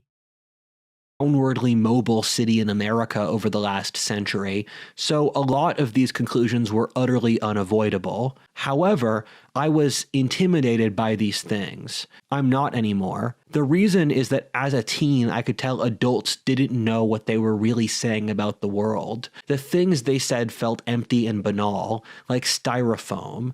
Real things are messy and living. Like styrofoam. Nihilism is killing us. Growing up, my father would tell me about how the most core causal variable for the issues I saw in the world around me was the death of God. My father said that without a shared God. Yeah, it's the death of God. Nietzsche killed God. Did you know? I saw this really cool video from a new age hippie cult called Happy Science. It taught me all about how God is dead. It leads you straight to hell and kills the world. Sense of God or meaning that people. God, how fucking funny would it be if it turned out that What If Alt Hist was a happy science practitioner? Just collides all of our worlds. Did not have the reason to live. He said that Marxism was the envious who were trying to tear down the world to take revenge for the loss of heaven or an afterlife. That the reason the West was too weak to either have an effective foreign policy or let children play outside is that without God there was no reason to face. Wait, Churchill was a racist, though. He was fine with killing millions of people in India because he thought they were disgusting and bred like rabbits. Like, yeah, Winston Churchill was incredibly racist, actually. Policy or let children play outside is that without God there was no reason to face suffering or believe in yourself. He said that Man, I love when the guy, like, what is this map? You didn't even bother to label your map, man. Working with niches with the help of KYOJI. Help of Kyoji! Sake Tanuki, thank you for the 2 tier 1 subs. the story of the 20th century was when our human sciences did not progress as fast as our technological sciences, which created evil regimes based off pseudoscience. That the human sciences of the 20th century were just stuff we made up, and instead we would have to pull on religion or pre-modern social... I mean, everything about society is just stuff we made up, man. Like... ideas to make a correct system. This is where I started intellectually. I spent years trying to figure out how the world really worked. I compared the different philosophies of the world from both the pre-modern and modern eras. I then did my own reading and studied the scientific or intellectual work we have now to run a sort of reality filter on which philosophies and worldviews aligned with both reality and the functionality of a human society the most. I continually found that Marxists were the most obnoxious liars, and our society had been way too soft on them. Secondly, that pre-modern societies often understood highly complex and deep things, but explained them in a format that was totally unrelatable to modern people.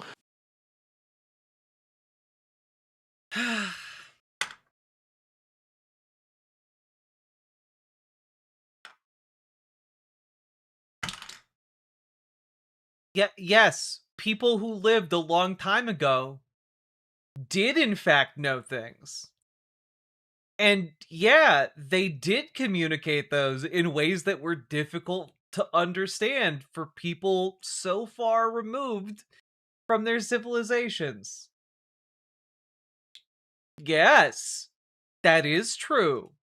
Or with religions and myths, which left out very important sort of tools for modern people to understand them, or things we know now. However, I found something that could work. I found a corpus of ideas which can resolve all of the major issues with what— Oh, a corpus of ideas, my goodness. I've articulated here. Let me show them to you. Part 2. Which worldview is accurate? The video I most recently made was about how the vast majority of our worldview today is inaccurate. That on some level, every academic discipline had been colored by incorrect framings to a degree in which you can't trust our entire worldview. God, I wish this was a Star Trek episode, Samantha's Trains. That's a very deep and heavy topic, which I won't get as much into this video. However, that's a framework you are going to need to understand this video. It also plays into what I just said, that the current mental and worldview framework we have for the world is not able to deal with the dangerous realities of life today. There's a sort of disjoint here in trying to cross-reference which theories of the world can explain the world today. Modernist thinkers have a tendency to be well, every theory on how the world works does explain how the world works, doesn't it? That's how a theory operates, right? really bad at understanding systems thinking, human nature, or the big picture. This is a way bigger issue than a lot of you probably realize, since those things inform. Wait a minute, it's hard for you to find the big picture? Why, that's easy, it's right here! Right on the far left of the screen! Look at that big picture!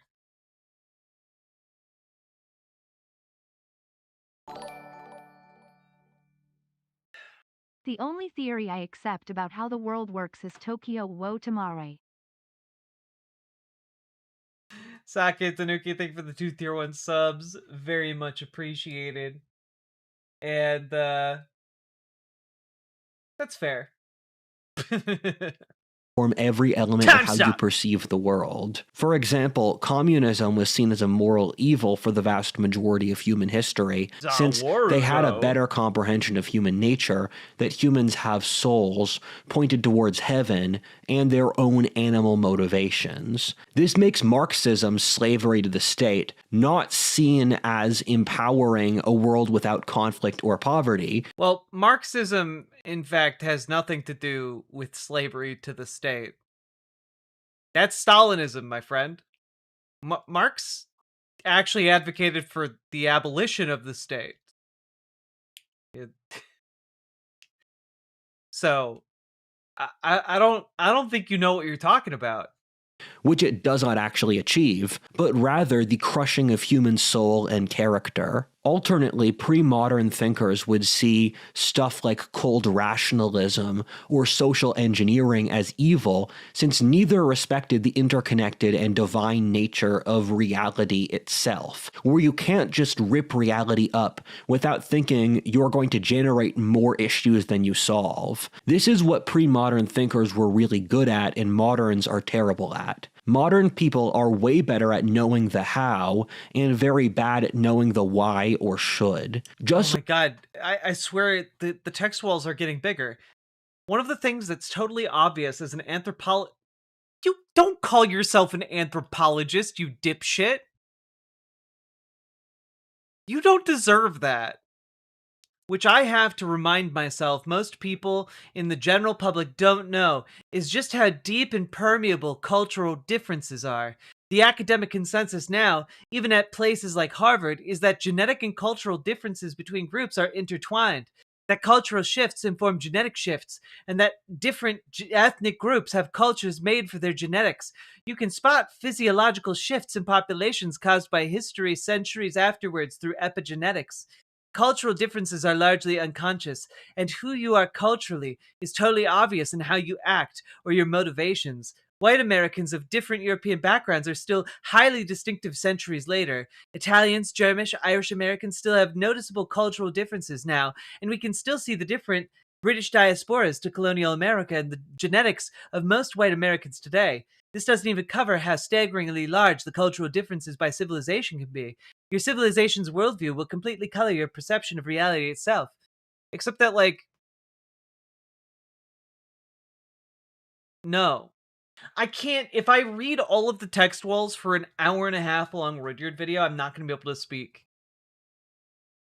Yeah, again, this is his divine bloodline shit. Oh yeah, no, you see, the reason we can't have different people of different racial and ethnic backgrounds living together is because, you know, they're just genetically, they're all different. They're too different from us.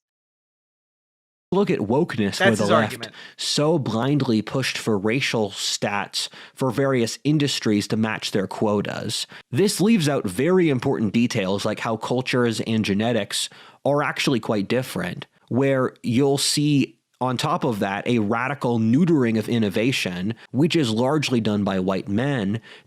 Yeah, again, what he's saying here is that if you push for more ethnic differences in, like, the fields of whiteness, that he determines, of course, like research, well, if you have black and brown people doing research, they ruin the efficiency and innovation of the white researchers. Like, that's what he's saying, right? Because his argument is, well, different cultures just gravitate to the different things they're good at. But when you have a quota system, that means that you're putting unqualified black and brown people in the laboratory with the white men.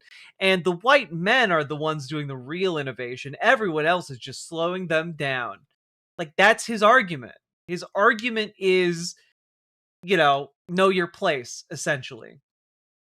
Using national racial stats over America is just utter madness, given how much America's racial demographics fluctuate by region, and that's leaving out a dozen other very important variables they did not, in fact, consider. This is just one example of one of modernity's logical fallacies, but there are very many. However, at the same time, there's a sort of unbridgeable gulf between ancient wisdom and modern science. For a brief example, which will make the rest of the video more comprehensible, alchemy has a very distinct grammar for how the world works.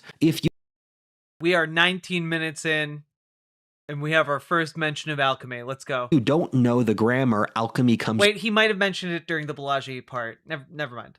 I take that back. Across as gibberish. However, if you do, it's absolutely brilliant.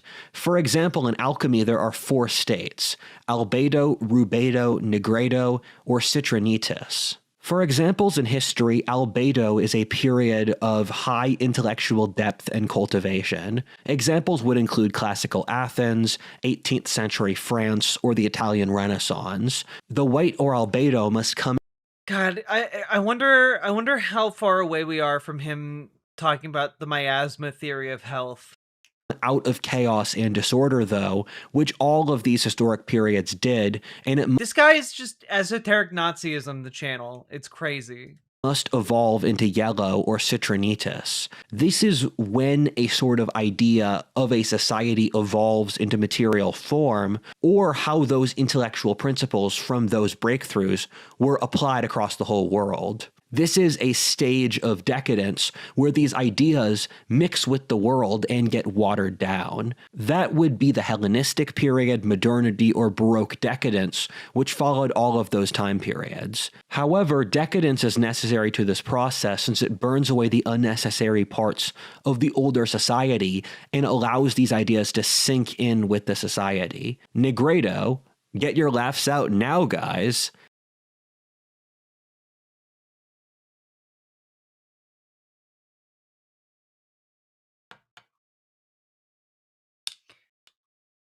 Are you...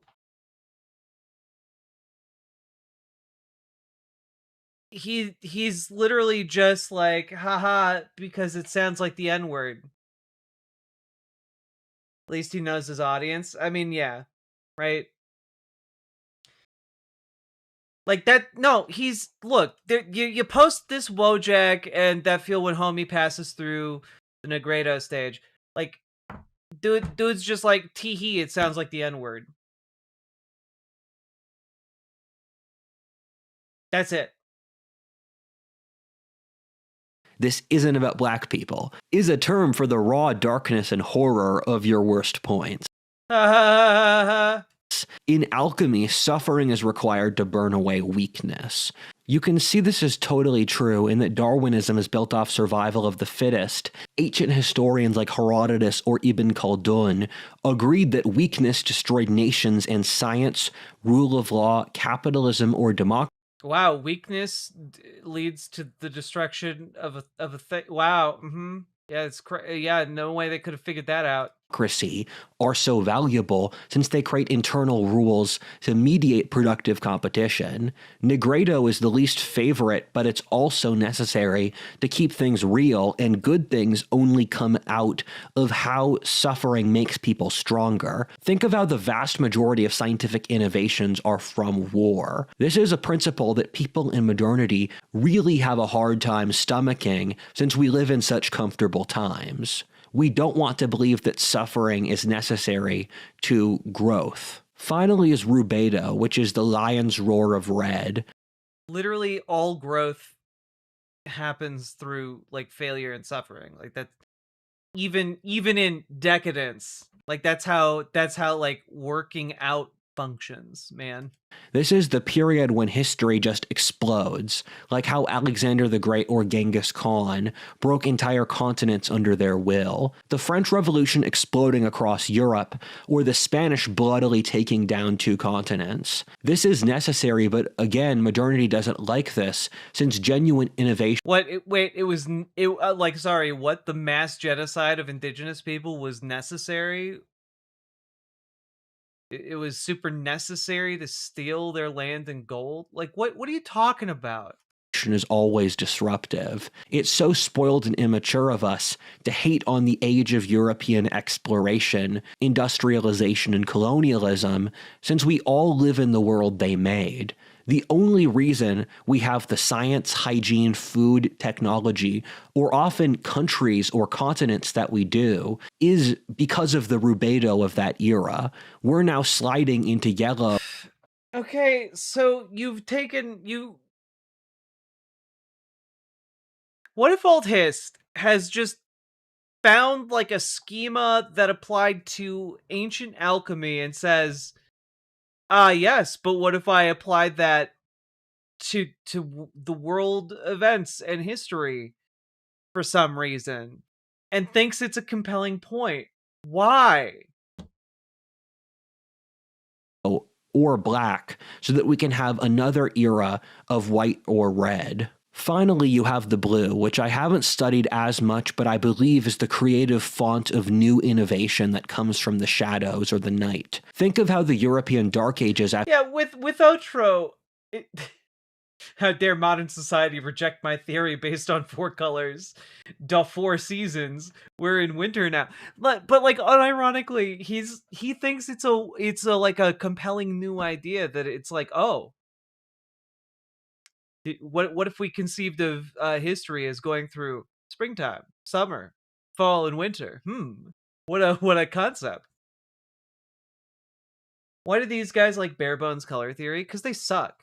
To the fall of Rome set the foundations for the most successful civilization in history, or how colonial America did the same for our nation, how the forests and myths of ancient Greece set the foundations for the albedo of their classical civilization and the rubedo of Alexander. The thing is that I applied this framework to history, since that's my area of study, but you could do this for any— But why would you apply that framework to world history?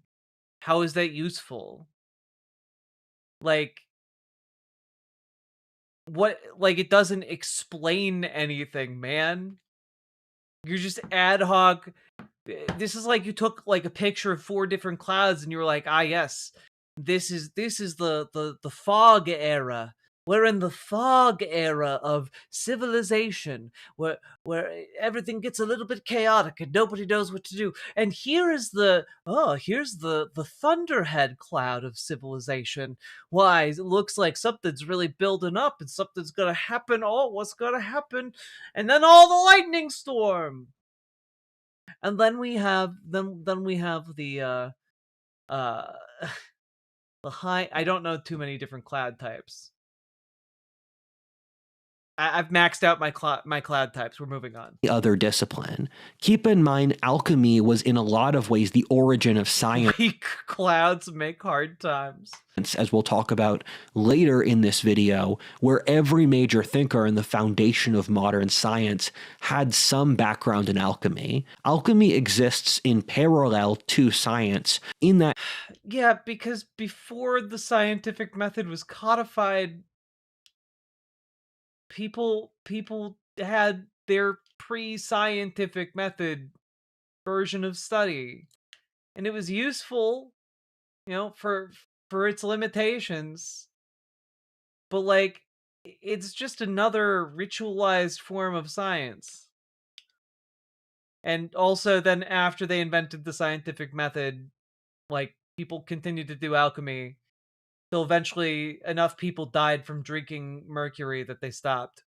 It's a set of way to look at symptoms which mirror across realms of existence. So you could use these colors to look at human nature, psychology, smelting in a smithy, which is where alchemy started, for spirituality, history, evolution, or other disciplines. An interesting element of the psychology of alchemy is when you're talking about these colors, you're breaking out of the idea that this trauma is caused by your parents or This book is only on Audible, but was surprisingly good at explaining this topic. Out of curiosity here.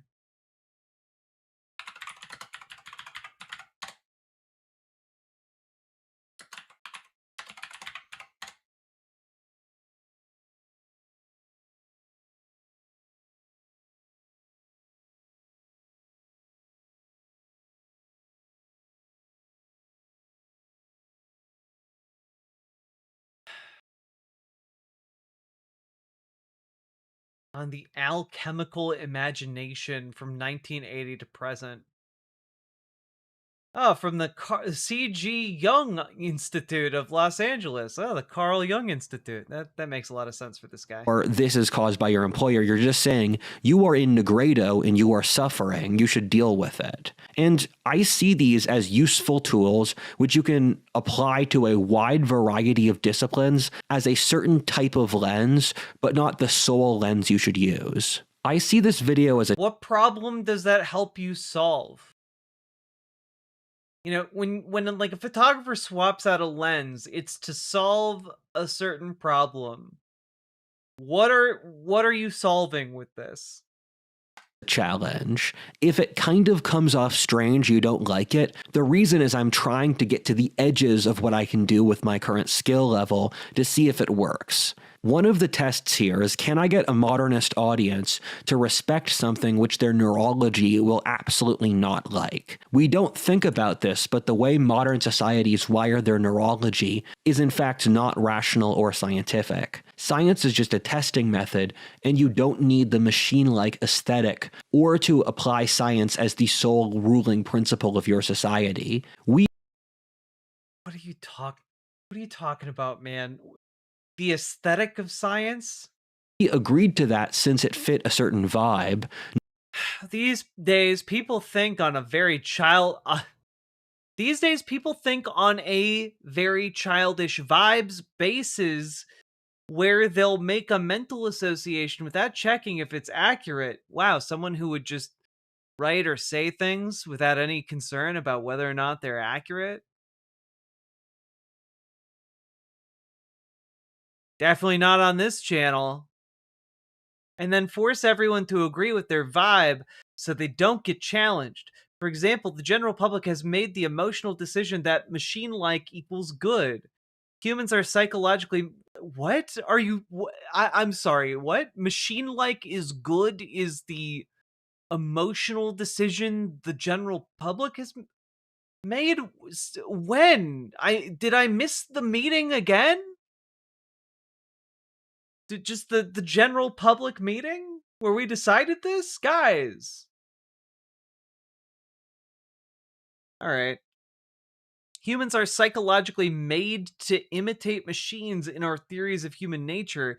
The way machines think is superior to the way humans think, and that's you've fallen for the advertisements that, like, the guys who make the machines that you then buy give you. Like, come on, man.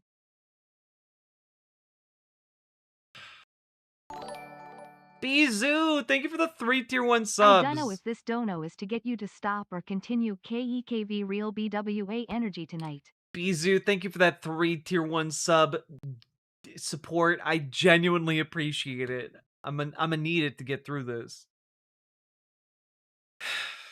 The issue is that no one actually thought through all the implications of if being a machine is even good. For example, we don't really— no, it's not like there's an entire field. It's not like there's an entire field of literature dedicated to thinking about whether or not being a machine is good. It's not like you have an entire body of literature that does that constantly. For example, we don't really care about what the scientific method says in this society, given the scientific method has proven lots of uncomfortable things like sex, race, or inequality. What? The scientific method has proven lots of uncomfortable things like sex? I mean, sex is definitely only uncomfortable if you're doing it wrong. Race? Yeah, we have scientific studies on race. And or inequality. One, you should have an Oxford comma there. Okay. But number two, scientific, like, science doesn't. Yes, science has also studied inequality as a concept. Not because it. Oh god. Rather, we worship the aesthetic of the machine and sterility. We have to live in houses made like cardboard boxes since the elites want us to be the kind of people who would like in cardboard boxes. What? This is genuinely some tinfoil hat, like, are you okay? Someone needs to go to his house and check on him.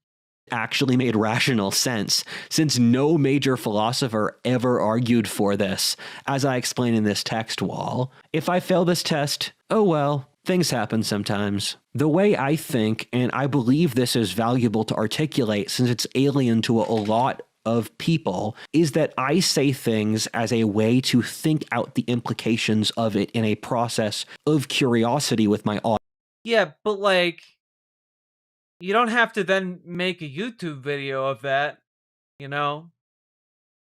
Audience. I put on various perspectives or intellectual masks, try them on, and if they stick, I keep them. This is how I see stuff like this. The reason I state this is that people seem to get very worked up about intellectual or social ideas as they form their identity, but this totally removes thinking about them critically and sort of fossilizes people's worldviews.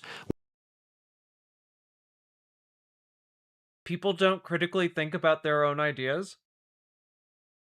That's silly. Once you fossilize a worldview, it's going to end up being wrong because it won't be able to adjust to the world. I try to keep a core set of moral values I hold true to, and then adapt my worldview by context or whatever new data I pull in tells me. I am frequently wrong and will happily admit when I am. That being said, I think there's something profoundly valuable in the pre-industrial world's perception. I think not even being interested in studying any of the elements for how people in earlier societies understood the world is insanely arrogant and deranged for modernity even to try this. It's pretty insane that we have total confidence on a 200-year trajectory since the French Revolution, which has been marred by constant wars and disturbances. One where the scientific consensus on Dude is going full megalovania right now.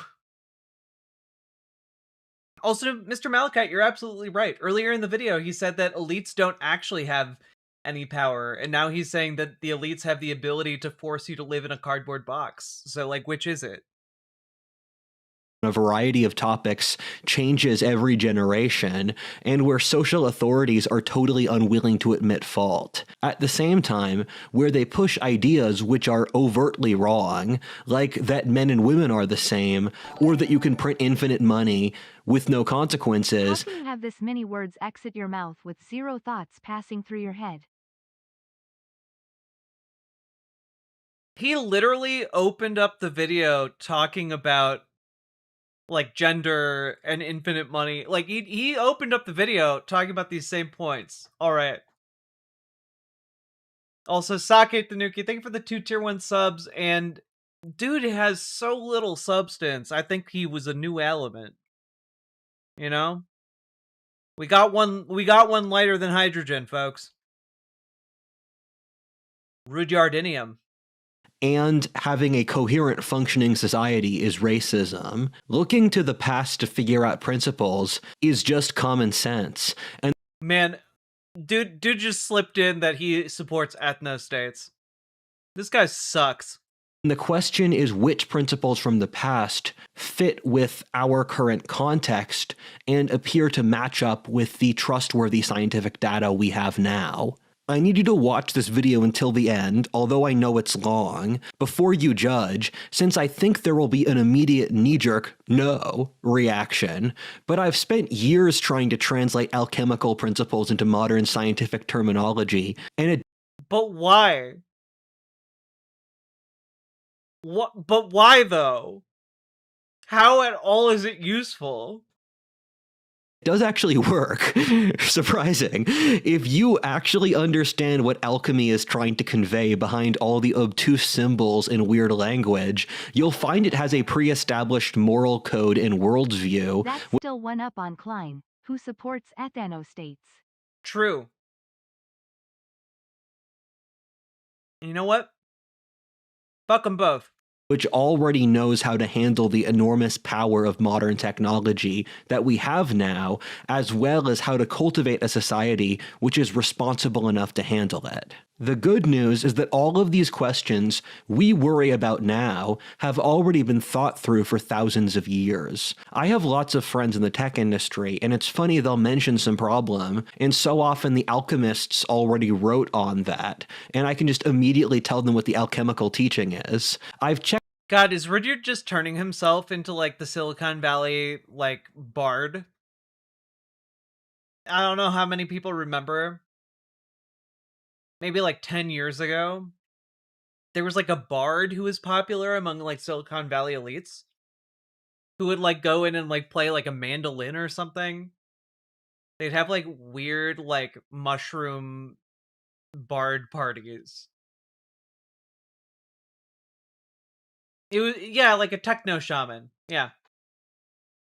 This for a while, and it's consistently held up. That's since the philosophy of alchemy is a question of how to attain greater and greater amounts of power without growing corrupted. This was an issue philosophers have been aware of for millennia. You know, man, sometimes the sorcery's just too strong, and you gotta roll with that. Another very valuable— Oh, we need that as a sound clip.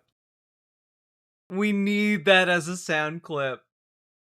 Thing is that the alchemical worldview is not in contradiction with Christianity at all. Every major Christian church has endorsed it and funded it at one point or another. The Catholic Church funded research on the topic, and in the 16th century, every major royal court in Europe hired alchemists. The philosophy of alchemy influenced the early church, with the fathers of the church like St. Augustine or Origen not being totally opposed, seeing the founder of this tradition, Hermes Trismegistus, as a precursor to Christ and a pagan figure in the Christian tradition, like Seneca, Plato, or Aristotle. Hermeticism, or another name for the philosophy of alchemy, has already had an enormous impact on Western history between the Italian Renaissance, which it heavily inspired, the founding fathers that were deeply steeped in it, as were almost all of the founders of science. We're going to talk about this more so at the end of the video. The reason we don't hear about it is since this stuff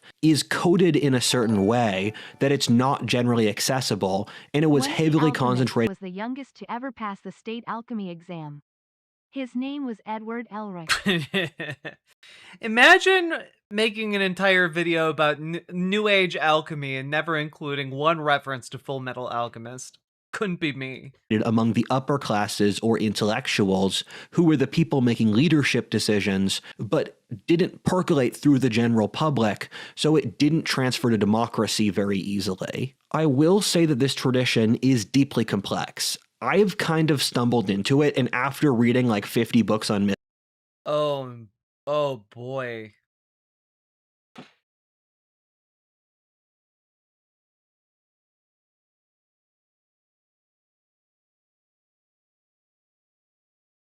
Mm-hmm.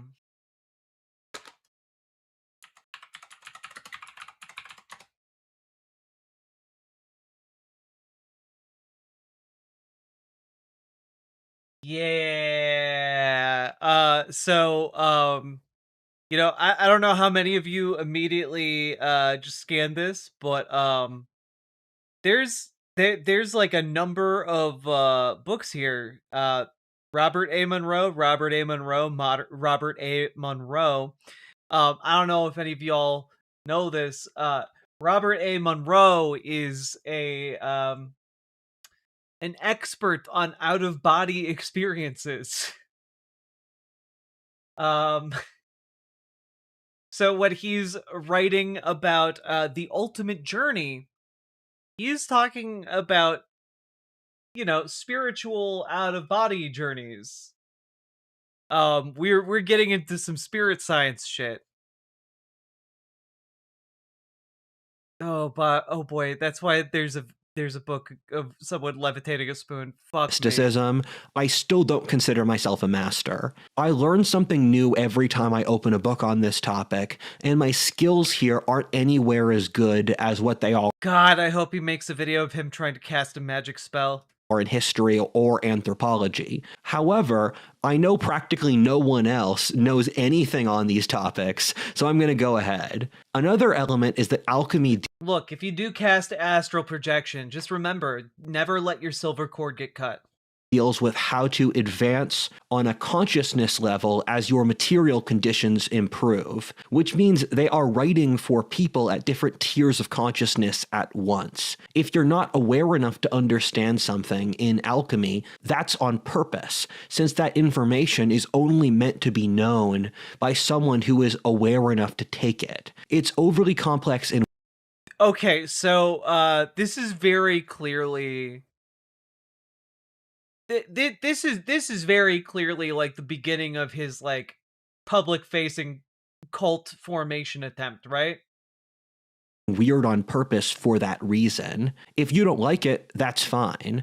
It's not made for most people. It's designed to be the exact opposite of convenient or comprehensible, which makes it utterly incomprehensible to the modern mind. Part 3, the Hermetic worldview. I'm sorry, did we even get a part 2?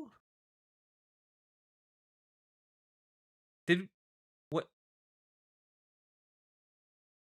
Did wait? Unironically.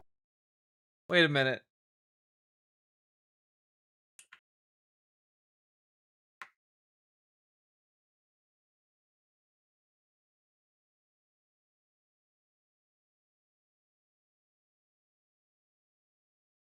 God, I'm never gonna find like a part 2.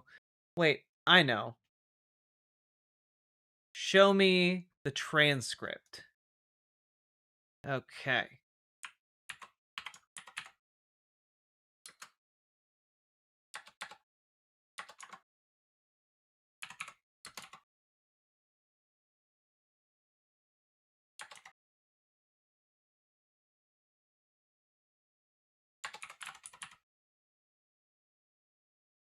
Okay. Okay, there was a part 2 at about 15 minutes in. All right.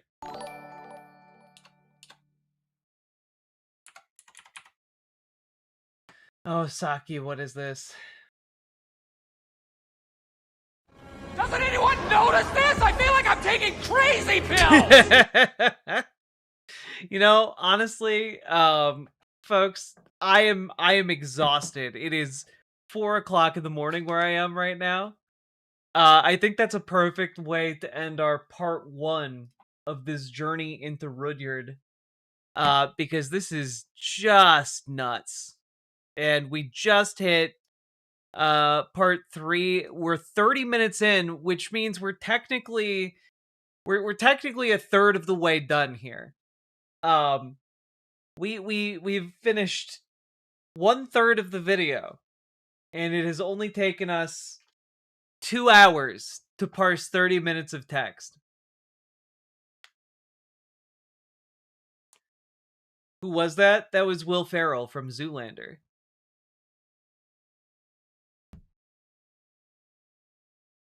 And like,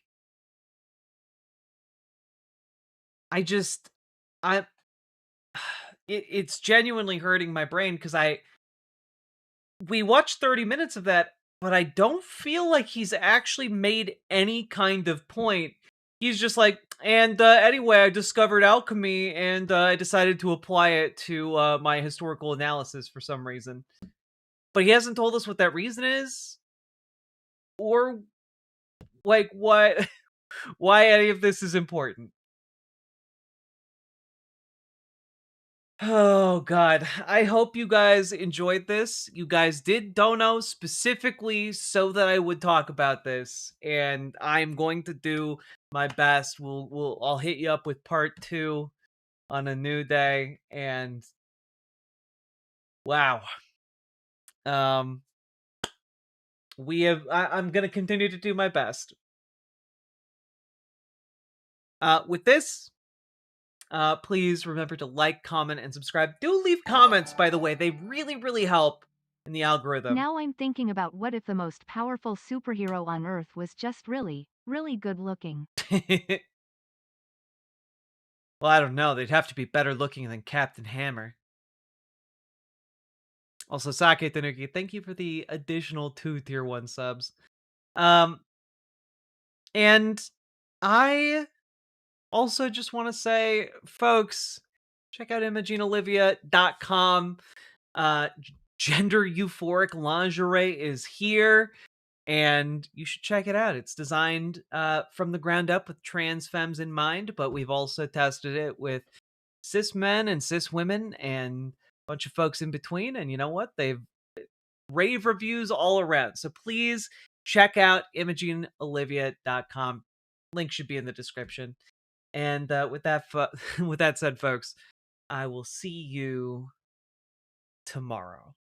Bye.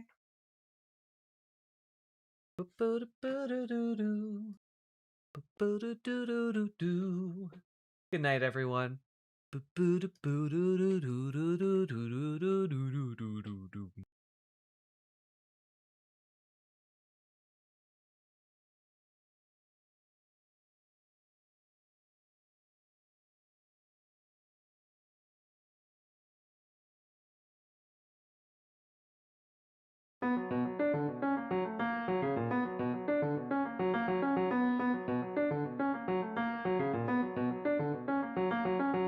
For as long as we can remember, the working people of New York have been told that power does not belong in their